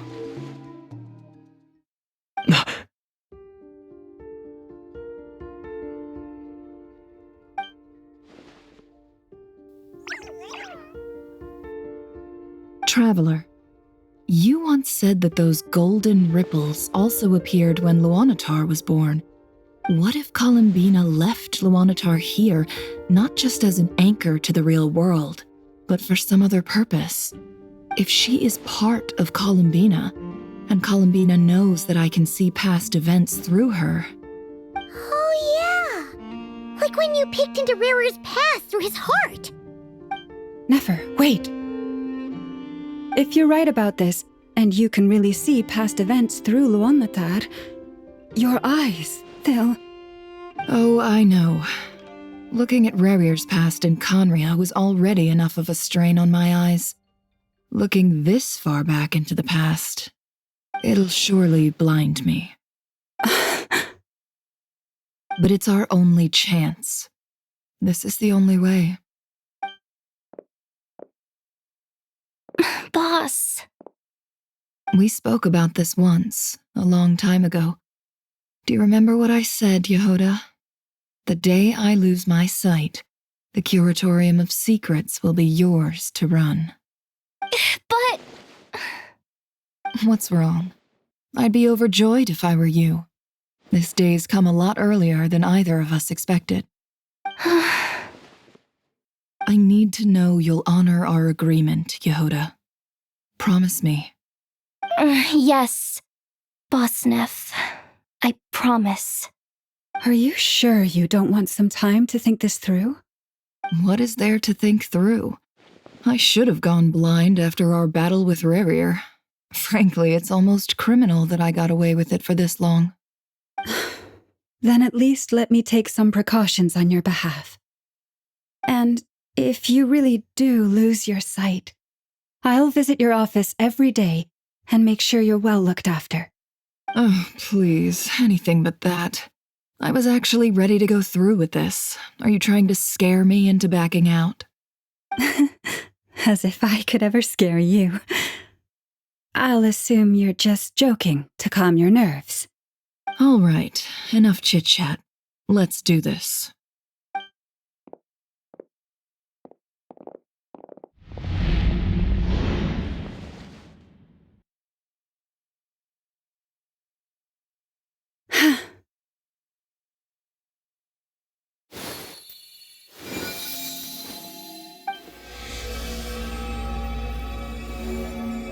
All done. Good. Now give me some space.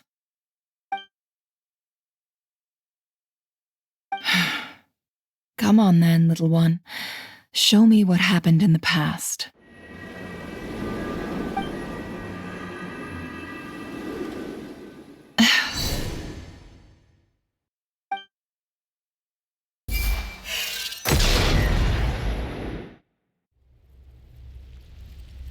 Between the Tri-Lunar Authority, Kuvaki, and the soul-surviving moon, the Frost Moon, I think I might know how to get back. But I will need my sister's help. Time to go talk it over with them.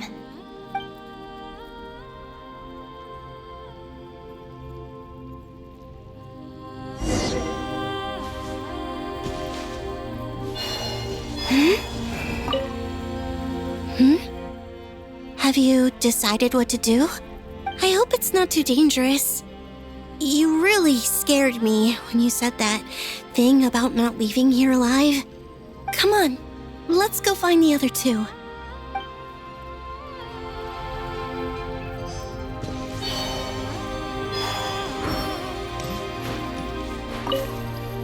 It seems you have reached a decision. I'm all ears. What do you propose?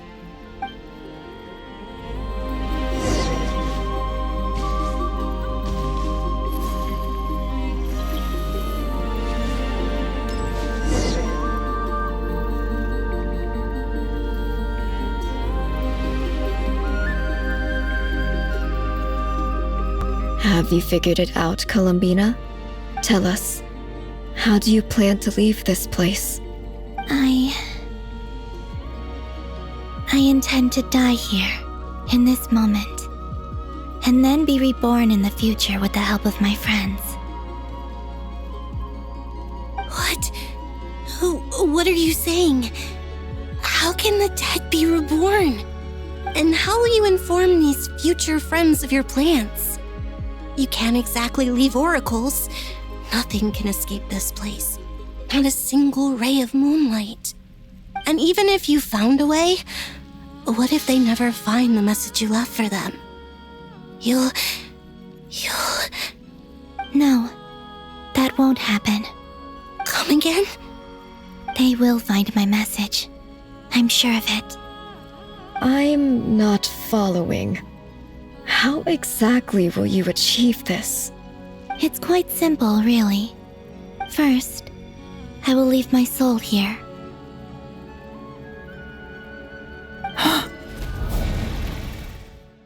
I see it. Your soul? You mean you're a divinity? Yes. I once left a portion of my soul in the future. One so small that this prison barely noticed anything. In this very moment, she can resonate with my soul across time. When the time comes, I believe that she can serve as an anchor to pull my soul from here back to the future reality. Just as gravity connects the world to the moon. Exactly. In the future, where I came from, the moon has been cast beyond the false sky, but I can still feel that it is there. In a similar way, I can feel a connection to the soul fragment I left behind even now. My friends can use it to detect my presence. But how do you just leave your soul here? Is that even possible? On my way here, I met an ordinary mortal who entered this place long before I did. Her body is long gone, but her soul remains. And before that, I encountered an old enemy whose entire soul survives here intact, while the power that once corrupted his body has faded away. So, perhaps this space is specifically designed to imprison divinity and authority, but not the physical body. Still, even if your body can escape, would it not just be a lifeless husk without the soul inside?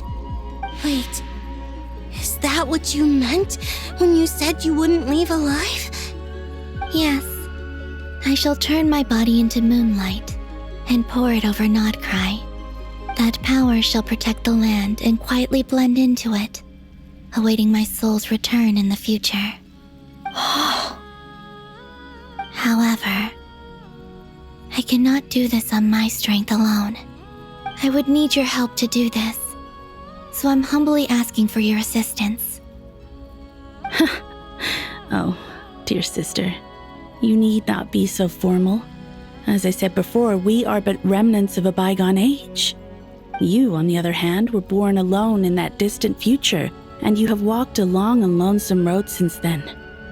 How could I bear to let your story end here in this dungeon? Don't forget, we are your sisters, your family.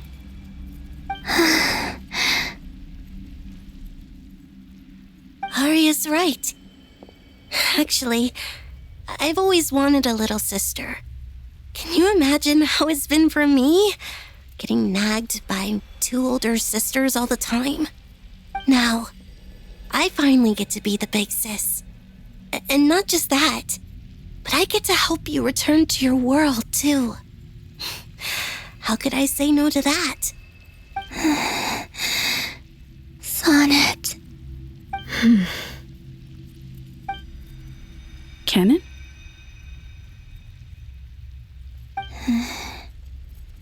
I'm sorry. I know this is a bold request. The Frost Moon is rightfully yours, and it remains intact. Oh, no, please, don't misunderstand me, Columbina. I was just thinking back on the years that the 3 of us once spent together.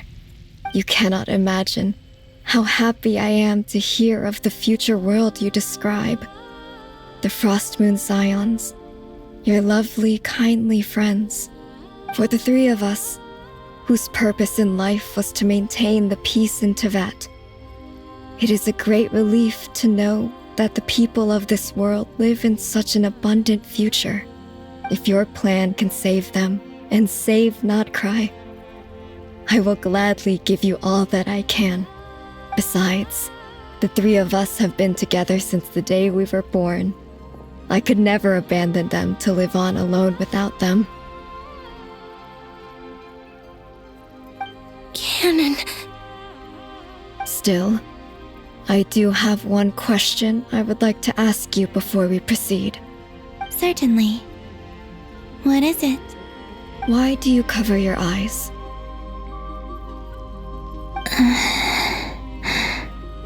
Yeah, I was curious about that too.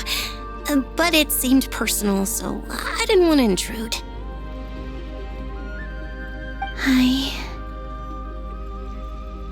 There was a time when I refused to look upon the world. I believed it was full of nothing but lies and falsehoods. I wished to hide my feelings, seal my heart, until I could return to my true home. I see. Perhaps that decision saved you from ever having to see the false sky again. But at the same time, you likely missed out on many true and precious things, like the smiles on your friends' faces. Promise me this, Columbina. When you return to the future, open your eyes, take a look at the world around you, and see your friends. I'm sure that you know this already, given that you long to return, but that is your true home. Give me your hand, Columbina. Arya, Sonnet, you too. Okay. All right.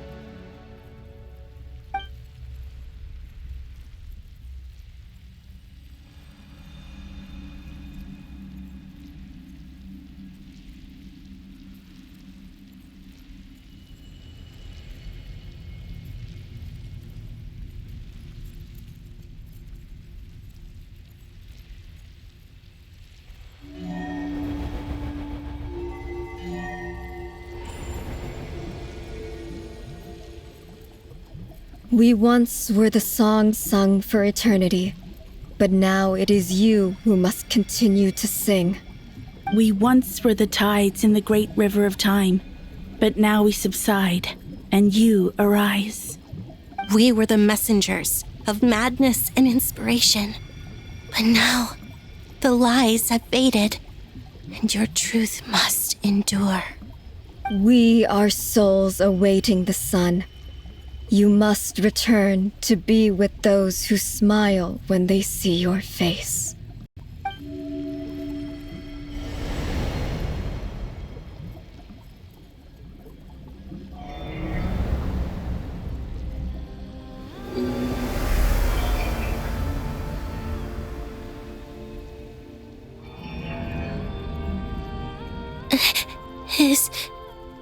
Is it done? Yes. We have transferred the authority over all 3 moons to Columbina Hyposelenia. From this moment on, she is the Tri-Lune Goddess, the one and only moon goddess of this world.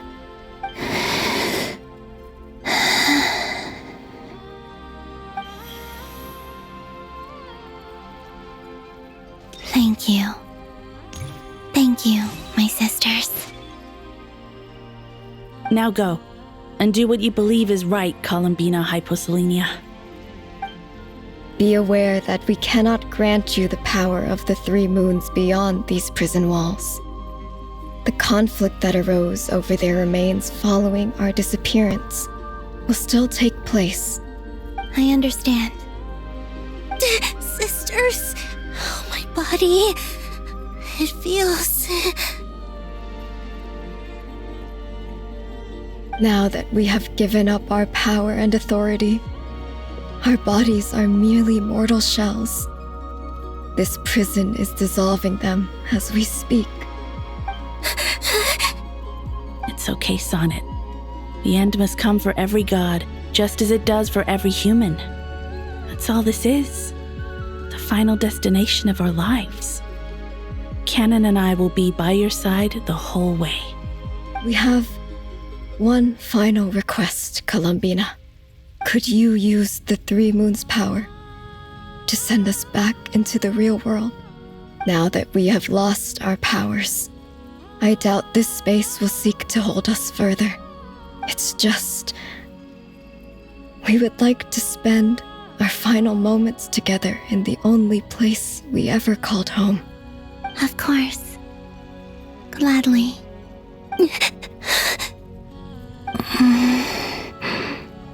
Sonnet? Yes? Don't... I wish I could tell her not to give in to the abyss. Not to be afraid. But is this really what I should say at this moment? Don't forget. I'm so glad to have a big sister like you.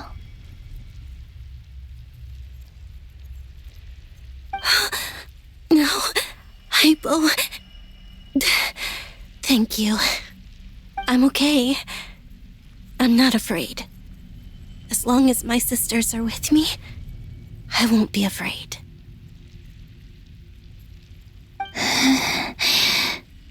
It looks like this is goodbye, sisters.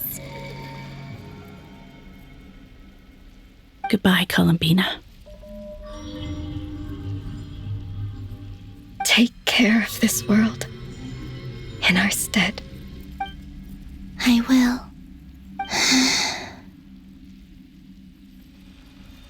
And now, it's time for me to bid farewell to my body, too. May it become the moonlight that keeps Not Krai company through the long years ahead.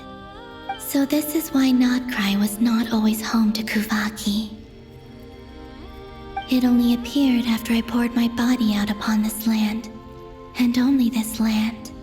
Kuvaki responds to me because it is me, my body, answering the call of my soul. And the golden energy I've encountered on my way here was, in fact, that very soul, which I am about to leave here to guide me. O power Tri-Lune, eternal moonlight. I, Columbina Hyposelenia, lay aside my body. Let it be cast into the dark night to illuminate the future. May it be a companion to all who dwell beneath the moon.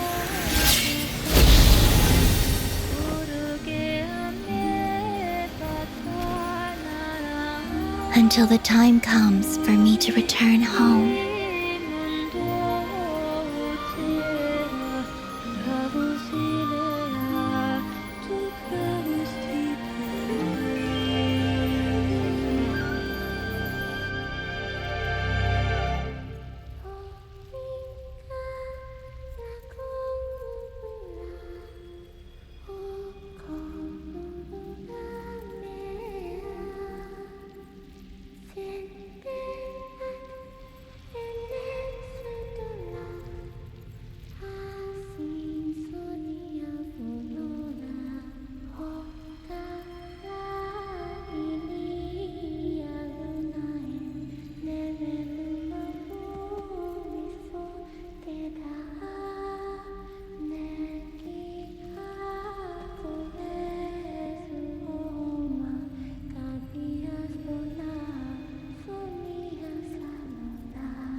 That was crazy! Were we even allowed to see that? Is anyone? Can you still see? How many fingers am I holding up? I see 2 fingers, and a look of sheer terror on your face. Truly astounding, Miss Nefer. Your eyes have glimpsed the very ends of the world, and yet they remain as sharp as ever. Or is the credit for this miracle due to Miss Lauma? It seems that even time itself is no match for your medical skills. Surely you jest, Mr. Flint. I suspect we have Columbina to thank. She must have realized the immense toll that the ritual would take and purposely set aside some of her power in the past to protect Nefer's eyes when this moment arrived. There is always a great price to pay for witnessing the truth, but it seems that this time, Columbina has shouldered that burden on our behalf. She chose the perfect method of getting a message to us. Though her eyes were always shut, she was clearly so perceptive. She knows us well. She knew exactly how we would think and what we would try. Despite being separated by time and space, we're seeing the same possibilities and seizing the same opportunities. We still don't even know if she's okay right now. But as long as there's a chance we can do something, we'll fight to make it happen. We'll get you back somehow, Columbina.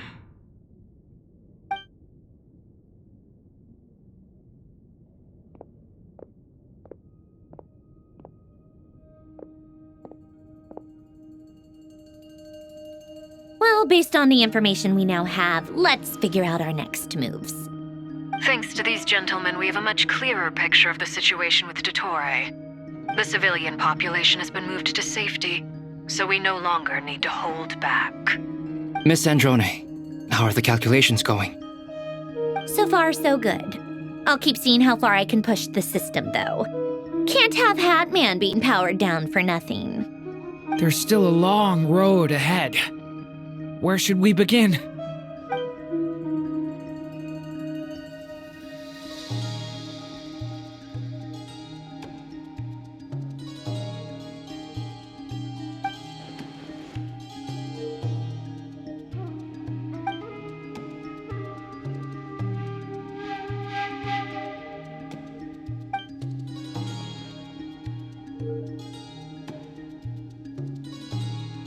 Our plan is clear. Time is short, so let's get moving. There's just never enough time, is there? Time is the bane of my existence. Ugh. Anyway, I'm gonna get back to work. All right, we'll do our part too.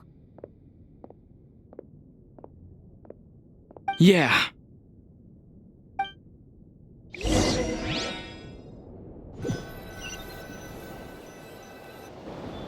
Albedo's theory says that elemental energy can dilute the light realm's power.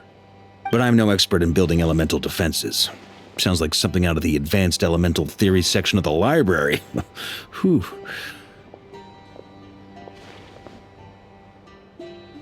You seem quite troubled. Well, yeah. I mean, who doesn't get a little flustered when they're completely out of their depth? You were the very picture of confidence back when you approached the Hexen Circle. Yeah, I could have been faking it through that whole meeting for all you know. Who's to say I'm not just a ball of nerves in a charming and gregarious package? Oh gosh, really? I'm so sorry, I had no idea. Well, you're all the braver for it. Still, I was much more in my comfort zone than I am here. At least in Mondstadt, you can cry for help from a cliff top and actually stand a chance of summoning Barbados himself. Things have never looked bleaker than they do now. If we don't pull this off, Tevat's doomed, isn't it? Oh, you think so? Actually, yes. Yes, it probably is. It's a shame. Don't put too much pressure on yourself. Tevat has faced annihilation many times in the past, but it also gave us you, didn't it? Hey, don't give me that. It's not like I'm anyone special. I disagree. Every human born in this world is special. We angels have always believed that.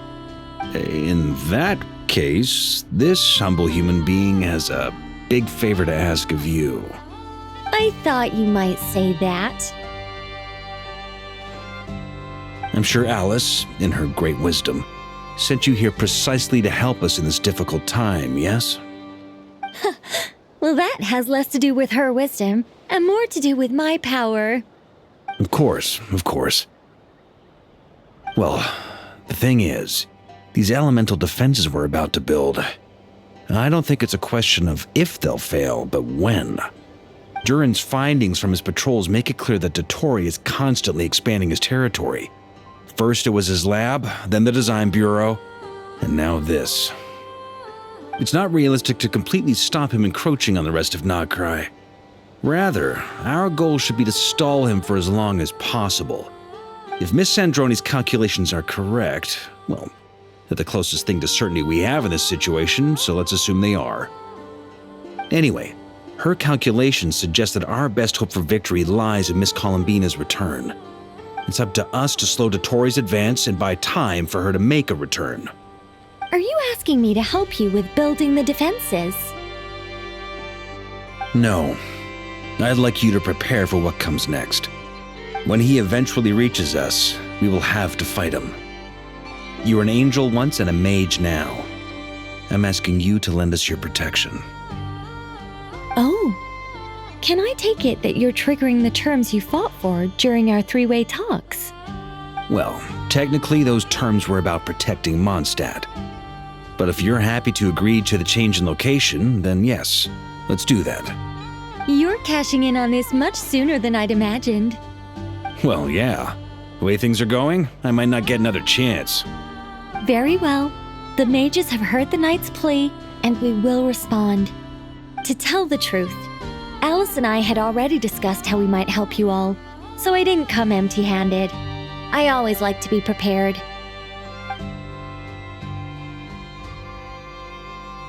This is... wow.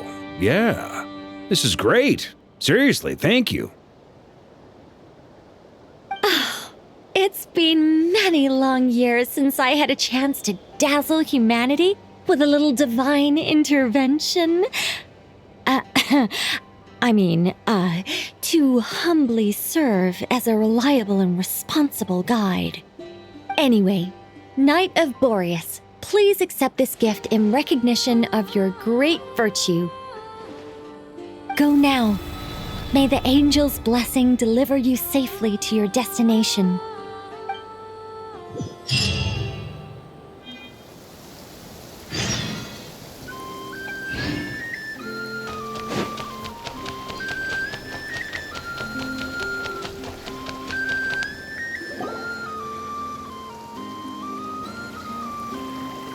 Ah, you're here.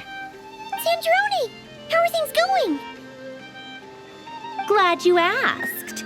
You two are about to become the first people to lay eyes upon my masterpiece. Or should that be the first person and the first, specter? Hey! Whatever. Come, feast your eyes on this. Wow! We've never seen something like this before! This meter displays the progress of my formula. Currently, it's still making the most important connections. Once it's finished running, I'll deliver it right to your side. And then, we can finally bring Columbina back. What do you mean, deliver it? Can't you just tell us over the Dodo communication device? It'll just be some numbers, right?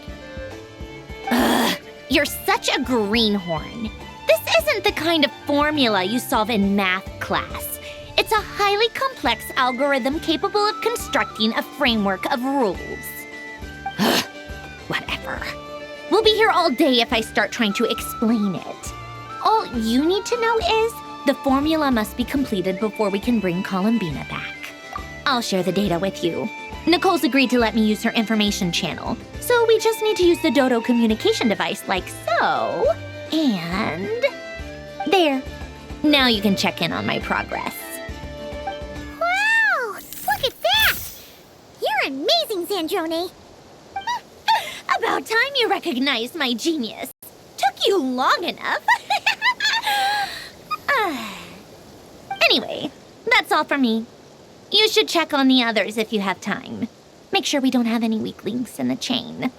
That might sound harsh to you, but close supervision is a common practice in the Fatui. Not looking to catch anyone out. I just care about everything going smoothly. That's all. I'm kinda stuck here while the formula's running, so I need you to be my second pair of eyes in the meantime.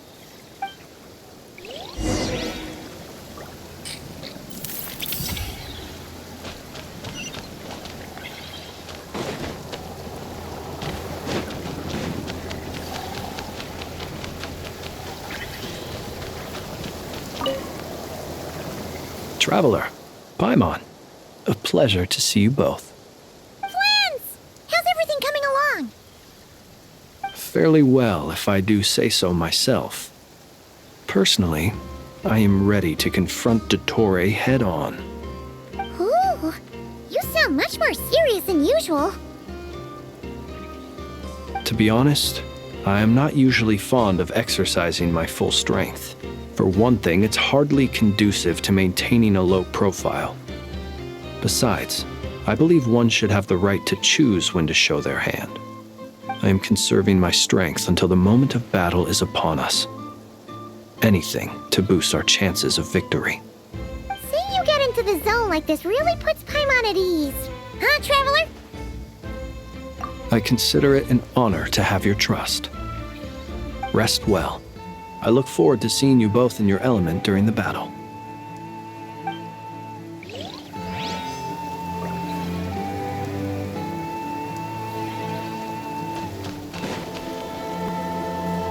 Thankfully, Miss Nicole has come to our aid. Nasha Town is now looking very well defended. Golden Flame. Yes, that's Nicole's power, all right. Based on the latest message from Grandmaster Varka, it sounds like they've reached an agreement. The situation should be more stable with her assistance. Everyone will have at least some degree of protection. Albedo! Durin! Hello there, you two. Are you well rested? That's good to hear. As per the plan, Albedo and I will be in charge of Nasha Town. As Dottore's energy field expands, it's creeping ever closer in that direction. But we will do our best to hold our position. We fought side by side many times before, and always with great success. I believe this time will be no different. So don't worry about us. Focus on fighting Dottore.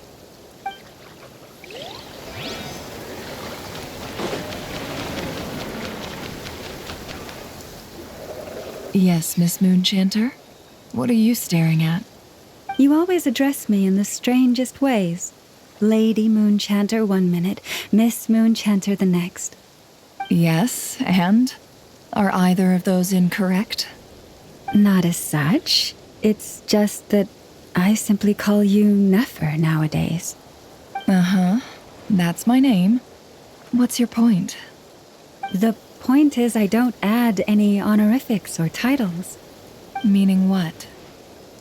That maybe we're on friendlier terms now than we used to be. Is that how you see it? And I thought I was the one with eye damage. Never! Wilma! Paimon, traveler. Just swinging by to check in on you. How are things going? Did you manage to get some rest? Don't worry about me. I won't slow us down. And I give my all to ensure our victory. Ah, yes. Allow me to give you two a quick checkup. All done. You're both in good shape.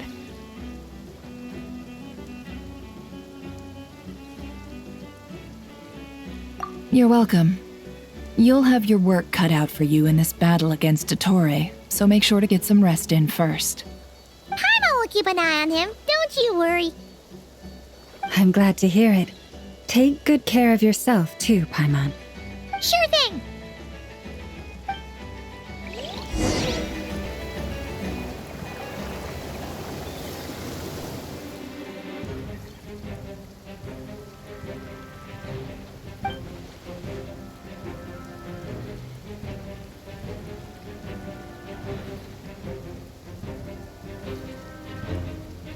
Here they come.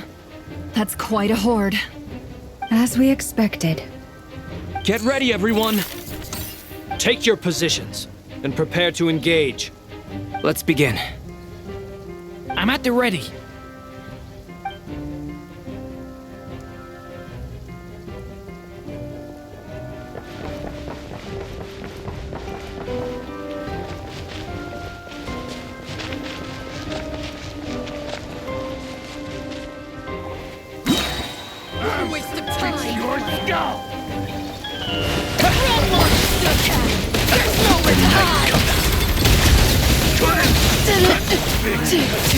Close your eyes.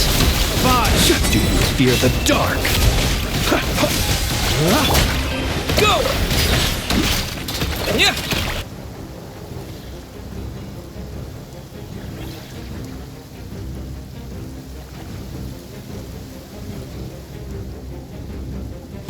I'm with your turn. Your scalp! Almost. It all adds up.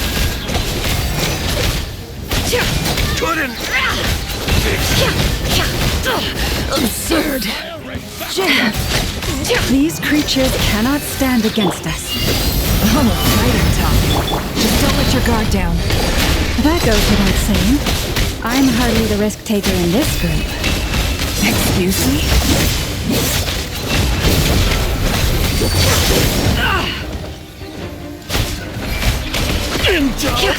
It all falls into place.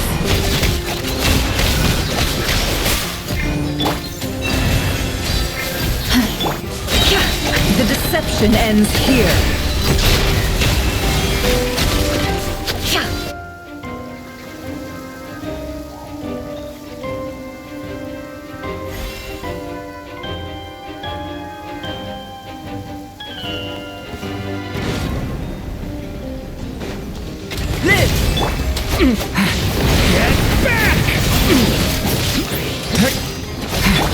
Moment of birth! Burst forth! Lament for the end! Thunder! That was easier than I thought. Naturally. What do you need? Is it because as created beings go, we're of a higher level?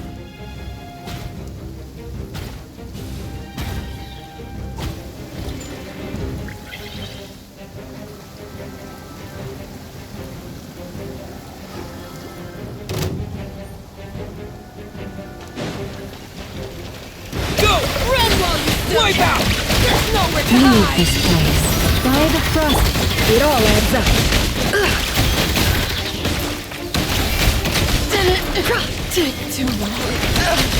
People have always used fire to drive away wild beasts. Wouldn't a lantern work just as well? You read my mind, my dear friend. I was just about to say that. All right then, dear friend. Bring the light!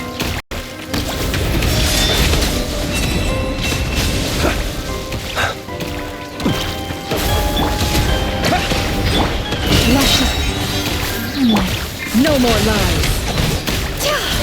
Can't hide the truth.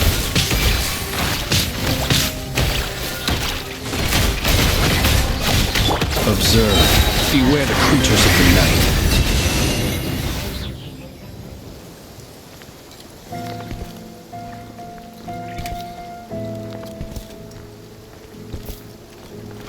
You're looking well. I trust you've had a good couple of days. Dottore. It's actually a good thing, in my view. If the subjects of my experiment were to die prematurely, it would throw quite a wrench in the works. And so, I must thank you all for your resilience. We are no longer on the same level, but you are nonetheless worthy of my respect. A creator god should be merciful and gracious after all. And in any case, it is only right that before I end your lives, the world is informed of the arrival of their new god.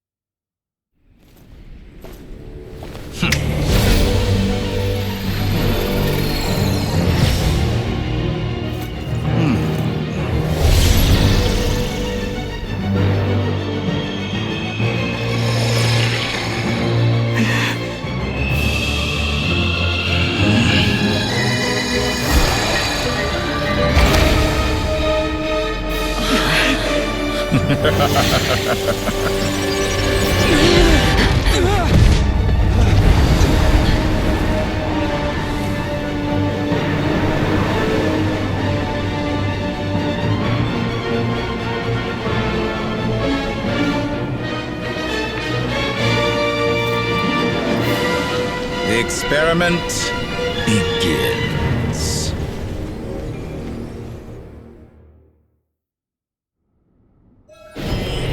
With the marrow of the 3 moons in my hand, behold the false moons fall!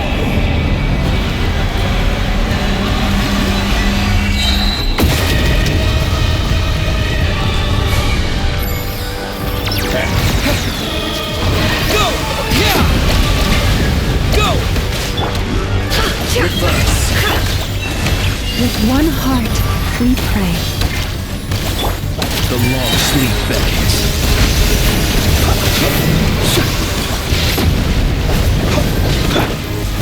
Did you honestly think that would hit me? Time to come clean. No more lies. Water jet! Bombs away! Dodge that! It all adds up. Forest, protect us for the everlasting hope. The night cometh. Be silent. Close your eyes.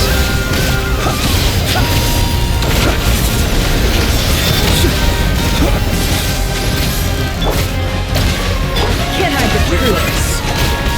Let's see what you're made of.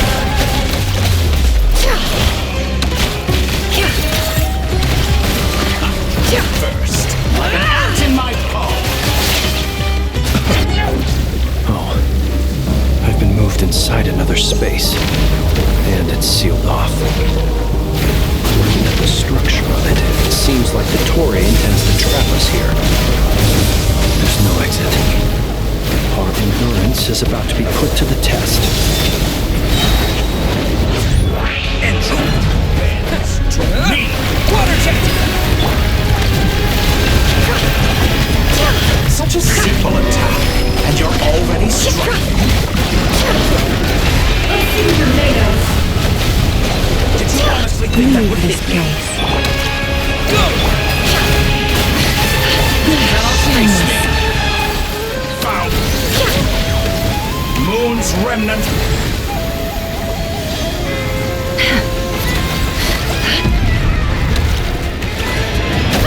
With the marrow of the 3 moons in my hand, behold the false moons fall!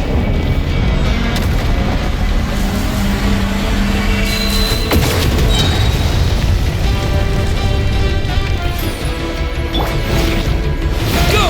Wipe out! By the frost moon falls. It all falls into place. unravels. You dodged that. Good. Keep it up. I'm still. Where will you try scurrying off to next? Looks like Dottore has opted for a divide and conquer strategy. But we will not allow him to triumph. Now, I shall pray for our victory.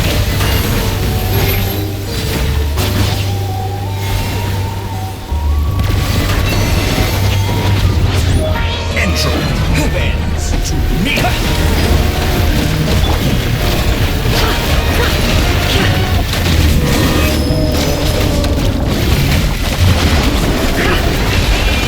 Leaving openings on purpose. No more lies.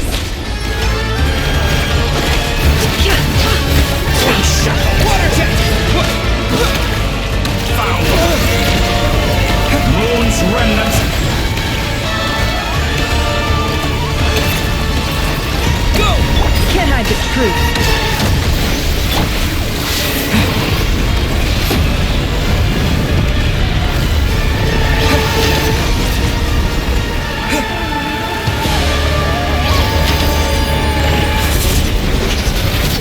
Water jet! No more lies. Can't hide the truth.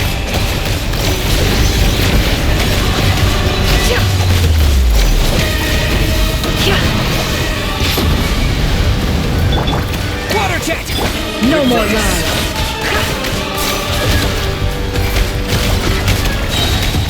Seek within. Be annihilated! That which cannot stand against me! What's this supposed to be? A knockoff version of the space Columbina got trapped in? There really is no way out. We'll see about that, Dottore.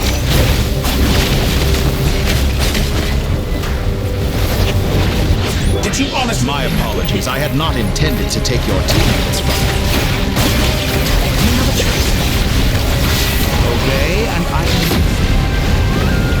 An excellent deal, if you ask me. Won't you consider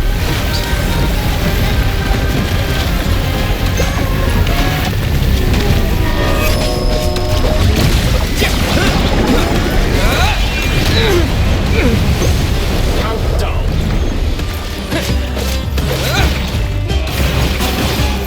You cannot face me. Found.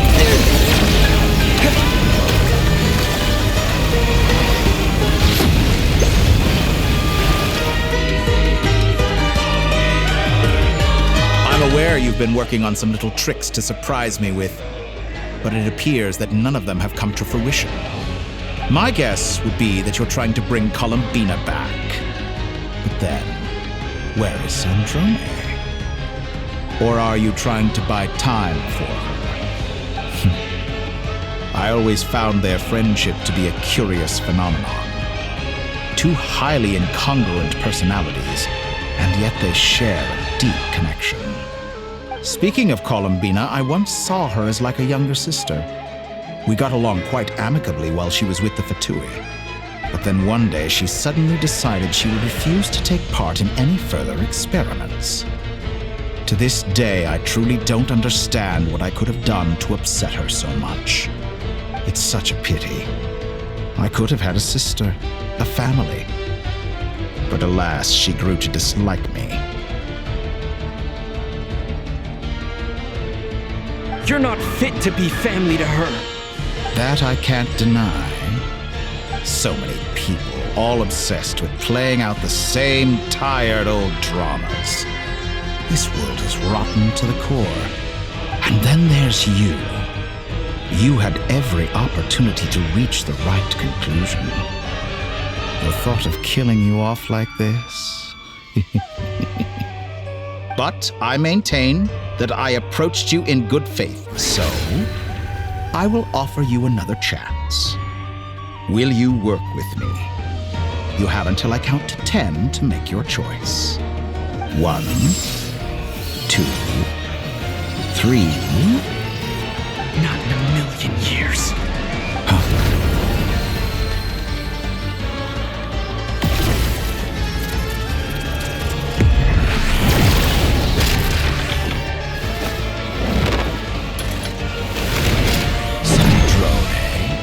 What a pleasant surprise. I didn't think you'd join us all the way up here. You're as sick and twisted as ever. Don't fool yourself into thinking anyone's grateful for the chances you're offering them. Sandrone? But the formula hasn't finished running yet. Funnily enough, I was just discussing a collaboration opportunity with the Traveler, and then I see you, who I must say is a good example of an opportunity gone to waste. Gone to waste? I said that everyone would get one chance, and you've used yours to march right back into the lion's den. So yes, it's an utterly wasted opportunity. And what makes you think I believe a word that comes out of your mouth? I was planning on disposing of your little formula after wrapping up more urgent business here. But since you've taken the trouble of serving it to me on a silver platter, I can simply bring it forward in the schedule.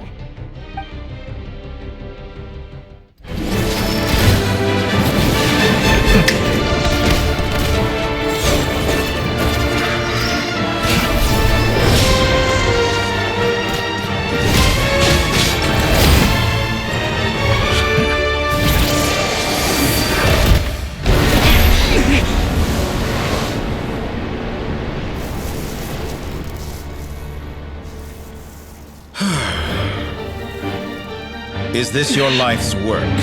This piece of trash?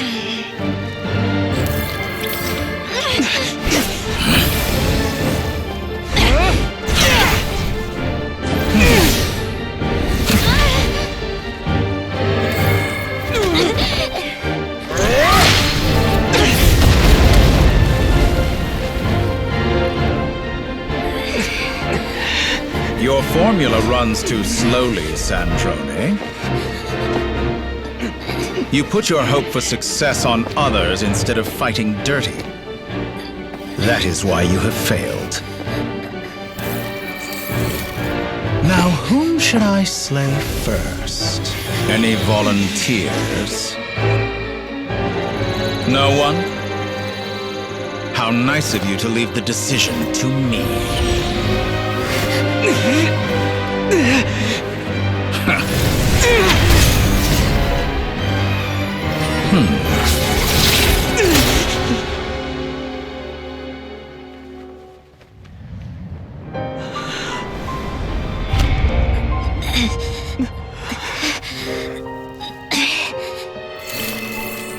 Oh, how unexpected. Sandrone, any last words for me, comrade?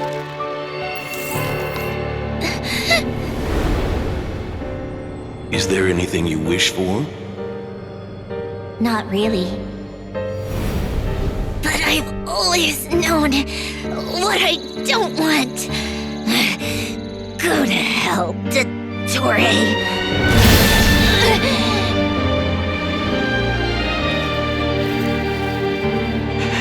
No!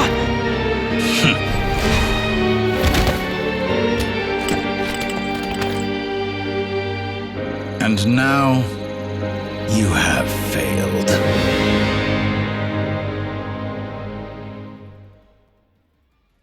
Sandrone! Now you see how fragile mechanical contraptions are. Just a gentle tap, and they fall to pieces. However keen of an inventor Sandrone may have been, her death spells the end of the formula that was running inside her body. Of course, I have to commend her for making it this far.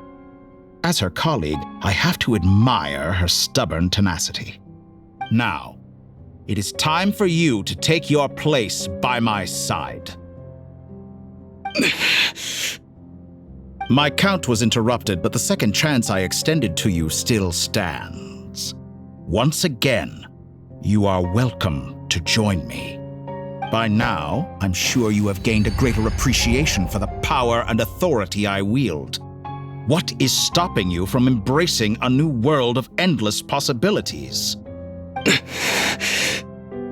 Not in the mood to talk? As you wish. You seem less talkative than usual today. I'll change the topic to something more apropos. Sandrone was always like this, never trusting anyone, always so reluctant to share her research with them. Objectively speaking, she had her strengths. It is remarkable how she extracted and even optimized the world formula from so much data. But her inability to trust was her undoing. Had she allowed someone else to monitor or run the formula for her, you might still have a chance at victory even now. But regrettably, she was a stubborn fool. As much as it pains me, she had to go. Dottore, maybe this is news to you, but people can change. Columbina surprised you when she escaped. And I think Sandrone would surprise you too. Change? You can twist the truth however you want, but I see it clear as day. You're the one who can't trust other people. Is that how you see me?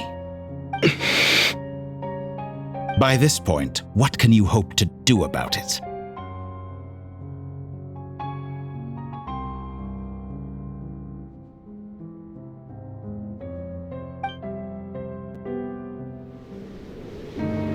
It is pointless to fight on. You've already lost. Wrong. You can't win this, Dottore.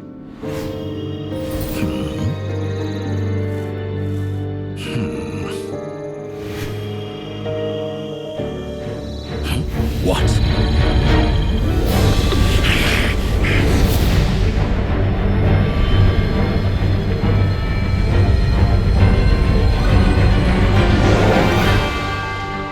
My formula can get us 90% of the way. It will connect you to Columbina. Then, I will bring the formula's output to the Traveler's side. For the last 10%, do whatever it takes. Just bring the moon down.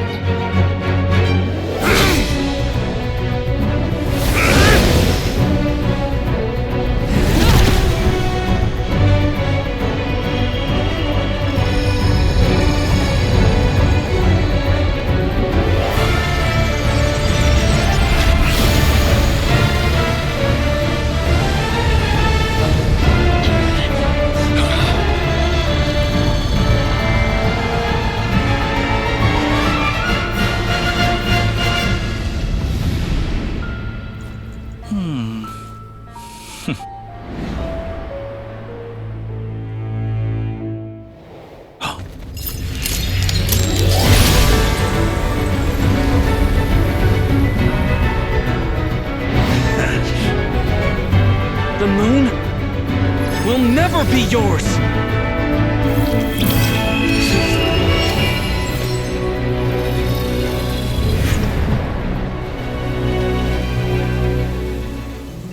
I turn my body into moonlight and pour it over Krai. My soul I leave here to inform my future friends. Lastly, I will hide the Trilune Authority within the Frost Moon. And when my body, soul, and authority are reunited, finally... Columbina!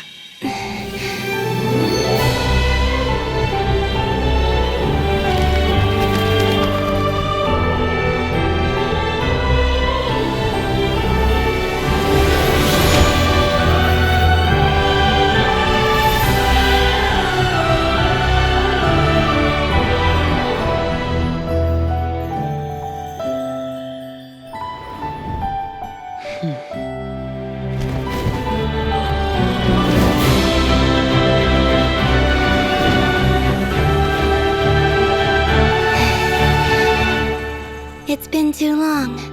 I'm back.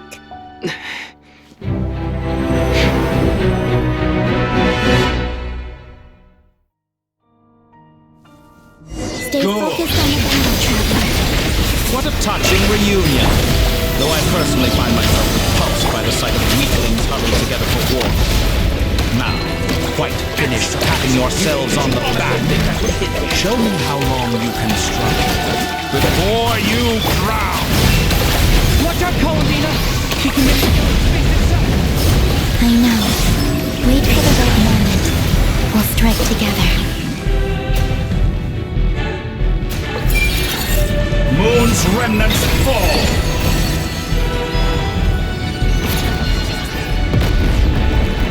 Pathetic!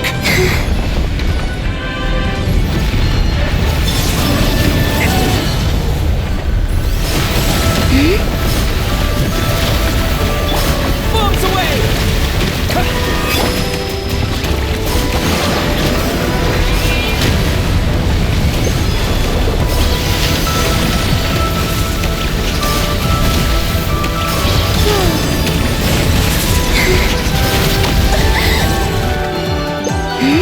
Did you honestly think that would hit me?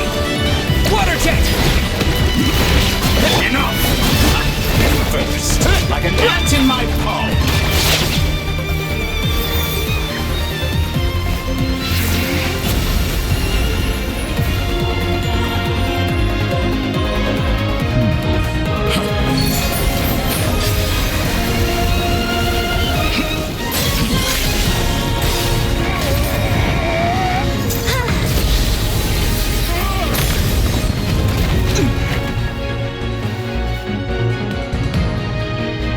I grant you the new moon's blessing. The new moon shines upon you. I am growing weary of your... It's over, Dottore!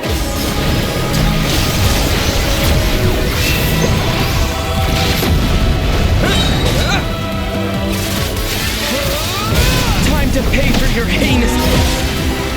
No longer must the world cower in the cold night.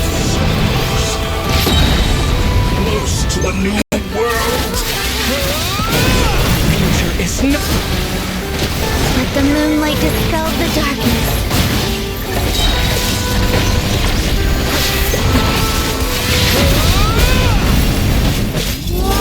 Everlasting as the moon.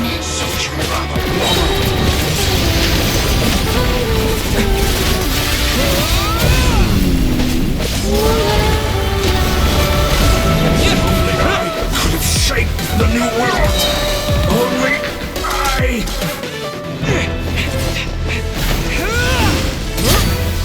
Willfully blind.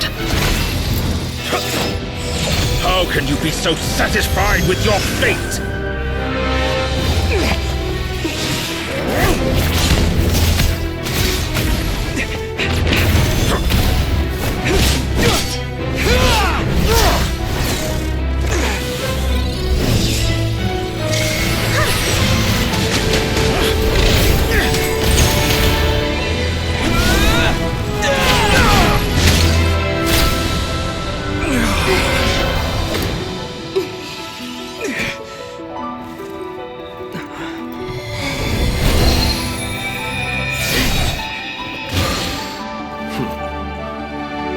This battle was never about fate. It's about friends, family, and the home you stole from them.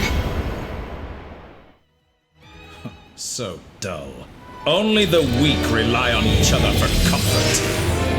You shall see. Once I transcend fate, you will be nothing but fodder for my grand experiment! That will never happen.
home.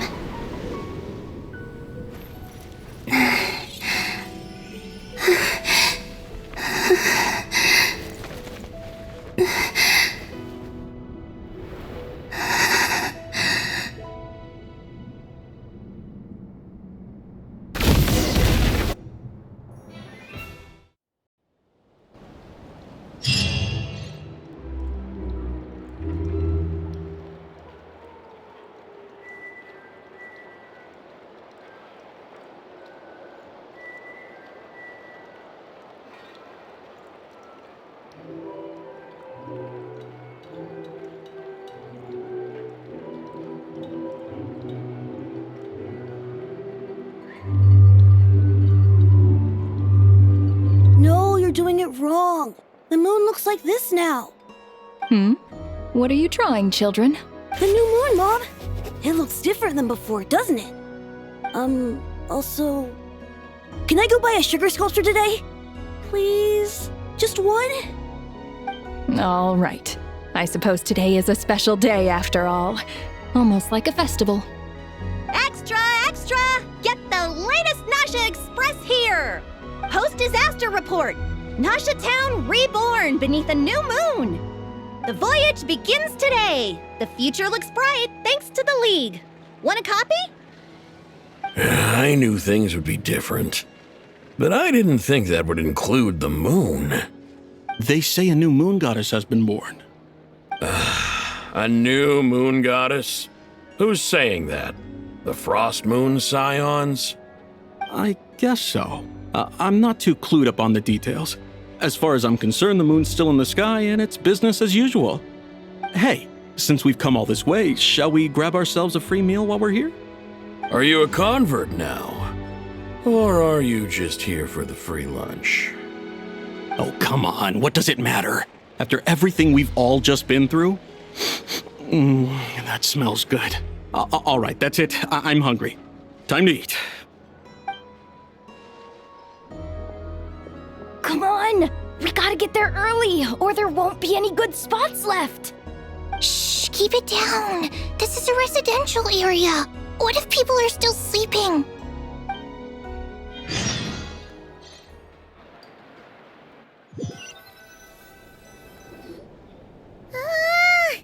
Why is it so noisy outside? It's okay.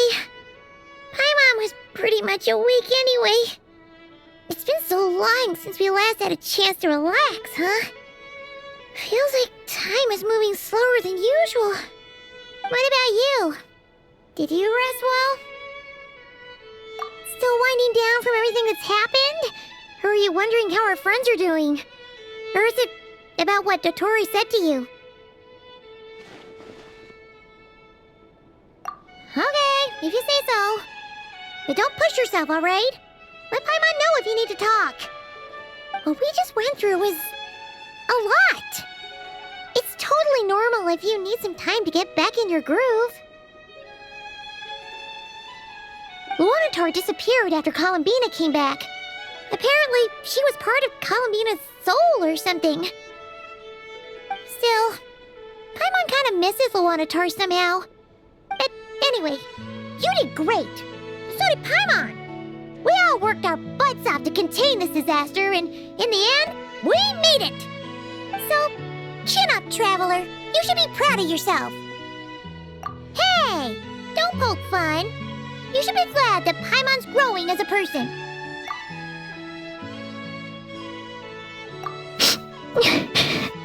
Paimon didn't think you'd mention it.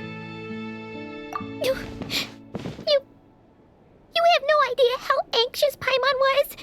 She was worried sick about you! Well, if you really want to show Paimon you're sorry, you're gonna need to make it up to her. You better be ready to splash out on a lavish meal.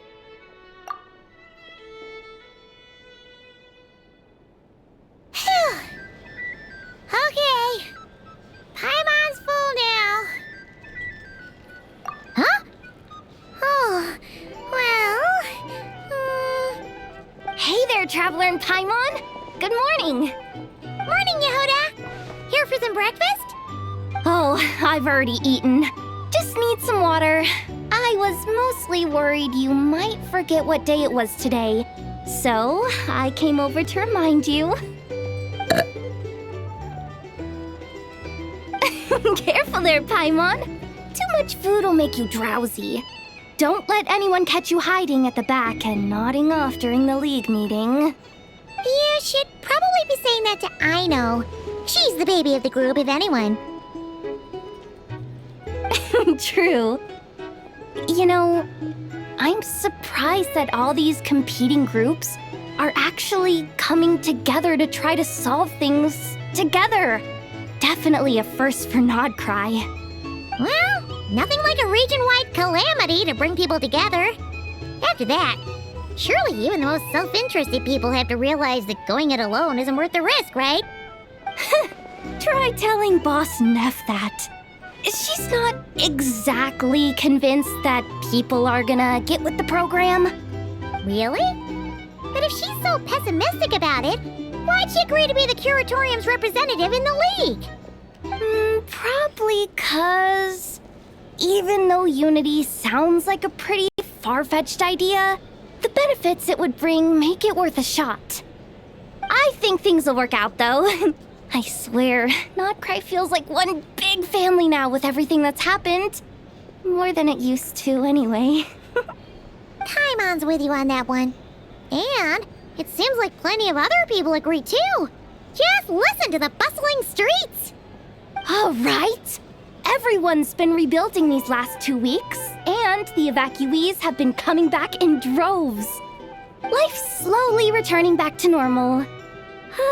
Which means my workload's probably gonna shoot back up. Were you about to head out?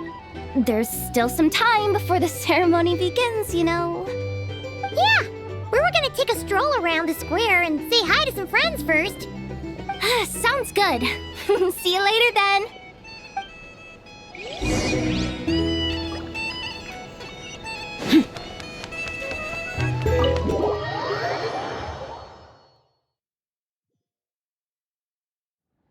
Please accept today's boon. Have a nice day. Are Paimon's eyes deceiving her? Or is that Inefa handing out food for the Frost Moon Scions? Hello there. Would you like a feast of the moon along with some snacks of the day? So, what's new, Inefa? It was only a few days ago when we last saw you, but it looks like you've joined the Frost Moon Scions in that time. And Aino too? What are you talking about, Paimon? We're just here to help. Duh. In the wake of the disaster, it's all hands on deck. We responded to Lama's request for support. At times like these, the smallest good deed can inspire others and help them through the hard days ahead. And we're using eggs and heating tubes to make that a reality. In true Kromkake Craft Shop style! Inefa! Did you hear that? The Traveler said I did good. The Traveler! That's because it's true, I know. Proposal. If you can resist eating today's dessert, I will provide you with compliments, too. No way! Well, that proposal got shot down quickly. I need something to get me through the hard times, too, you know. Mom! Yes, dear. Go right ahead. Excuse me. Could I take a photo with the robot lady? She helped us get safely out of Nod Krai, and she helped us get back home too. She's the best.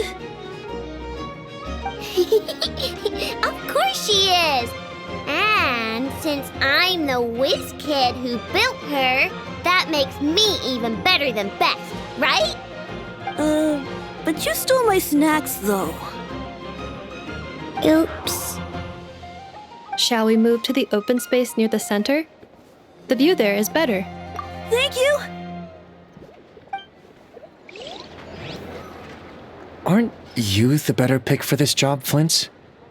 You underestimate yourself yet again, Master Ilua. Not at all. I rarely come by Nasha Town. I don't know any of the big shots here. All in good time. Socializing is a step-by-step journey. But you're much further ahead on that road, aren't you? You're not seeing the full picture.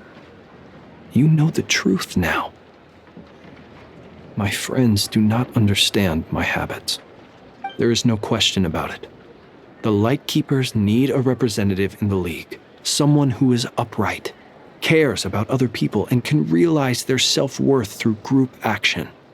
You say it like you wouldn't make the cut. I am most flattered that you think I would. Sigh a little less, Master Ilua, and have more faith in yourself. All the Lightkeepers agree that you're a very promising young man. That is precisely why Starshina and Nikita felt safe delegating such important work to you. I'm sure we all also agree that we would sooner die of dehydration than manage to wrangle anything out of you in a discussion.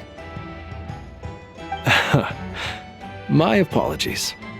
I am not in the habit of bringing water with me when I go out. Whatever. I'll take the job. By the way, who else is part of this? Oh, it's quite the who's who of Krai. There's the Moon Chanter of the Frost Moon Scions, the boss of the Curatorium of Secrets, a representative of the Voynich Guild, and even someone from the adorable Kromkake craft shop. I'm sure you will find speaking with them to be a genuine pleasure. If you say so. I've never done this work before, so I'm honestly a little scared of making mistakes. But I'll do it. Not only is it our duty as Lightkeepers, but because I want to make Krai a more welcoming place. An admirable attitude to take. The beacons are lit, Ilua. We're but one step away from breaking through the blizzard. We have the chance to band together and build our shared homeland into an Elysium. This is unprecedented for Krai. An opportunity not to be missed. Yeah. You're right. I'll do my best.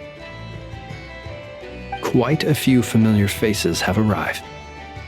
Let's go, shall we?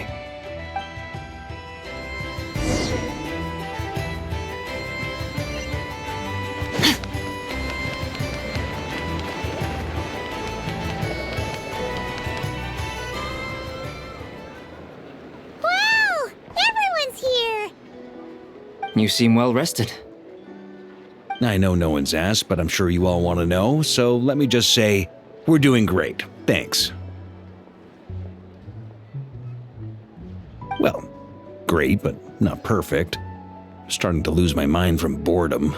Can't drink a drop of alcohol while I'm waiting for my wounds to heal. I'm sure you had a sneaky swig or two. Wait, how'd you find out? I'm sure you must be missing Mondstadt after all these years away, Grandmaster. Yeah, you could say that again. Every time I get news from Mondstadt, it makes me want to go back and see the place for myself. Honestly, once things are wrapped up here, I think it'll be time to head back home. Hey, looks like someone's taking the stage. Can everyone see okay? Anyone need a boost? I'll just listen from the back. It's fine. You're taking this pretty seriously, huh, Durin? Well, it's not every day that I get the chance to see how people speak in official settings. Soak it up like a sponge. I'll make sure you get a chance to practice for yourself later down the line. Actually, I know just the thing. You can debrief the Knights of Favonius for me. Mr. Varka, are you forgetting that I'm not a Knight of Favonius? I can knight you. Any particular title you'd like? Is he joking? I really can't tell. You'll have to figure this one out for yourself. It'll be a good learning experience. It is my honor to host the opening ceremony for the League, and to have this opportunity to speak to you all in my capacity as Voynich Guild representative. Could this person also have been pushed onto the big stage by the real big shots?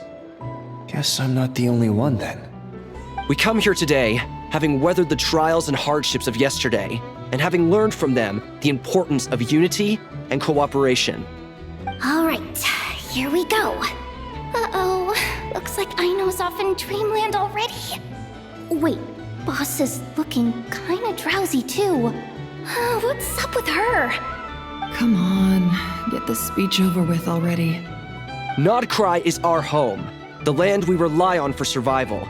And as we chart a course for the future, may we persevere through the storms ahead as we sail towards a new era of prosperity, freedom, and hope.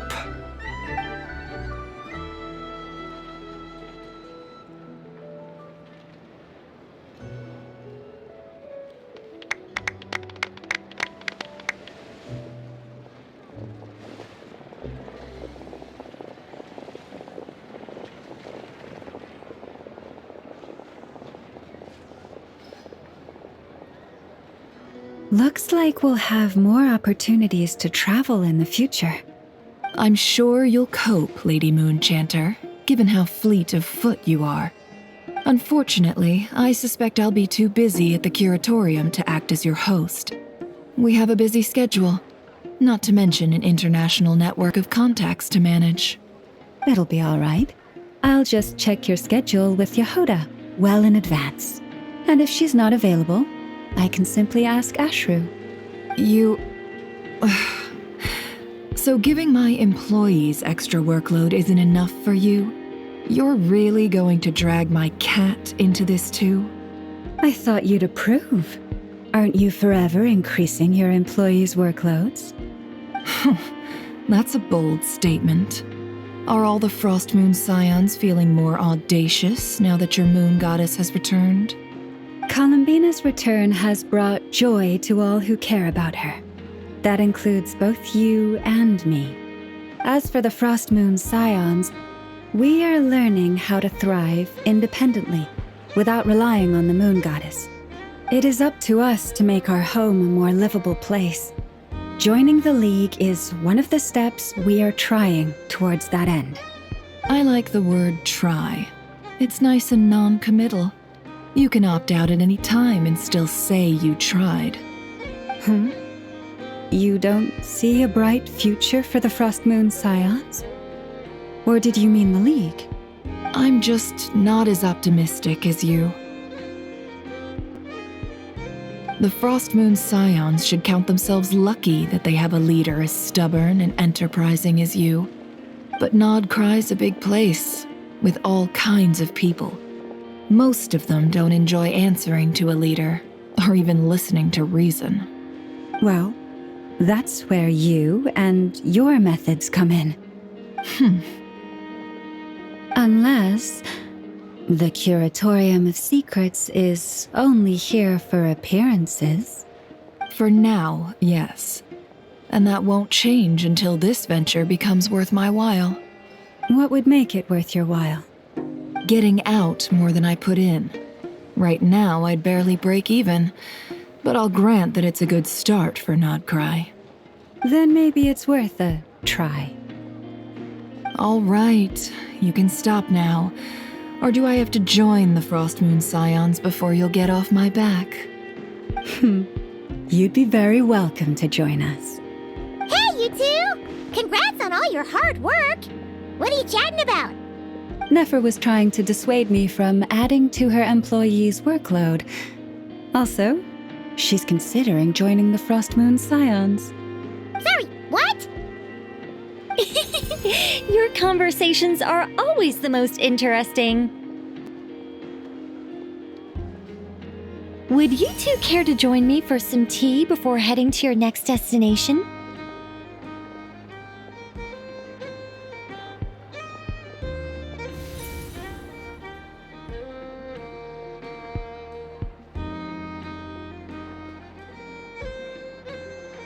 Nicole? Wait, where are you? Aren't you gonna show up today? Sadly not. I'm otherwise occupied right now.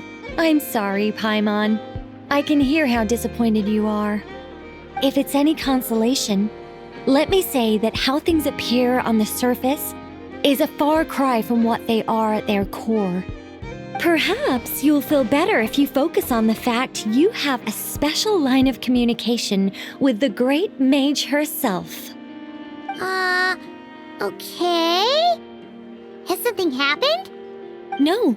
Or not yet, anyway. Well, that's not ominous at all. Not for the time being. Just think of this as a general check-in to make sure this communication system is still running smoothly. Besides, it's good to chat once in a while if we want to maintain our friendship. You could have just said so. Paimon got all worked up for nothing. Still, the best friendships are built through face-to-face interaction, you know. It's never gonna stop being weird having tea with you when you're not there and just talking to thin air. All right, fair point. I'll bear that in mind for next time. Yeah. Any update on that crisis at the world's borders? Alice just informed me that they had their work cut out for them. And now everyone's thoroughly exhausted. But they did finally get things back under control. Still, we can't let our guard down yet. The disruption caused by this disaster has made Tevat easier to detect from the outside universe. She plans to wait for things to stabilize, then reschedule her Mondstadt vacation plans. As for me, I agree with Hat Guy's perspective. This is a time when many new variables are emerging, and the situation is changing constantly. Plus, most of this change is for the worse. We have to remain vigilant and ensure that the embers of chaos are not rekindled. I did notice that the energy in Krai changed somewhat after the War of Funerary Flame, but since it was still aligned with the Light Realm, I never gave it a second thought. It looks like I'll have to examine the connections between phenomena I observe more closely in the future. Just doing my duty. It's more or less second nature by now. Of course. To give you the full picture, I'd have to start with the substance from which angels were formed. Never mind. Paimon's right. Showing off my knowledge would be much more satisfying in person. By the way, you did receive the gifts from the Hexen Circle, yes? I'm not trying to claim credit or anything, but my pride demands that I at least mention it. They're quite similar to the protective talisman that Alice gave Dory, but with some very special enhancements. Oh! So that's what kept our friends safe when Dotori trapped them. Indeed. We went to great lengths to make sure they were invisible to his eyes. I'm so happy they came in handy. Still, not fishing for gratitude, by the way. I just want you to be aware that sometimes your friends may be protecting you in ways you cannot perceive. Anyway, I'll contact you if anything else crops up. If not, you know what they say, no news is good news. Oh, my angelic instincts are tingling. They say you should head to the docks next. Your friends are about to board their ship home.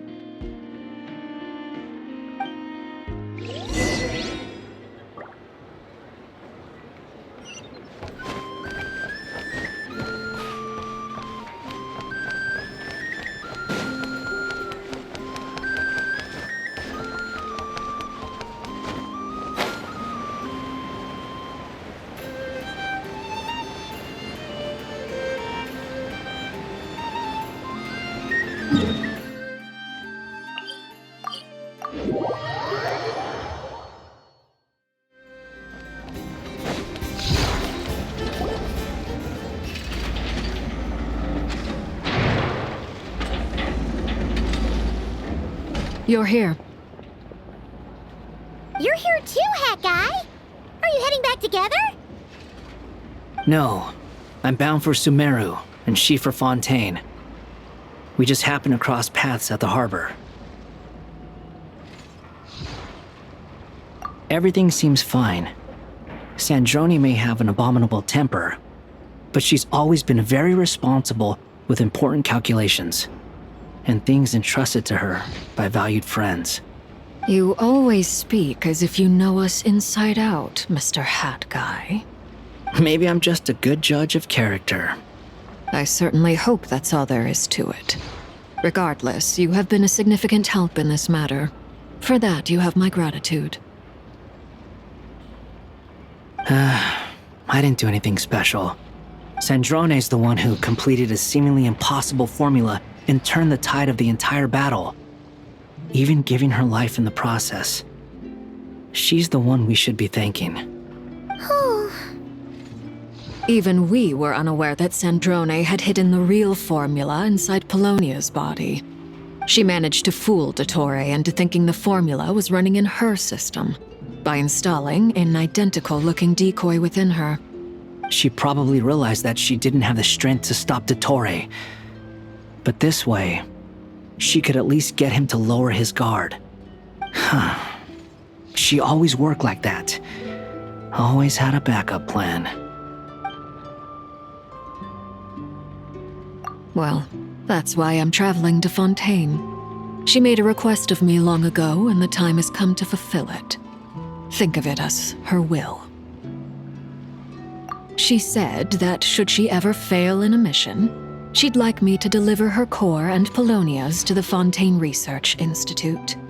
She also mentioned that she had made arrangements for people there to set her affairs in order. Some of her personal effects, such as her notes, were left to me. I've decided to take them back to the House of the Hearth, for safekeeping primarily, but also as mementos, I suppose. However, there is one book among them that I'd like to leave in your care. I'll have someone deliver it to your residence at the flagship at a later date. No, I was specifically warned not to tell her. This is her last wish, and I will abide by it. I can only hope so, but none of us here can know for certain. I bade farewell to Columbina earlier today. As promised, she turned the iridescent moon's marrow over to me.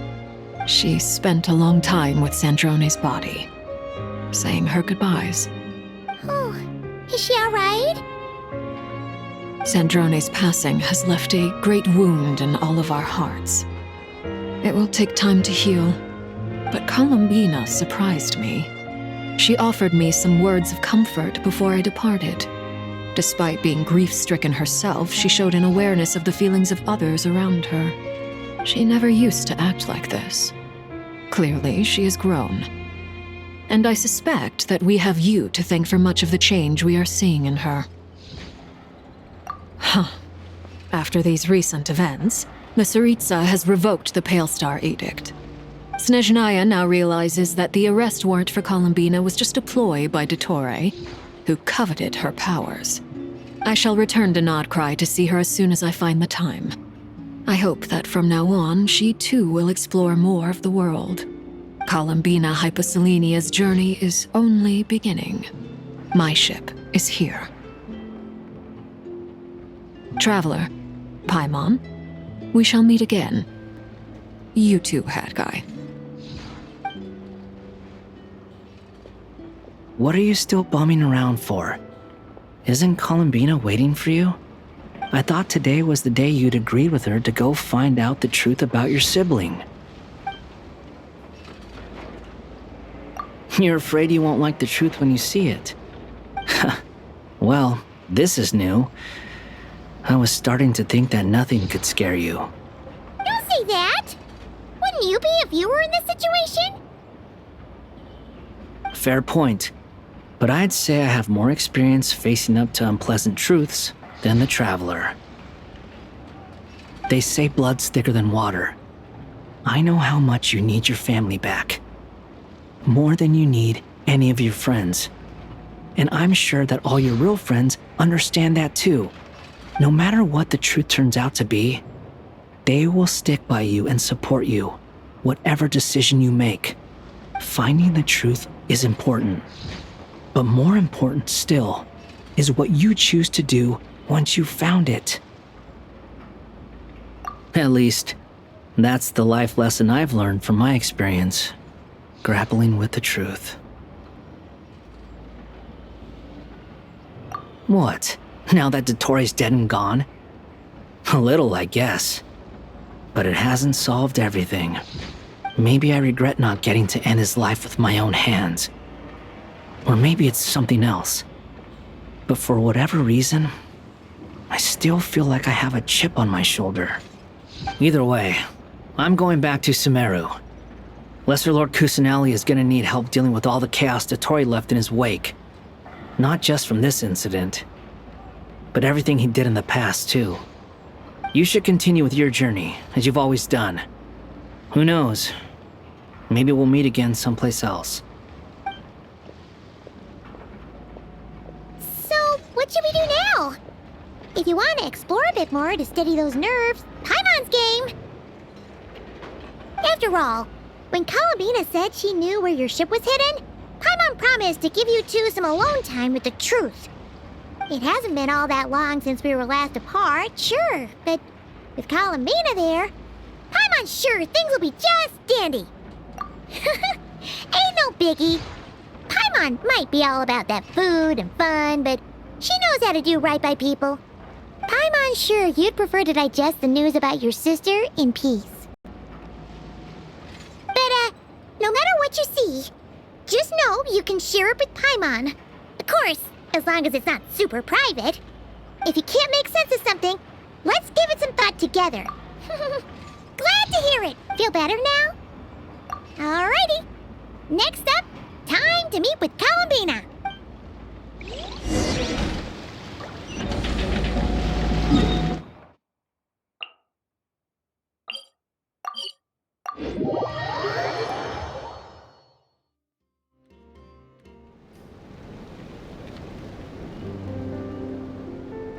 Columbina, we're here! Can't quite believe we're meeting out here. We've gotten used to walking over to Silver Moon Hall whenever we go see you. Well, you're still welcome to go there whenever you want to see me. It's just, now that it's all over, I've decided to make some changes. Try and fit in with the Frost Moon Scions, like Llama suggested. The older generation are still timid around me.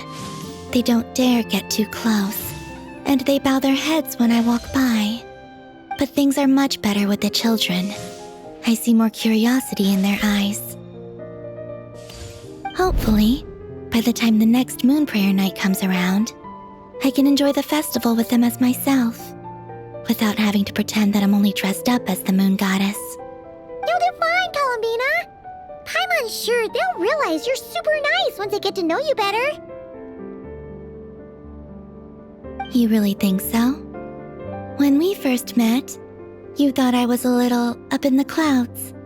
Oh, we were just starting out then, come on! So Llama told you, huh? I'm only teasing. I know that I have you to thank for pulling me back down to solid ground.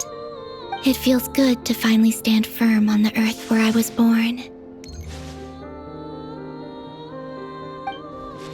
Oh, that's great!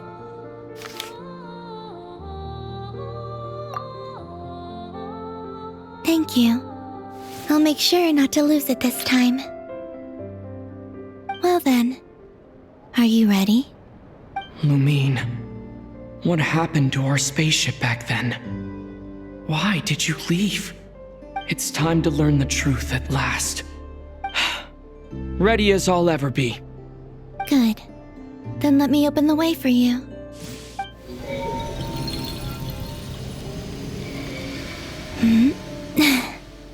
Where does this lead? To our shared destination. Huh? Do you remember me telling you about my missing prologue back when we just met? I said that my story began on the moon.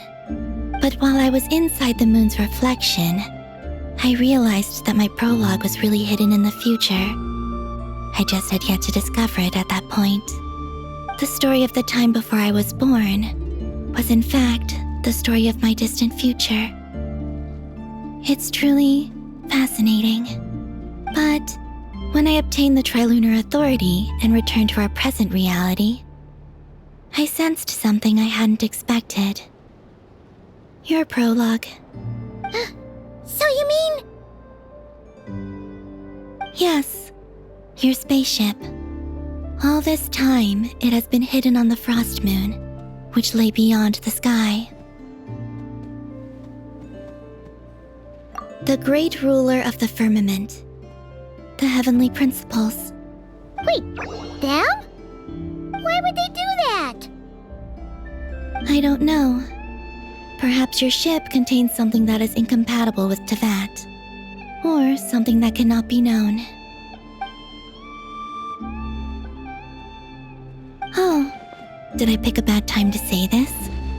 I know it must have been hard to work up the courage to do this. Maybe I should have waited until you were on the moon, with no chance to back out. That would have been kind of mean, you know.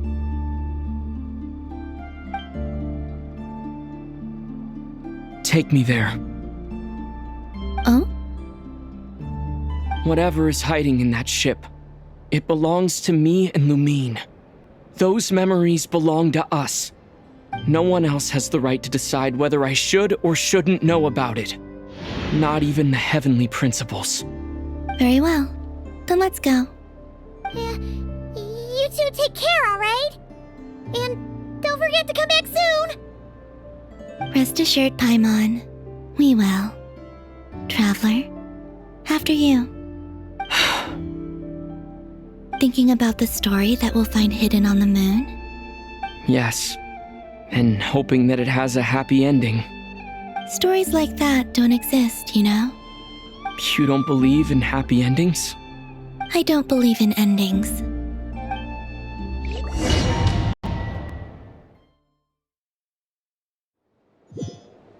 Where am I? This is the pathway I built between Tevat and the Frost Moon. The moon is very far away from us, so it could be a long journey.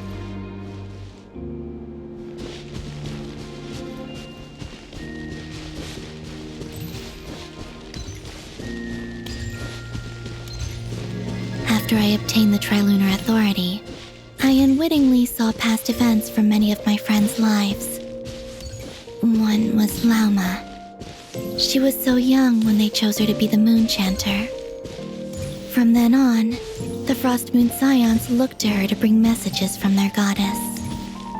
But, for better or worse, I had left Hisi Island before she was ever born. It was not until much, much later that she met me. I think it's for the best. Because of the way things turned out, you had the opportunity to become friends. You're right. In that sense, I think we were both very lucky.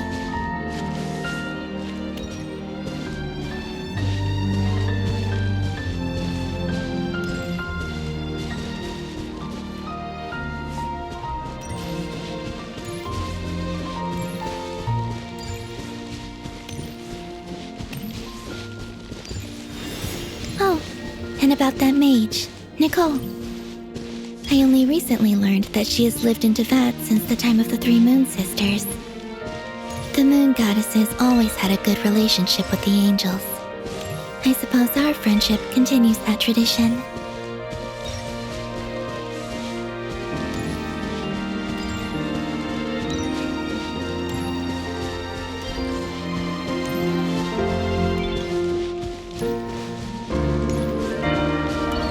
And then, there's Sandrone. I never knew that much about her, beyond the fact that she was created by someone called the Lord Artificer. She, too, suffered for a long time before joining the Fatui.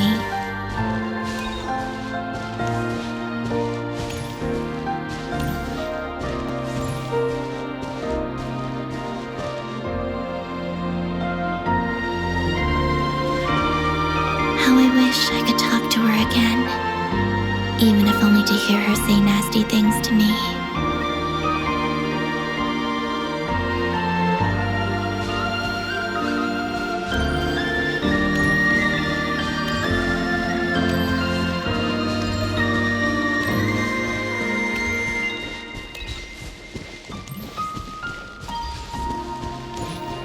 Also, I saw your sibling's story. I'm afraid I didn't see much. It seems that she rarely came to the surface, where the moonlight shines. But I did notice that back when you first set out on your journey, she would often appear nearby, gazing at you from afar with a guilty look in her eyes. Lumine. Let us speak no more of the past. I probably shouldn't reveal so much about my friends. It's not my place. Let the moonlight carry us forth. We are very close now.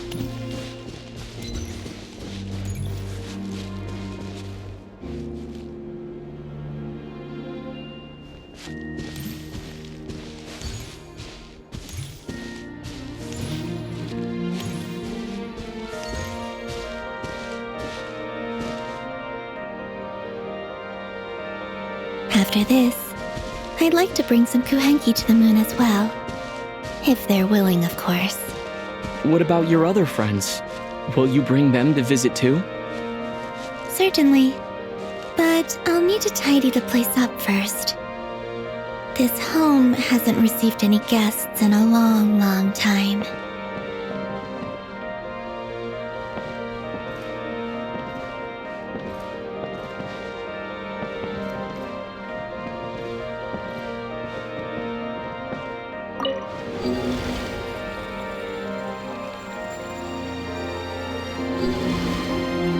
I remember writing something similar with you on Moon Prayer Night. I believe it was called... Dodoko's Whirligig. Yes, that was it. You asked me if I was afraid to return to the moon, and I said that I was. The idea that I had gained something precious, only to lose it so quickly. That frightened me. But I'm not afraid anymore. Besides, this time, we're traveling together.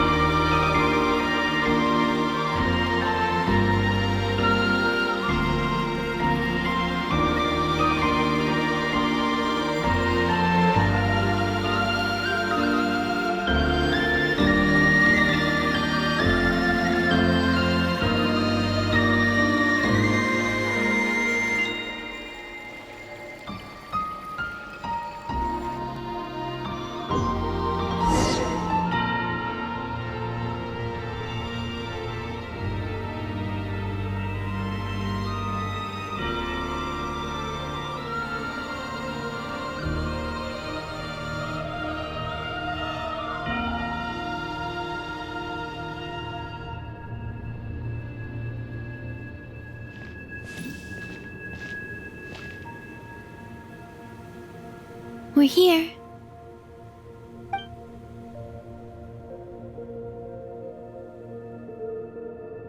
Over there.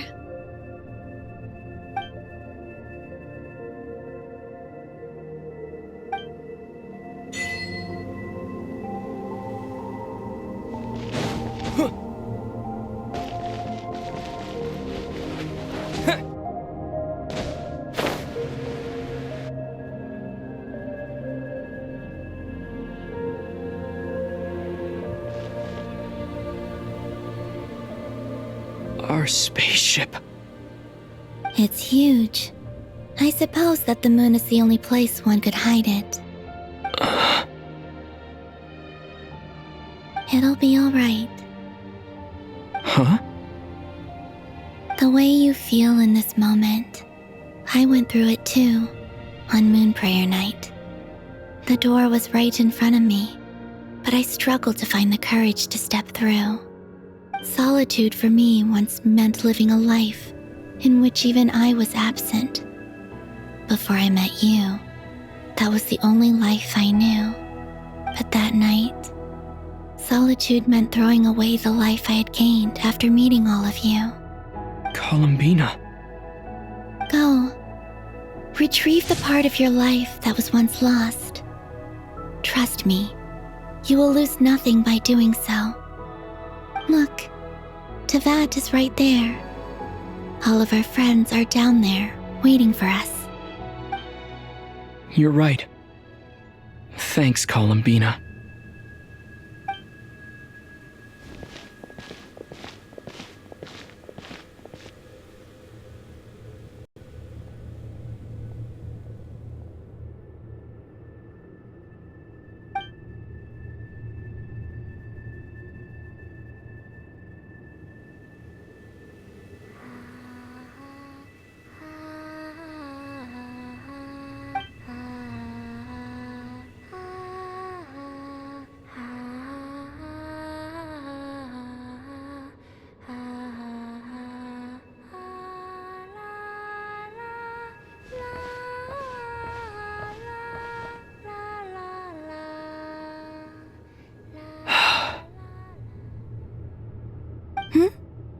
Finished?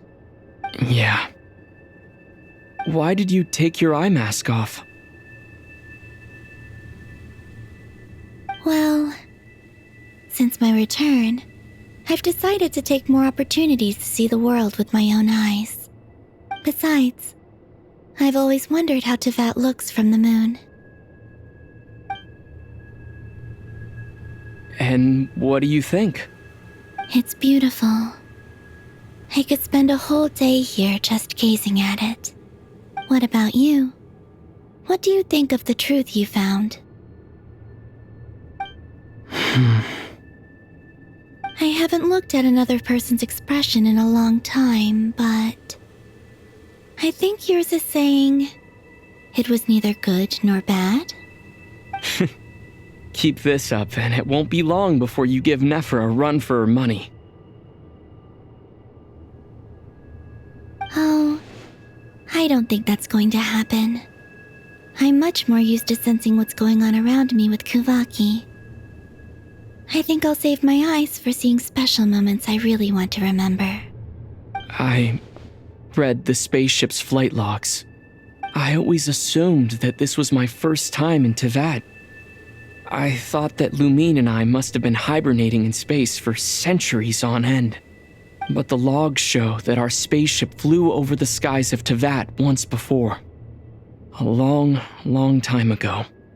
Flew over? So you didn't land?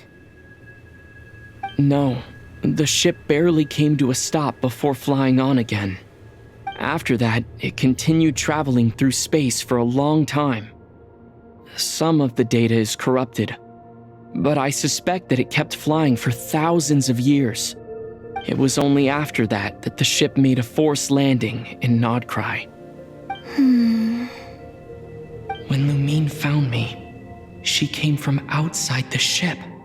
Could this mean that she left the ship long before I did? Maybe even during our first pass over Tevat. Are you alright?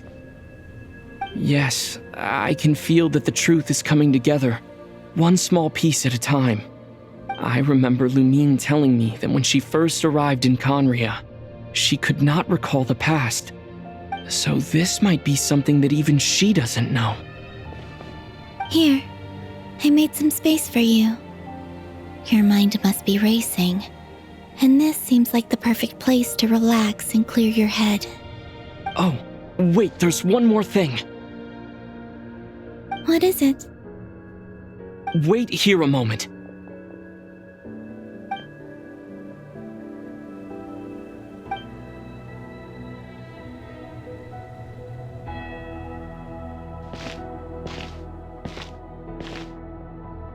Hey, Columbina.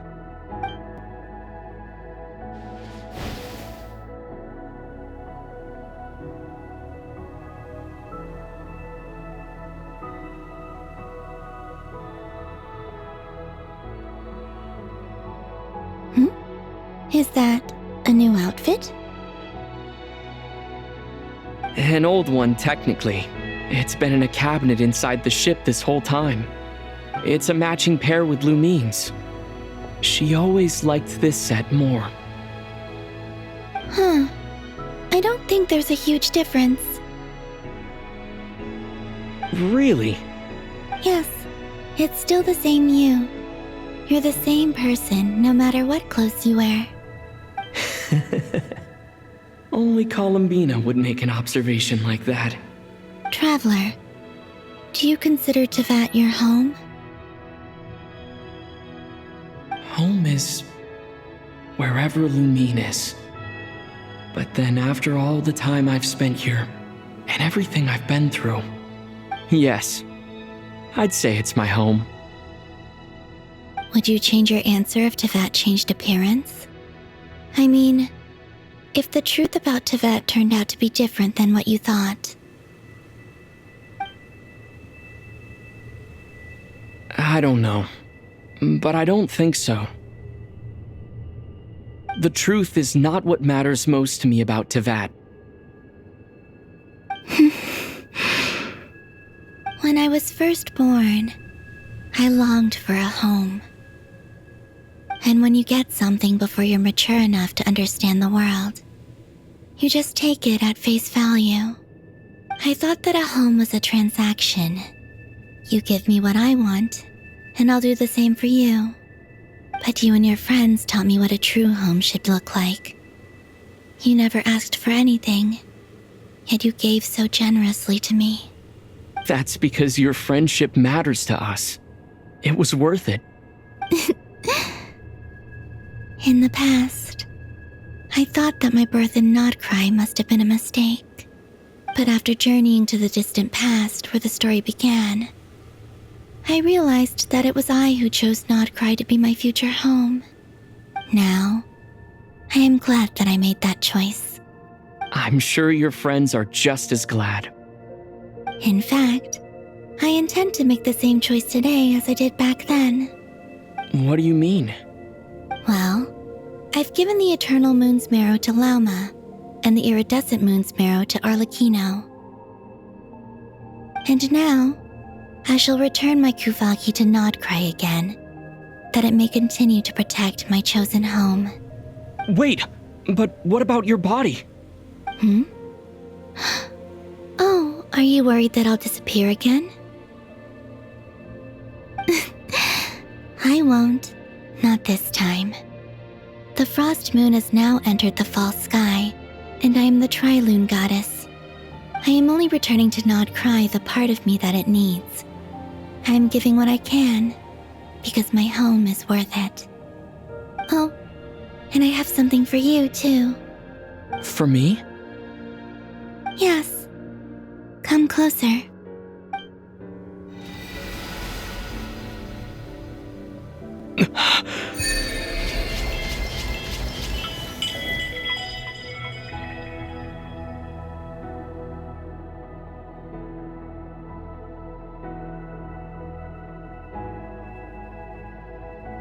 What was that?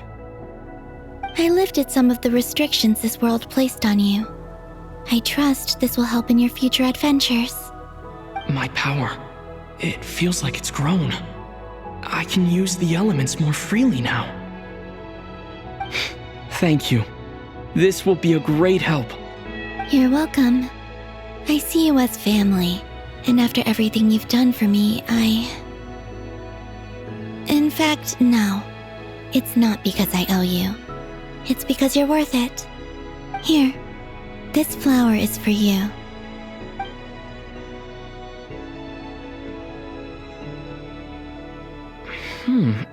Isn't this a moon prayer blossom?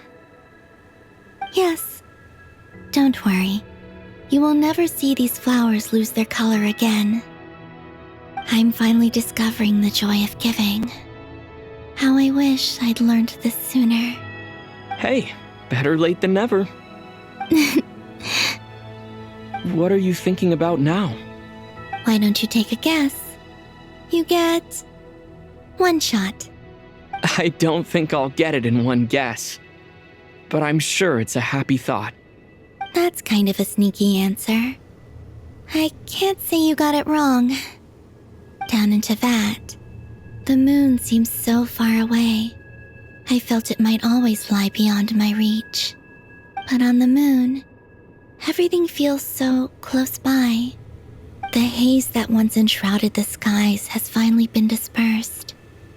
I feel like a traveler on a winter's night, starting a new chapter in my tale by the warmth of a bonfire. I don't have a lot of luggage, but I do have a lot of hope for the future. Well, what's next? Next? To start with, I want to stay here just a little longer. After that, let's return home and continue our journey.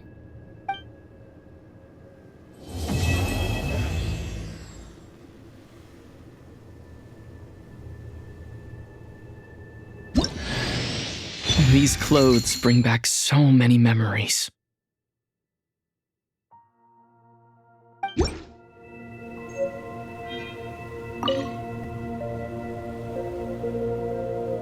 The journey goes on, for you and for me.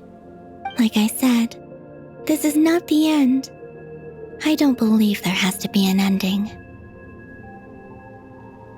Oh, is that your next destination? Most people would probably tell you to pack some warm clothes. But I experience things differently than most people, so I can't know how cold it is. In fact, it is home to quite a wondrous heat source. I think they call it Kreshnik's torch. Every city in Snezhnaya is built around one of those. I sensed the energy it gave off as I was passing by on a railway train. It felt grand and distant.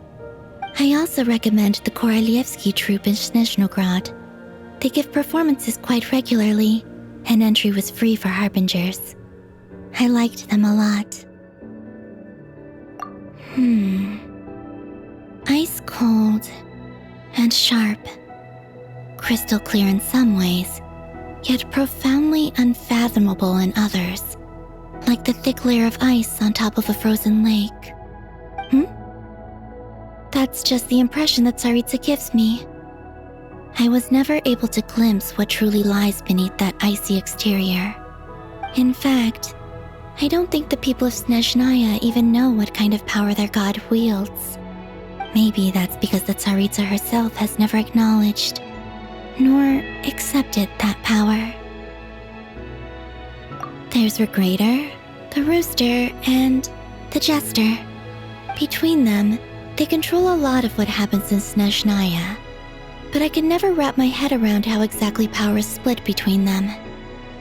I just know they are each responsible for many specific domains. I noticed that the Rooster and Regrator often appear to get along on the surface, while working against each other in secret, and theirs is not a friendly rivalry. But I wasn't particularly interested, so I tended to keep my distance.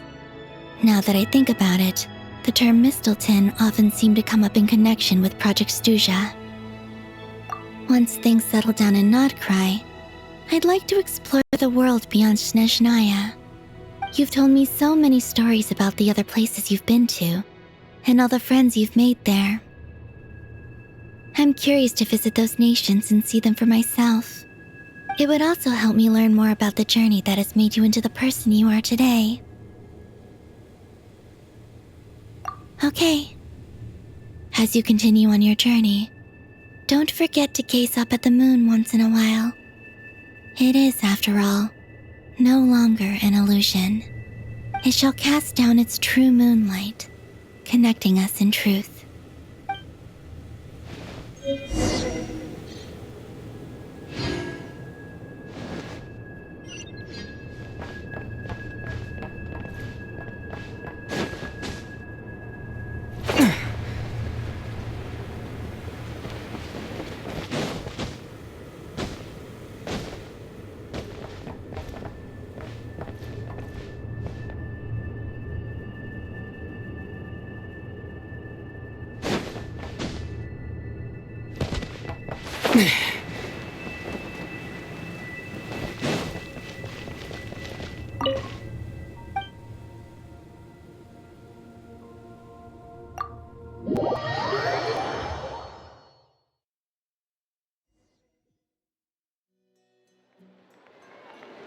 To Jean, acting Grand Master of the Knights of Favonius. This preamble is such a pain to write. It's probably high time we got rid of this acting business. I trust that Dern has updated you all on recent events. Hope we didn't worry you too much. The good news is, we managed to come together and put a stop to the Doctor's evil schemes. With that, I think it's safe to say that Krai is finally out of the woods. As for the Fatui, not counting the Damselette, aka the Moon Goddess, who has left their organization, we found ourselves allied in this instance with both the Knave and Marionette. May she rest in peace. As ever, we find ourselves better off for making friends rather than enemies. But until we can ascertain the Tsaritsa's true intentions, the future remains uncertain. In a short while... Wait. How am I meant to surprise everyone if I tell them in the letter that I'm heading home? Well, that would be a huge waste. Okay, got it. I will begin sending the expeditionary team back home in waves. I'm sure they'll be able to answer any questions you still have. I hope they won't gloss over the details of my many heroic deeds, but if they do, I'm sure it'll be because they're just too exhausted from the long journey. I think of Mondstadt daily. Please give everyone my best regards. P.S. The honorary knight went above and beyond this time. Are there any other honors we can give him? I'll leave it with you. P.P.S. Please be extra nice to Klee for the foreseeable future. I cashed in on the last favor that the Hexen Circle owed us, so we need to earn some more goodwill. If there's any serious problems, feel free to stick me in solitary confinement when I get back. I'll do the time for her. Whew. And that, as they say, is all she wrote. End of an era.